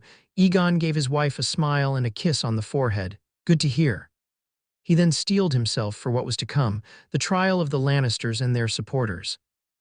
In truth, it was not as much as a trial, but rather a public confession of their crimes before delivering the final judgment. Taking one final breath, Aegon steeled himself. "I'm ready." Rhaegar nodded to the two Unsullied who stood at the door. They opened it and Aegon entered the throne room, Sansa at his side, looking as regal as she could be. Rhaegar Targaryen and Daenerys Stormborn followed close behind. The room was adorned with the black and red banners containing the sigil of the Targaryens, the three-headed dragon. The gathered highborn took a knee and curtsied for the royal couple. "All hail his grace, Aegon of House Targaryen," the royal steward bellowed. "Sixth of his name, King of the Andals and of the First Men, Lord of the 7 Kingdoms and Protector of the Realm." His wife, Queen Sansa of House Stark and House Targaryen. Aegon took his seat on the Iron Throne. Sansa sat down in a velvet chair next to her husband. Rhaegar took his place on the opposite side of his son. Jorah Mormont stood alongside Barristan Selmy, both men clad in the armor of the Kingsguard. Rhaegar had pardoned Jorah for the crime of slavery, but it came with a price. Jorah had to serve in the Kingsguard for the remainder of his life. Ned disapproved, of course, but accepted Rhaegar's decision in the end. Oberyn Martell was tapped to be the King's Justice, a position that the Red Viper relished. Ned, his family and the northern representatives Rickard Karstark, the Great John Umber, Roose Bolton and his bastard son Ramsay Snow were the closest to the Iron Throne. Rhaenys Stark stood alongside her husband, hand interlocked together. Arya Stark stood in front of her brother and his bride, Nymeria and Grey Wind, flanking her. The three men knew Rhaenys as Talisa, but were very much surprised to find out that Talisa was actually the daughter of the Lord of Dragons. Hoster Tully and the Blackfish stood alongside Cat. "Rise." Aegon commanded, the court complied. "Today marks the dawn of a new era in Westeros," began Aegon. "The era in which the dragon will lead Westeros into a second golden age of peace, order, and prosperity. But before that can happen, the lion and his allies will have their comeuppance, one which is long overdue." A snap of his fingers and Tywin Lannister was brought in by two Unsullied. The time spent inside the dungeons within the Red Keep had not been too kind on him. His clothes were soiled and filthy, and there was stubble on his face. His wrists were rubbed raw, as Rhaegar did not have his irons removed ever since being imprisoned within the Red Keep. It was a shocking contrast compared to the Lion of Lannister prior to the Reign of Fire. Jaime and Cersei did not look any better than their father, Cersei still wearing the dress she wore on the day Rhaegar assaulted King's Landing, now in tatters. Jaime sporting a busted lip, courtesy of Rewald Rain. Unknown to her father and brother, Cersei tried to seduce her way out of her prison cell during her interrogation sessions with Rain, and failed. Cersei always believed that a woman's best weapon was between her legs. During her time as a prisoner within the Red Keep, she came to regret those words. Rewald's assistant had fucked her with the promise of freeing Cersei from her cell. Too bad that he did not keep his end of the bargain. He fucked her several times until he got tired of her. Then several other men had their way with her until they cast her aside. When asked later by Rewald about how was Cersei, the reply was not that great. A Braavosi woman was more tight than her. When Tyrion Lannister found out, he laughed. Cersei had mocked him about his first wife when Tywin had forced him to watch as Tisha fucked the entire Lannister garrison. It reminded him of a line he once heard from a visiting Braavosi merchant. "Karma is a bitch.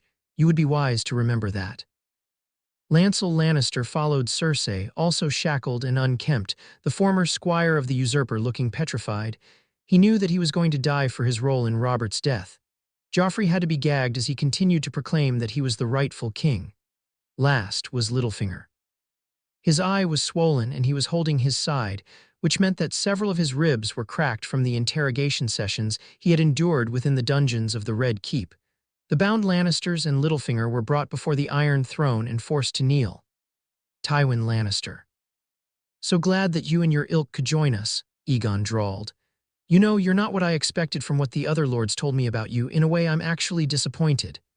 "Here I am," Tywin grated, getting over his shock at seeing the Targaryens alive. "So what now?" "You will slay my family in a misguided attempt at vengeance." "You see it as vengeance. I call it justice," Aegon replied. "Your crimes are great, Lannister, and that of your children are not too far behind. For the Kingslayer, the charges of regicide on King Aerys Roman II Targaryen and the attempted murder of Bran Stark. For your whore of a daughter, conspiracy to commit regicide and the crime of regicide. The usurper may have been a false king, but he was a king nonetheless. For your nephew, conspiracy to commit regicide and the crime of regicide. For your grandson, the attempted murders of both Bran Stark and Lord Eddard Stark. And for you, the charge of regicide on Queen Rhaegar Targaryen, the murder of Lyanna Stark, and the attempted murder of my mother, my sister, and myself. As for Littlefinger, he is charged with conspiracy of murder of your successor as Hand Jon Arryn." "Be careful how you speak of my children, false king," Tywin threatened. "Silence," Oberyn shouted, striking the bound Lannister with his fist, drawing blood, ignoring the cries of Cersei. "How dare you speak to your king in such a manner?" "Thank you, uncle," Aegon said. "You forget yourself, Lannister. You forget who is on the Iron Throne and who is in irons before me. Speak to me in such a manner again, and I'll have Oberyn remove your tongue."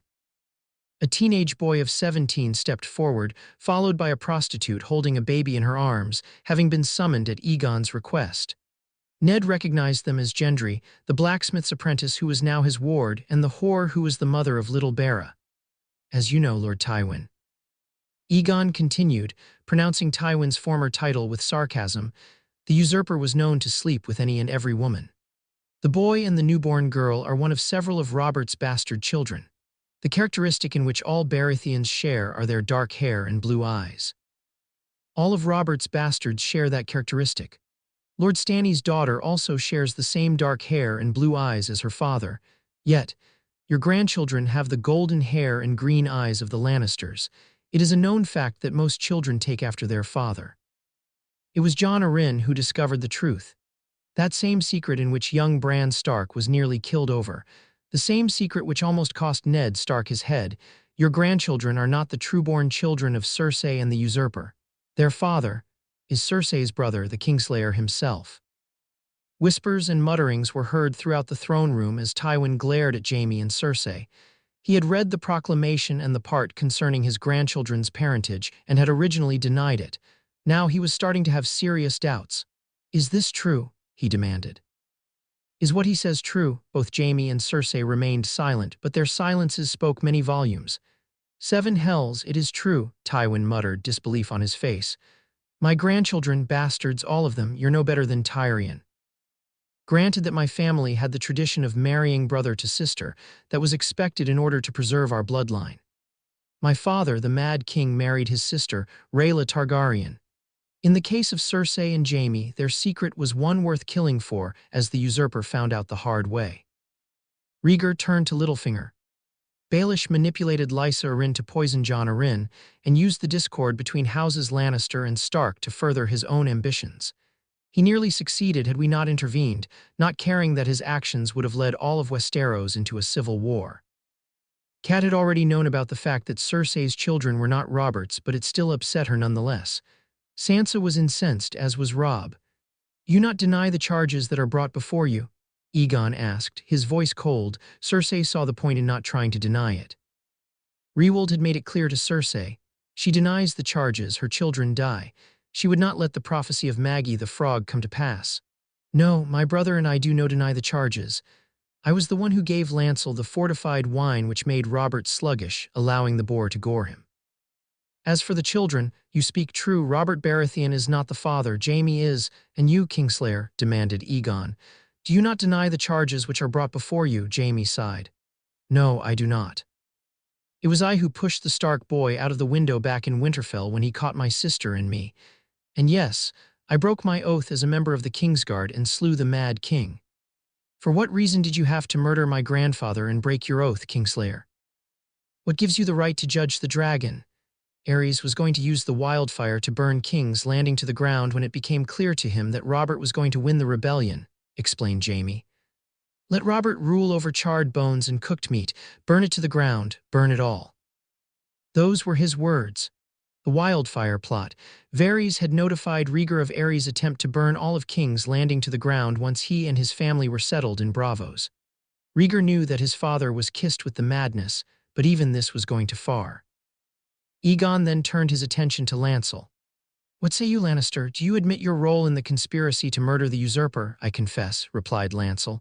Cersei gave me the fortified wine, told me to get her husband good and drunk. Rhaegar glared at Littlefinger. Do you confess that you manipulated Lysa Arryn to poison her husband? Littlefinger nodded. You also confess that you tried to frame Tyrion Lannister for the attempted murder of Bran Stark. Again, Littlefinger nodded. And did you conspire with Cersei Lannister to place a false king on the Iron Throne? Another nod. And you, Tywin Lannister, Rhaegar said, violet eyes staring down at the old man who glared defiantly back at him. It's over for you, you're finished. Do you not deny giving the order to sack King's Landing? I do not. Do you not deny giving the order to murder my family? I do not. And do you not deny ordering the murder of Lyanna Stark? Tywin was silent on the matter, but the look in his eyes told Rhaegar everything. Tywin prided himself on not losing his temper, but that was starting to wane. Do you not deny having Lyanna Stark killed? Rhaegar demanded. Answer me. Yes, yes, I had the wolf girl killed, Tywin bellowed. Rhaegar took a moment to compose himself and was failing. Dany placed one hand on her brother-husband's shoulder, and Rhaegar managed to get his anger in check. Why? You wasn't supposed to marry Aaliyah, Tywin grated. Cersei should have been your wife. Had that came to pass, my house would have had a stronger claim to the Iron Throne. But you chose to marry that Dornish whore instead. Oberyn would have hacked Tywin to pieces on the spot, had it not been for Rhaegar's glare, a silent order for him to stay his hand. It took both Cat and Robb to keep Ned from strangling Tywin to death with his bare hands. Then you had your eyes on the wolf girl, Tywin continued. And when your father murdered both Brandon Stark and his father, I waited. When it became clear that Robert was going to win the rebellion, I threw in my lot with him. I knew that he would agree to a marriage proposal with Cersei, but you and your family had to be eliminated for that to happen. And Lyanna, in the event she was pregnant with your child, she had to die as well to remove any claimants to the Iron Throne. Rhaegar kept his composure. You have anything else to add before we pass sentence? Wait, Jaime shouted before his father could say anything. We have the right for a trial by combat, Aegon nodded. Indeed you do, Kingslayer, name your terms. If my brother wins, Cersei cut in, we go free, no questions asked. As Queen of the Seven Kingdoms, I choose my brother, as he is a member of the Kingsguard. Agreed, Aegon replied, but if my champion wins, your execution will take place tomorrow. Jaime grinned. So who is going to be your champion, your grace? He asked, pronouncing Aegon's title with blatant disrespect. He turned to Robb Stark. Will it be you? You and I have unfinished business, little wolf. I promise you that your lovely new wife will become a widow before the day is out. Not him. Jaime turned his head. Rhaegar was stepping down from the raised platform. He had removed his longcoat, tossing it to the side. My father believed that fire was the champion of the Targaryens. Not this time. You will fight me, Lannister. You will have 1 hour to prepare. The grin never left Jaime's face. An hour is all I need. An hour later, and Jaime Lannister was brought back to the throne room, escorted by Barristan Selmy and Jorah Mormont. His old Kingslayer armor still fitted him, despite not having worn it since Tyrion had been arrested. Rhaegar Targaryen stood in front of the Iron Throne, clad in his own armor. The armor was based off his original spiked armor, which the false Rhaegar had worn to his death at the Trident. It was black, as with the original armor, save that the armor itself was light, as it had been crafted from Valyrian steel. The blood-red cape was absent, as Rhaegar knew that it would be a liability for the battle to come. The helmet was also absent, as it would obscure his field of vision. The armor had served him well during his campaigns back east, and it had not let him down. Jaime knew that he was the best swordsman in the Seven Kingdoms. Ned Stark came close to besting him. Rhaegar Targaryen was a different story. Even back when Rhaegar was in line to rule, Jaime could not best the older man in combat. Jaime unsheathed his own sword and waited. Daenerys and Missandei approached Rhaegar, the former holding Dark Sister in her hands, while the latter held Blackfire. Jaime's cockiness faltered when Rhaegar calmly drew both swords and held them in both hands. Rhaegar was right-handed prior to the rebellion. But now it appeared that he was ambidextrous. The sister-wife and lover of Rhaegar, it was known throughout the realm of Rhaegar's Nothai paramour, stepped back while Rhaegar stepped forward. The Lord of the Dragons versus the Kingslayer, Jaime made the first move. But Rhaegar calmly deflected Jaime's blade with Kingslayer. Jaime found out that he may be over his head while deflecting a blow from Dark Sister. Blackfire carved a gash into Jaime's armor. From her place with her husband and in-laws, Rhaenys whispered to Robb as the fight continued. "Father is enjoying himself." Ned had overheard his daughter-in-law. "What? Father is toying with him. Unlike the usurper, father had kept up his kills during our exile," explained Rhaenys. Had he chose not to flee with the remnants of the royal family, he would have killed his cousin at the Trident. The Kingslayer has not fought in a war since the usurper had taken the throne. Father, on the other hand, well, you know his exploits as commander of Blackfire. Jaime Lannister does not stand a chance. "You are certain of this?" asked Robb. "Of course," his wife replied. "He can still beat my brother and myself in practice duels." Meanwhile, Jaime's head rocked back as Rhaegar's fist, the one holding Blackfire, smashed into his face, bloodying his nose. Once, twice, 3 times before backhanding the Kingslayer to the floor. "Come now, Lannister," Rhaegar taunted. "I'd expected more of a challenge out of you. You claim to be the best swordsman in all of Westeros, yet you can't beat me." Jaime spat out a wad of blood. "So says the man who turned tail and ran, rather than to face Robert at the Trident." "True, I did run, but it was only at the behest of my late mother and wife," the Lord of Dragons replied as Jaime got back to his feet. Jaime was more cautious now as he found out that Rhaegar was as deadly with his steel. The two warriors locked blades. "Had you been a true father, you would know. You would do anything to protect your children." "I am a father," Jaime roared as he forced Rhaegar back. "To what?" Rhaegar retorted as he deflected Jaime's sword swings. "3 bastard children whom you and Cersei passed off as Roberts for the better part of a decade. Like you're the one to talk. Your family married brother to sister. You married your own sister before coming back here." "I admit that I did marry Daenerys. The people accepted the dynastic incest between the Targaryens. Dany and I are the last to marry within the family," Rhaegar replied as he fought back, Jaime hard-pressed to defend against the Lord of Dragons' dual sword attacks. "You fucked your sister while she was married to that idiot cousin of mine." "While she was married? We've started when we were 9. And she did not remain loyal to you. She fucked half the men in the dungeons hoping to get released, and even took Lancel in her bed whilst you were away." Cersei groaned as she shrank from her father's angry glare. Tyrion was enjoying himself as Jaime confessed to secrets that were his and Cersei's alone. Tyrion and Bronn, on the other hand, were enjoying themselves as they watched the fight play out. Bronn had seen Rhaegar fight whilst serving overseas with a sellsword outfit and knew that the Lord of Dragons was a formidable fighter. "This fight was over before it started," Bronn muttered. Tyrion cocked an eyebrow. "Oh, there's no way that Jaime can win," the sellsword explained. "I've worked overseas as a sellsword. I've seen Rhaegar Targaryen fight before. Jaime does not stand a chance. Rhaegar is provoking him into making rookie mistakes.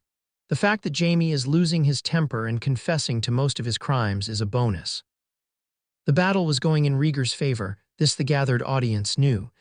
Jaime managed to tag Rhaegar with several good shots, but the armor did its job in protecting its wearer. Jaime was being forced back by Rhaegar, the battle clearly under his control.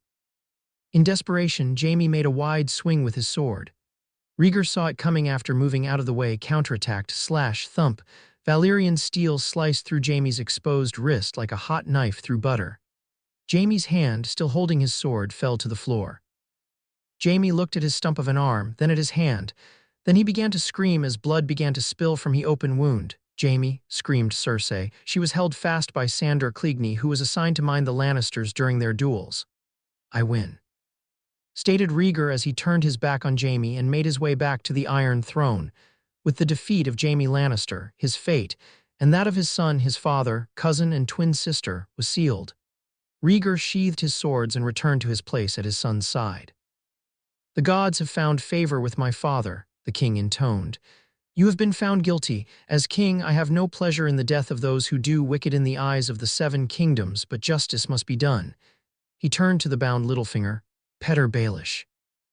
"For the crime of the murder of Jon Arryn and conspiracy of attempted murder of Eddard Stark of Winterfell, you are sentenced to death by beheading, with Lord Stark as your executioner." Next came Jaime Lannister, still holding his bloodied stump.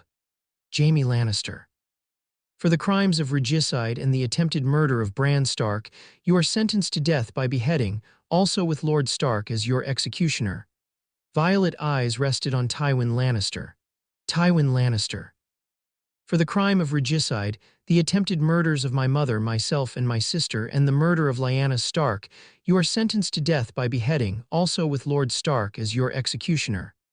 Next came the cowering Lancel Lannister. Lancel Lannister. "For the crime of conspiracy to commit murder, you are sentenced to death by beheading, with Lord Stannis Baratheon as your executioner."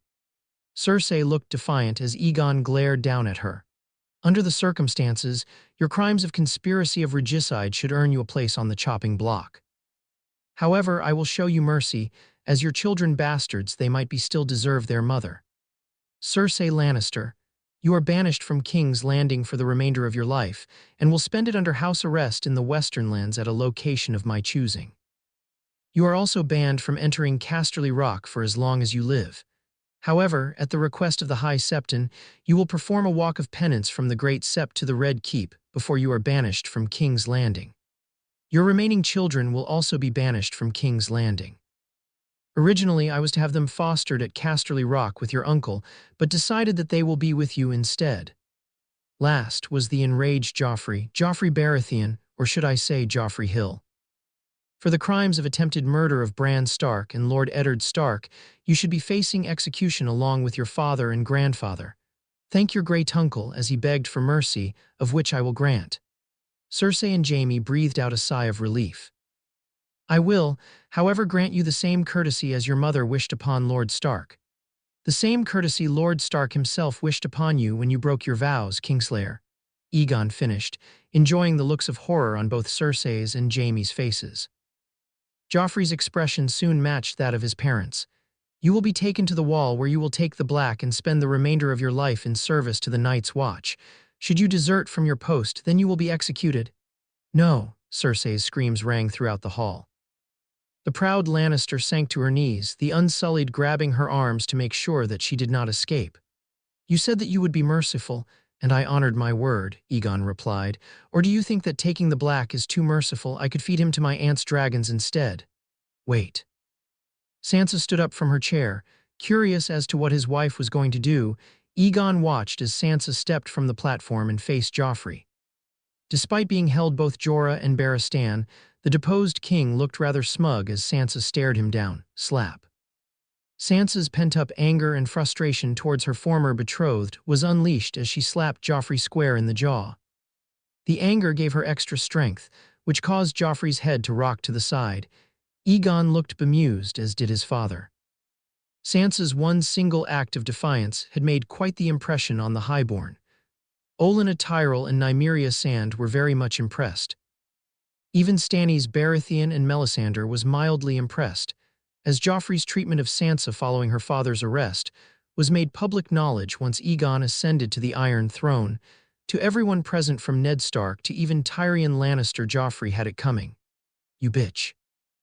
Joffrey screamed and tried to lunge at Sansa, had it not been for the 2 Unsullied who had grabbed him and hauled him back. "You fucking bitch, you dragon's whore, I'll kill you, you're dead, you, your whole family dead." That was all Joffrey managed to say before Oberyn knocked him out with a blow to the head. "Get them out of my sight," Rhaegar ordered as Sansa calmly took her seat back at her husband's side. Later on, Tyrion Lannister was furious. No, furious was an understatement. He was irate following the trial by combat and the sentencing. His father, nephew, and siblings were taken back to their cells. Following a meeting with the small council, Tyrion went to visit his family in the dungeons one final time. He had been close to Jaime, but now the relationship had all but become strained. He was looking forward to seeing Ned Stark take his father's head and made it a point to drink to Cersei, and her penance walk that she would be forced to undertake the following day. He had just returned from the cells, Jaime's confession ringing inside his mind. A confession regarding his first wife, Tisha. Flashback Tyrion. Wait, Jaime shouted. There's something you should know, it's about her. The imp stopped in mid-step. He knew what Jaime was speaking of. He turned around and walked back to his brother's cell. What about her? Be silent, ordered Tywin. She was nothing but a whore. No, she was not, father, replied Jaime in an act of defiance. If I am going to die, I might as well do it with a clear conscience. Tisha, what about her? Demanded Tyrion. She was not a whore, little brother, confessed Jaime. She was just a common girl, a crofter's daughter. Her feelings for you were completely genuine. He glared at his father. Father disapproved of the union as she was lowborn. He forced me to tell you that Tisha was a whore paid to make you into a man. Jaime, Tywin bellowed. Jaime was not deterred. He did it just to teach you a lesson. Tyrion looked at Jaime, then he looked at Tywin, who looked unrepentant. Nothing else was said as he turned and stormed out of the dungeons, ignoring his brother calling his name. End flashback. Tyrion found Rhaegar at the courtyard with Dany and Missandei. Rhaegar turned around and noticed the angry expression on the imp's face. Tyrion, what is it? He asked. I have a request in regards to the executions tomorrow, the Master of Coin replied. After Tyrion pitched his idea, Rhaegar grinned. Consider it done. Morning came. Cersei Lannister was taken out of her cell and delivered to the Great Sept of Baelor. The High Septon ordered the deposed queen to be bathed thoroughly before having all of her hair removed from her body. By this time, the small folk was gathered along the path in which Cersei was to take. By that time, Cersei's exploits as a serial adulterer and of her bastard children were known, thanks to Rewald reign. The penance walk was to take place an hour before noon. Cersei was presented to the people of King's Landing, her body devoid of hair, a scarlet cloak wrapped around her body. She flinched slightly as one of the Unsullied yanked it off her shoulders, exposing her naked body to the crowd, which riled them up even further. Rhaegar had his guards to make sure that nothing would happen to Cersei as she made the long, painful trek to the Red Keep. He was sorely tempted to have this men disperse as Cersei reached the halfway point and allow the crowd to tear her apart, or rape her to death, whichever comes first. But in Cersei's case, a lioness which was humiliated and tamed was better than a dead one. Of course, if Cersei proved to be stubborn, Daario Naharis and Sandor Clegane stood behind Cersei, acting as her escort. Move along now, Daario prodded, slapping Cersei on her bare ass. The former queen snapped her head back and glared at the foreigner on Rhaegar's payroll. All she got was Dario's smug grin to match her angry look. This time it was Sandor who shoved her, causing her to stumble a couple of steps forward. Move, you whore, the hound growled. Cersei knew that if she did not do the penance walk, then Rhaegar will put her children to the sword. Slowly, she turned to face the jeering crowd, head held high. I am a lioness. I shall not cringe for them, she muttered as she began her penance walk. Her uncle was not present for the event. Neither was Tyrion. Kevin had become disgusted at what Cersei had done and had agreed to Rhaegar's proposal of house arrest. Tyrion, on the other hand, was laughing at the schadenfreude-esque hilarity of Cersei trying to whore her way out of her prison cell. She had ridiculed him about his first wife. Bitter irony for her to do the same in an attempt to save her own skin. No Jaime and no Tywin to save her now. Looking regal despite her lack of hair and clothing, Cersei walked through the streets as the small folk hurled their abuse at the deposed queen, both verbal and in the form of rotten vegetables. Traitor, Kingslayer, Lannister whore, usurper. My children are waiting for me, Cersei thought as the abuse continued. My children are waiting for me, she faltered slightly, but continued to walk through the streets of King's Landing. From the ramparts of the Red Keep, Rhaegar Targaryen watched in grim satisfaction at Cersei's humiliation as she approached the Red Keep. Standing beside him was Tywin Lannister, still shackled, Rhaegar having him brought up to the ramparts in order to force him to witness Cersei's penance walk. It's funny. I always wondered how things would play out if my father actually agreed with the engagement between Cersei and myself. Rhaegar mused as Cersei continued her penance walk, moving ever so closer to the safety of the Red Keep. Would you have came to the aid of my father when the usurper pitched a fit all because Lyanna did not want to marry him? Tywin remained silent. Then again, I would probably have to worry about whether or not Cersei would keep her legs closed for the duration of the marriage, continued Rhaegar. All that grooming, the preparation for her to be my wife, and you married her off to that idiot cousin of mine. All that preparation and you got a whore for a daughter who, from what I've heard, is quite popular with the men in the dungeons. You pride yourself in being 10 steps ahead of your enemies, Tywin. You can say that I picked up on some of your habits during your tenure as hand to my father. Case in point, your secret communiques between House Frey and House Bolton. Tywin stiffened slightly at that. You underestimated Ned Stark's son, and once you found out that he broken the marriage contract by marrying my daughter, you plotted with Walder Frey to have him killed. What surprised me was that you conspired with Roose Bolton and the Spicer siblings in your attempt to bring about the wolf's downfall. Rhaegar grinned. Varys is not the only one with information network. He has his little birds while I have my shadows. House Frey was easy to bribe with your gold and my silver. By accepting my compensation for the terminated engagement combined with the knowledge regarding the Reign of Fire, Walder decided that gold and silver was the better than having to face Dragonfire. As for the Spicers, the faceless men under my command are very good at what they do. Rolf Spicer was long overdue for retirement. How did you know about Bolton? I give credit to Varys' little birds for that. For a eunuch, he has spies everywhere. That was one of the main reasons why I decided to back Ned Stark. The second is that I promised Lyanna no harm would come to her brother. Bolton's son should really learn how to keep his mouth shut, and Roose should learn how to burn secret messages. You took advantage that Roose was still sore over the fact that it was the Starks, and not his house, which was the ruling house in the north, and conspired to overthrow and exterminate the Starks. With Ned Stark arrested, you saw your chance. The old wolf was upset at this revelation when Varys, and I told him. Roose and his bastard even tried to kill Ned when confronted with the information. Suffice to say, Roose Bolton will be facing execution alongside you and the others. His son was not so lucky, especially when he tried to kill my daughter. By this time, Cersei had managed to reach the safety of the Red Keep. Once the doors were closed behind her, she fell to her knees. Still naked, she was sent back to the dungeons. It's time, concluded Rhaegar. The debt will finally be paid with the blood of the lion. We could have avoided all of this, Lannister. Such a shame. He gave Tywin a cruel smile. I win, Lannister. Remember that as your soul is sent screaming into the seven hells. Following Cersei's walk of penance was the execution. The execution was to take place within the grounds of the Red Keep. Once the executions were over, the heads would be placed on pikes and the bodies would be fed to Dany's dragons. Aside from Tywin, Jaime, and Littlefinger who were being executed, Jonos Slynt, the former City Watch commander, was also sent to the chopping block, as was several surviving members of Gregor Clegnas's bannermen who had been captured when their leader was killed, 20 in total. Cersei was brought to the execution site following her walk of penance, her naked body covered in the same red cloak from earlier and reeking of the rotten vegetables the small folk had thrown at her. Joffrey Hill was also present, both mother and son being forced to watch the executions of their loved ones. Tywin Lannister was on his knees, as was Roose Bolton, Jaime, and the remnants of Gregor Clegnas's bannermen, hand-bound behind their backs. Tywin looked defiant while Jaime locked eyes with Cersei. Roose, Tywin, and Jaime would be the last to die by Ned Stark's hand.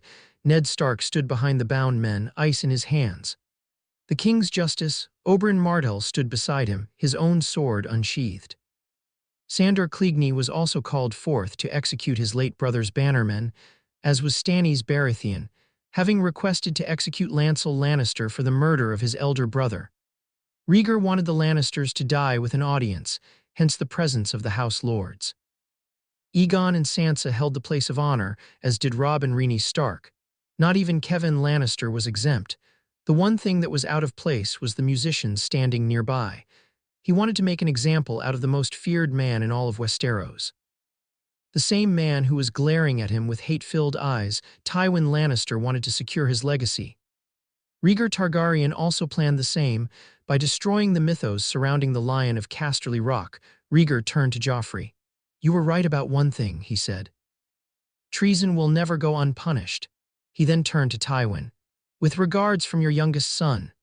The Lord of Dragons snapped his fingers. The musicians raised their instruments and began to play. No one knew the words, but everyone present knew the Rains of Castamere when they heard it. The song, one of Tywin's favorites, also served as a means of intimidation. Now Rhaegar had it played to mock the once proud lion as he faced his death.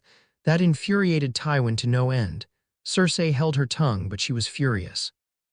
Tyrion looked smug, as it was his idea for the minstrels to play the song of choice. It was something that no one did not expect. Some of the men began to laugh. "Gentlemen," Rhaegar shouted to the group of executioners, "bring me their heads." Baelish was the first to die as Ned stood behind him, ice in his hands. Littlefinger knew that Ned was not going to show mercy for his role in his betrayal, but tried to plead for his life regardless. "Lord Stark, Ned, please show mercy. Cersei, it was all her plan, it was just business." It was nothing personal. Those were his last words as Ned brought ice down on Littlefinger's neck, slicing through bone, muscle, and sinew.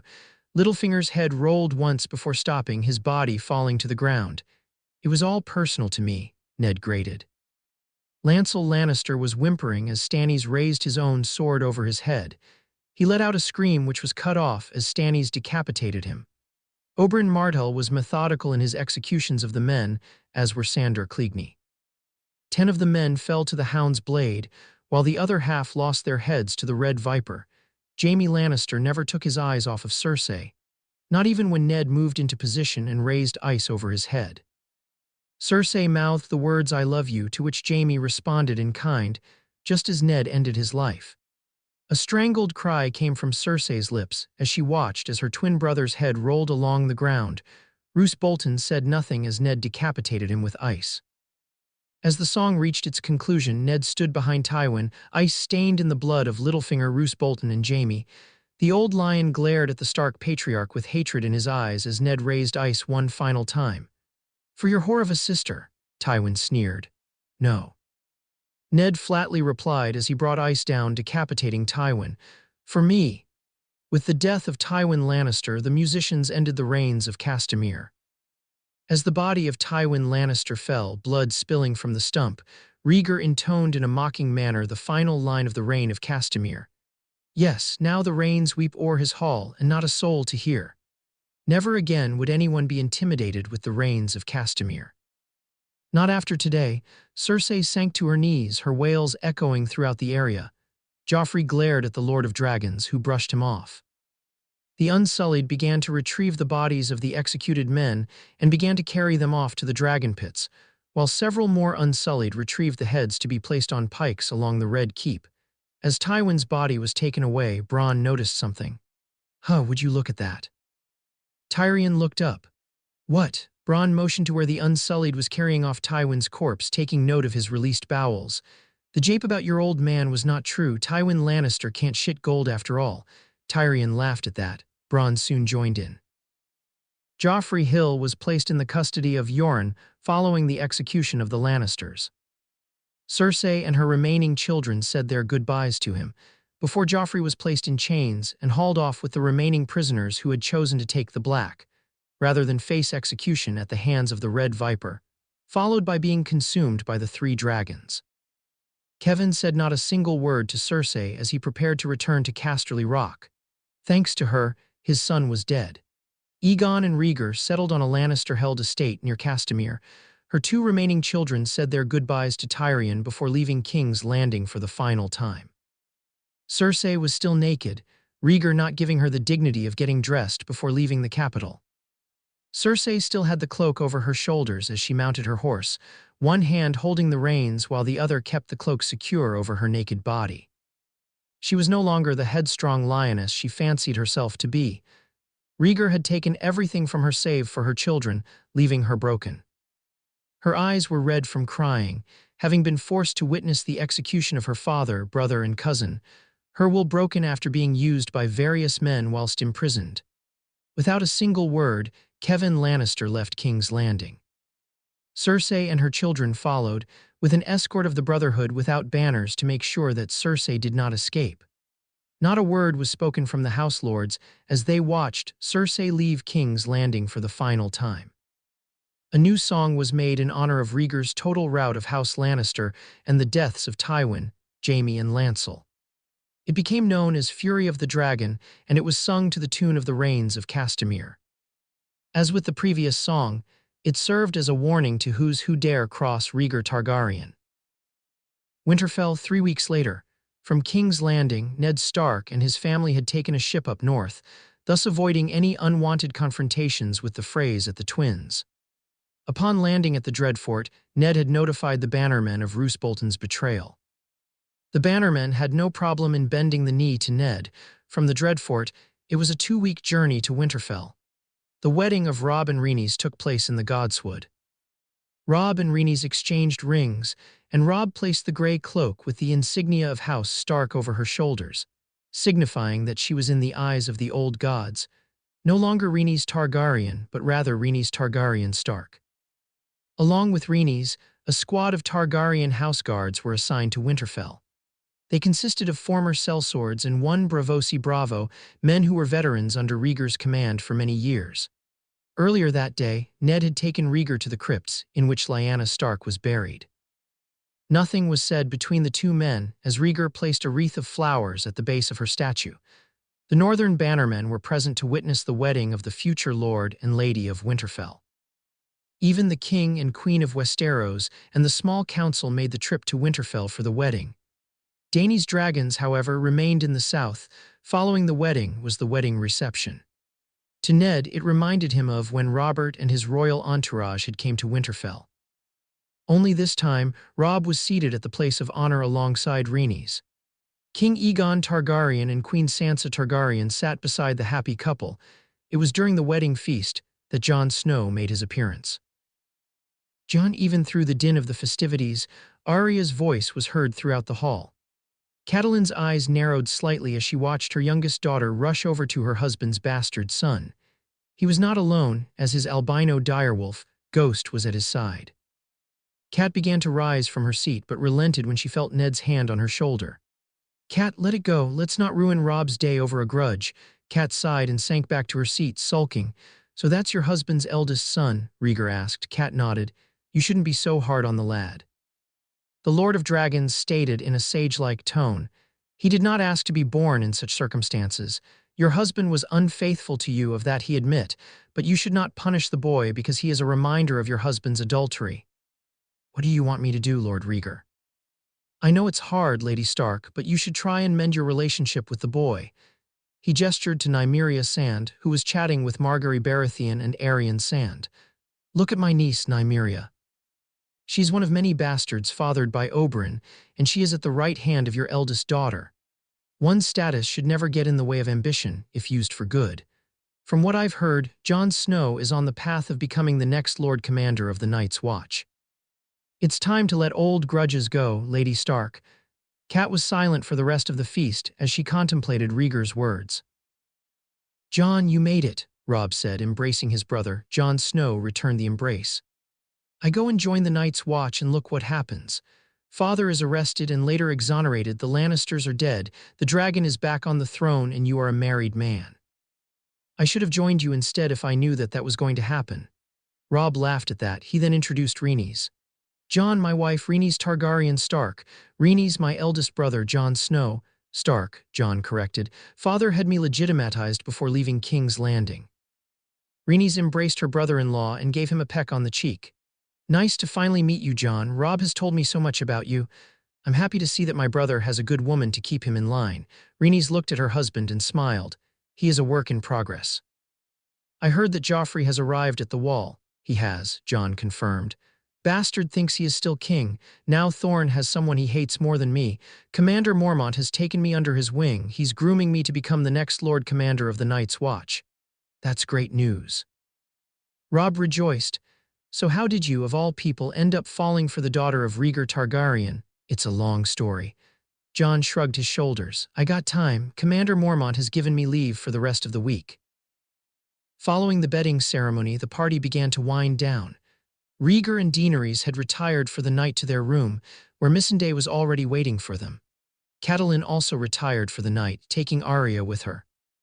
Sansa and Aegon had snuck off to the Godswood with a small guard for their escort. Ned Stark approached his eldest son.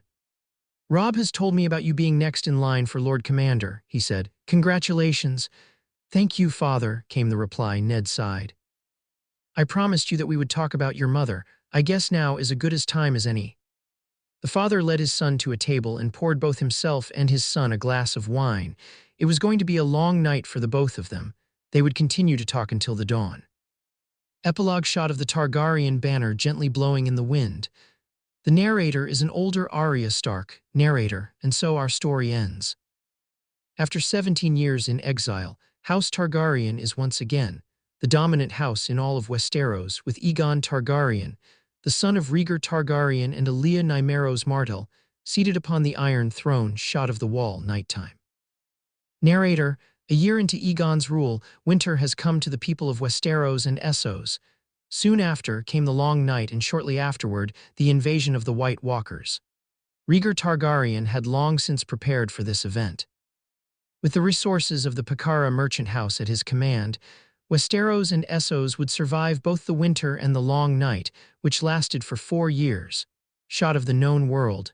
Narrator: the people of the East looked to the dragon for leadership following the long night.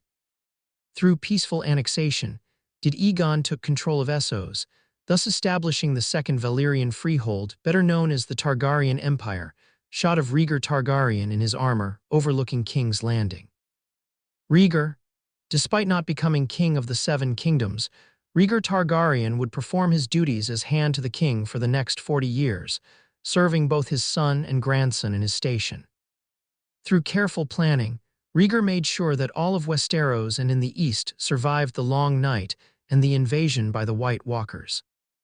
During his tenure as Hand, Rhaegar would come to discover that the Targaryens were not the last of Valyria, as there were descendants of those who had escaped the doom of Valyria living in Volantis. Rhaegar invited them to settle in Westeros, to which they did.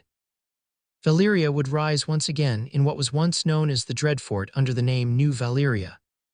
Rhaegar would be forever remembered by the people as a just and honorable man. Shot of Daenerys Stormborn Targaryen and her dragons. Daenerys, thought to have been barren, Daenerys was overjoyed to find out that she was pregnant with her brother-husband's child. Over the next 5 years, she would give Rhaegar 4 children, 2 boys and 2 girls. As during her time with the Blackfyre Mercenary Corps, Daenerys would become famous in the Seven Kingdoms for her love of justice, as well as for her dragons, earning her the nickname Dany the Wise. Shot of Missandei in the gardens of the Red Keep. Missandei: Rhaegar kept his promise to Missandei, and their children through her were legitimatized. Even though her children would not sit on the Iron Throne, they would play a role following the long night, in which the Valyrian freehold was reformed under the rule of Aegon Targaryen. Her children would act as governors in Essos, their authority second to that of Rhaegar's eldest son. They would follow the example of their half-brother Aegon and govern their provinces justly. Shot of Ned Stark polishing ice in the Godswood, with Cat watching close by. Ned, Eddard Stark, and his wife would go on to survive the long night and assist in the war against the White Walkers and their whites. Once the long night and the winter ended, Ned stepped down from his post as Lord of Winterfell and Warden of the North, allowing his son Robb to assume the post.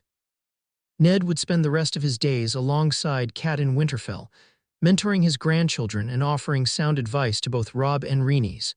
Shot of Robb and Rhaenys Stark, fighting back-to-back against an invasion of White Walkers. Rhaenys: shortly after their marriage, the long night came upon Westeros and the east. As expected, the White Walkers and the Whites swarmed over the wall, while Jon Snow and the joint forces of the Night's Watch and the Wildings kept most of the forces at bay. Some of them did reach Winterfell. Rhaenys Stark and her husband led the defense of the castle, along with the Targaryen house guard assigned to protect Rhaenys. Armed with Valyrian steel and dragonglass, Robb and Rhaenys defended Winterfell from the White Walkers. Their exploits would become one of legend: the young wolf and the dragon princess. Robb. Following the long night, Robb and Rhaenys Stark would assume the mantle of Lord and Lady of Winterfell after Robb's parents decided to step down to live out the rest of their days in peace. Robb would become the father of a son and daughter. As with the prophecy that the Migi had given to Rhaegar Targaryen, his eldest son had the silver-blonde hair and violet eyes of the Targaryens, while his daughter looked more like a combination of their parents.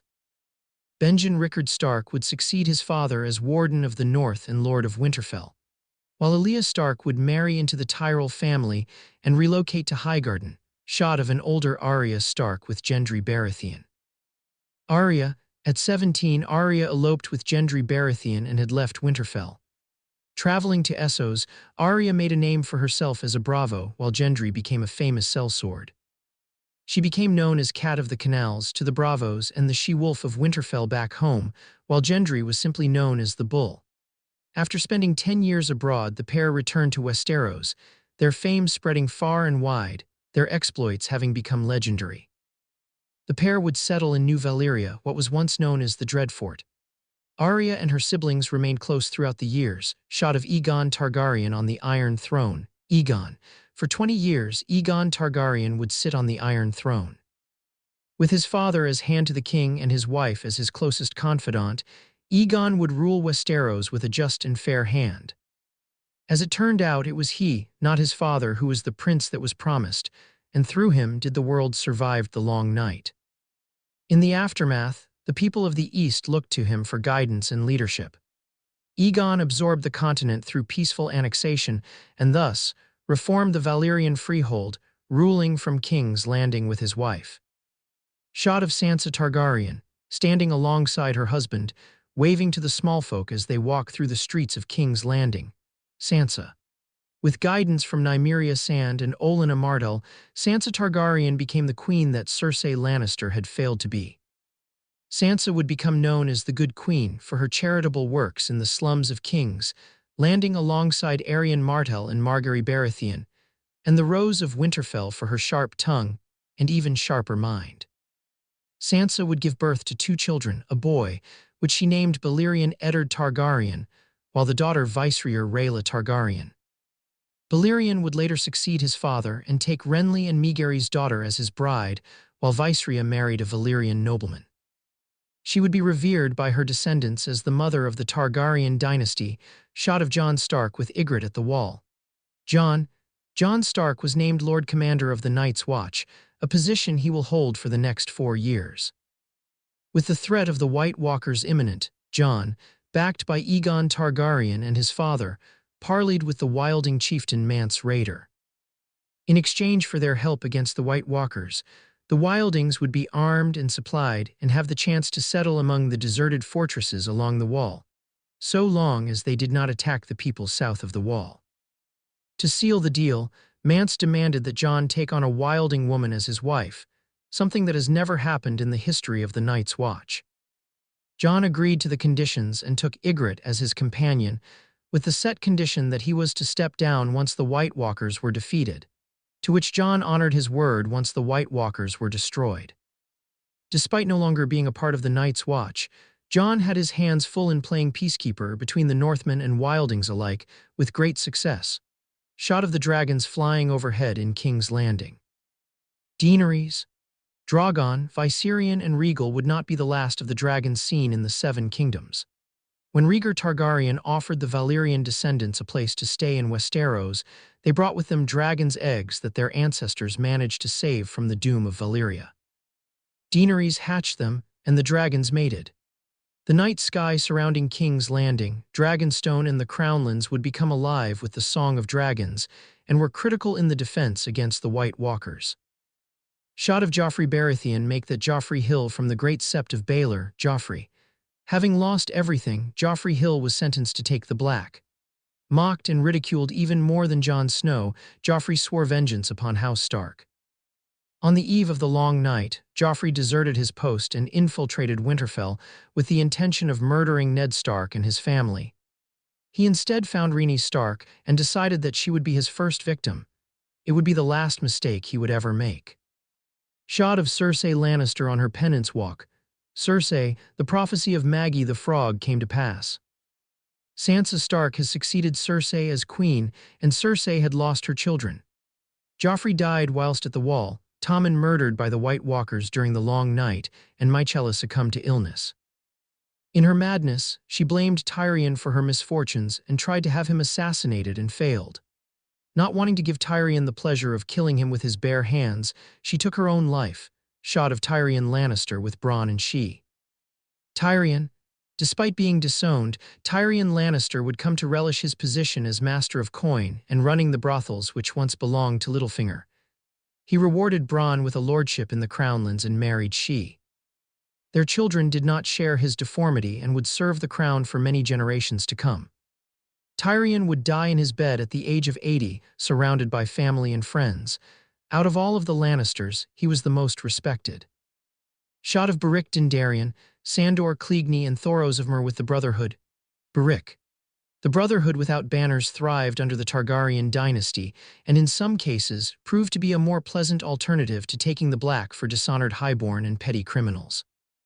While the Night's Watch defended the wall against the White Walkers should they rise again, the Brotherhood defended the small folk from bandits and the mountain men who terrorized them. Their exploits would become romanticized in a series of novels which would become popular in Westeros and Essos. Finally, an exterior shot of the Red Keep, narrator, outstory ends here. The Targaryens, once known for their madness, led Westeros and Essos into a golden age. Despite this, men fought and died under the firm rule of the dragon. But in all cases, all men must die and all men must serve. Snafu's notes, and that's it. The story is finished. I've had a bit of trouble with the epilogue until I said, fuck it, we'll do this Fallout style. For those characters I did not cover in the ending, I honestly had nothing to write down for them.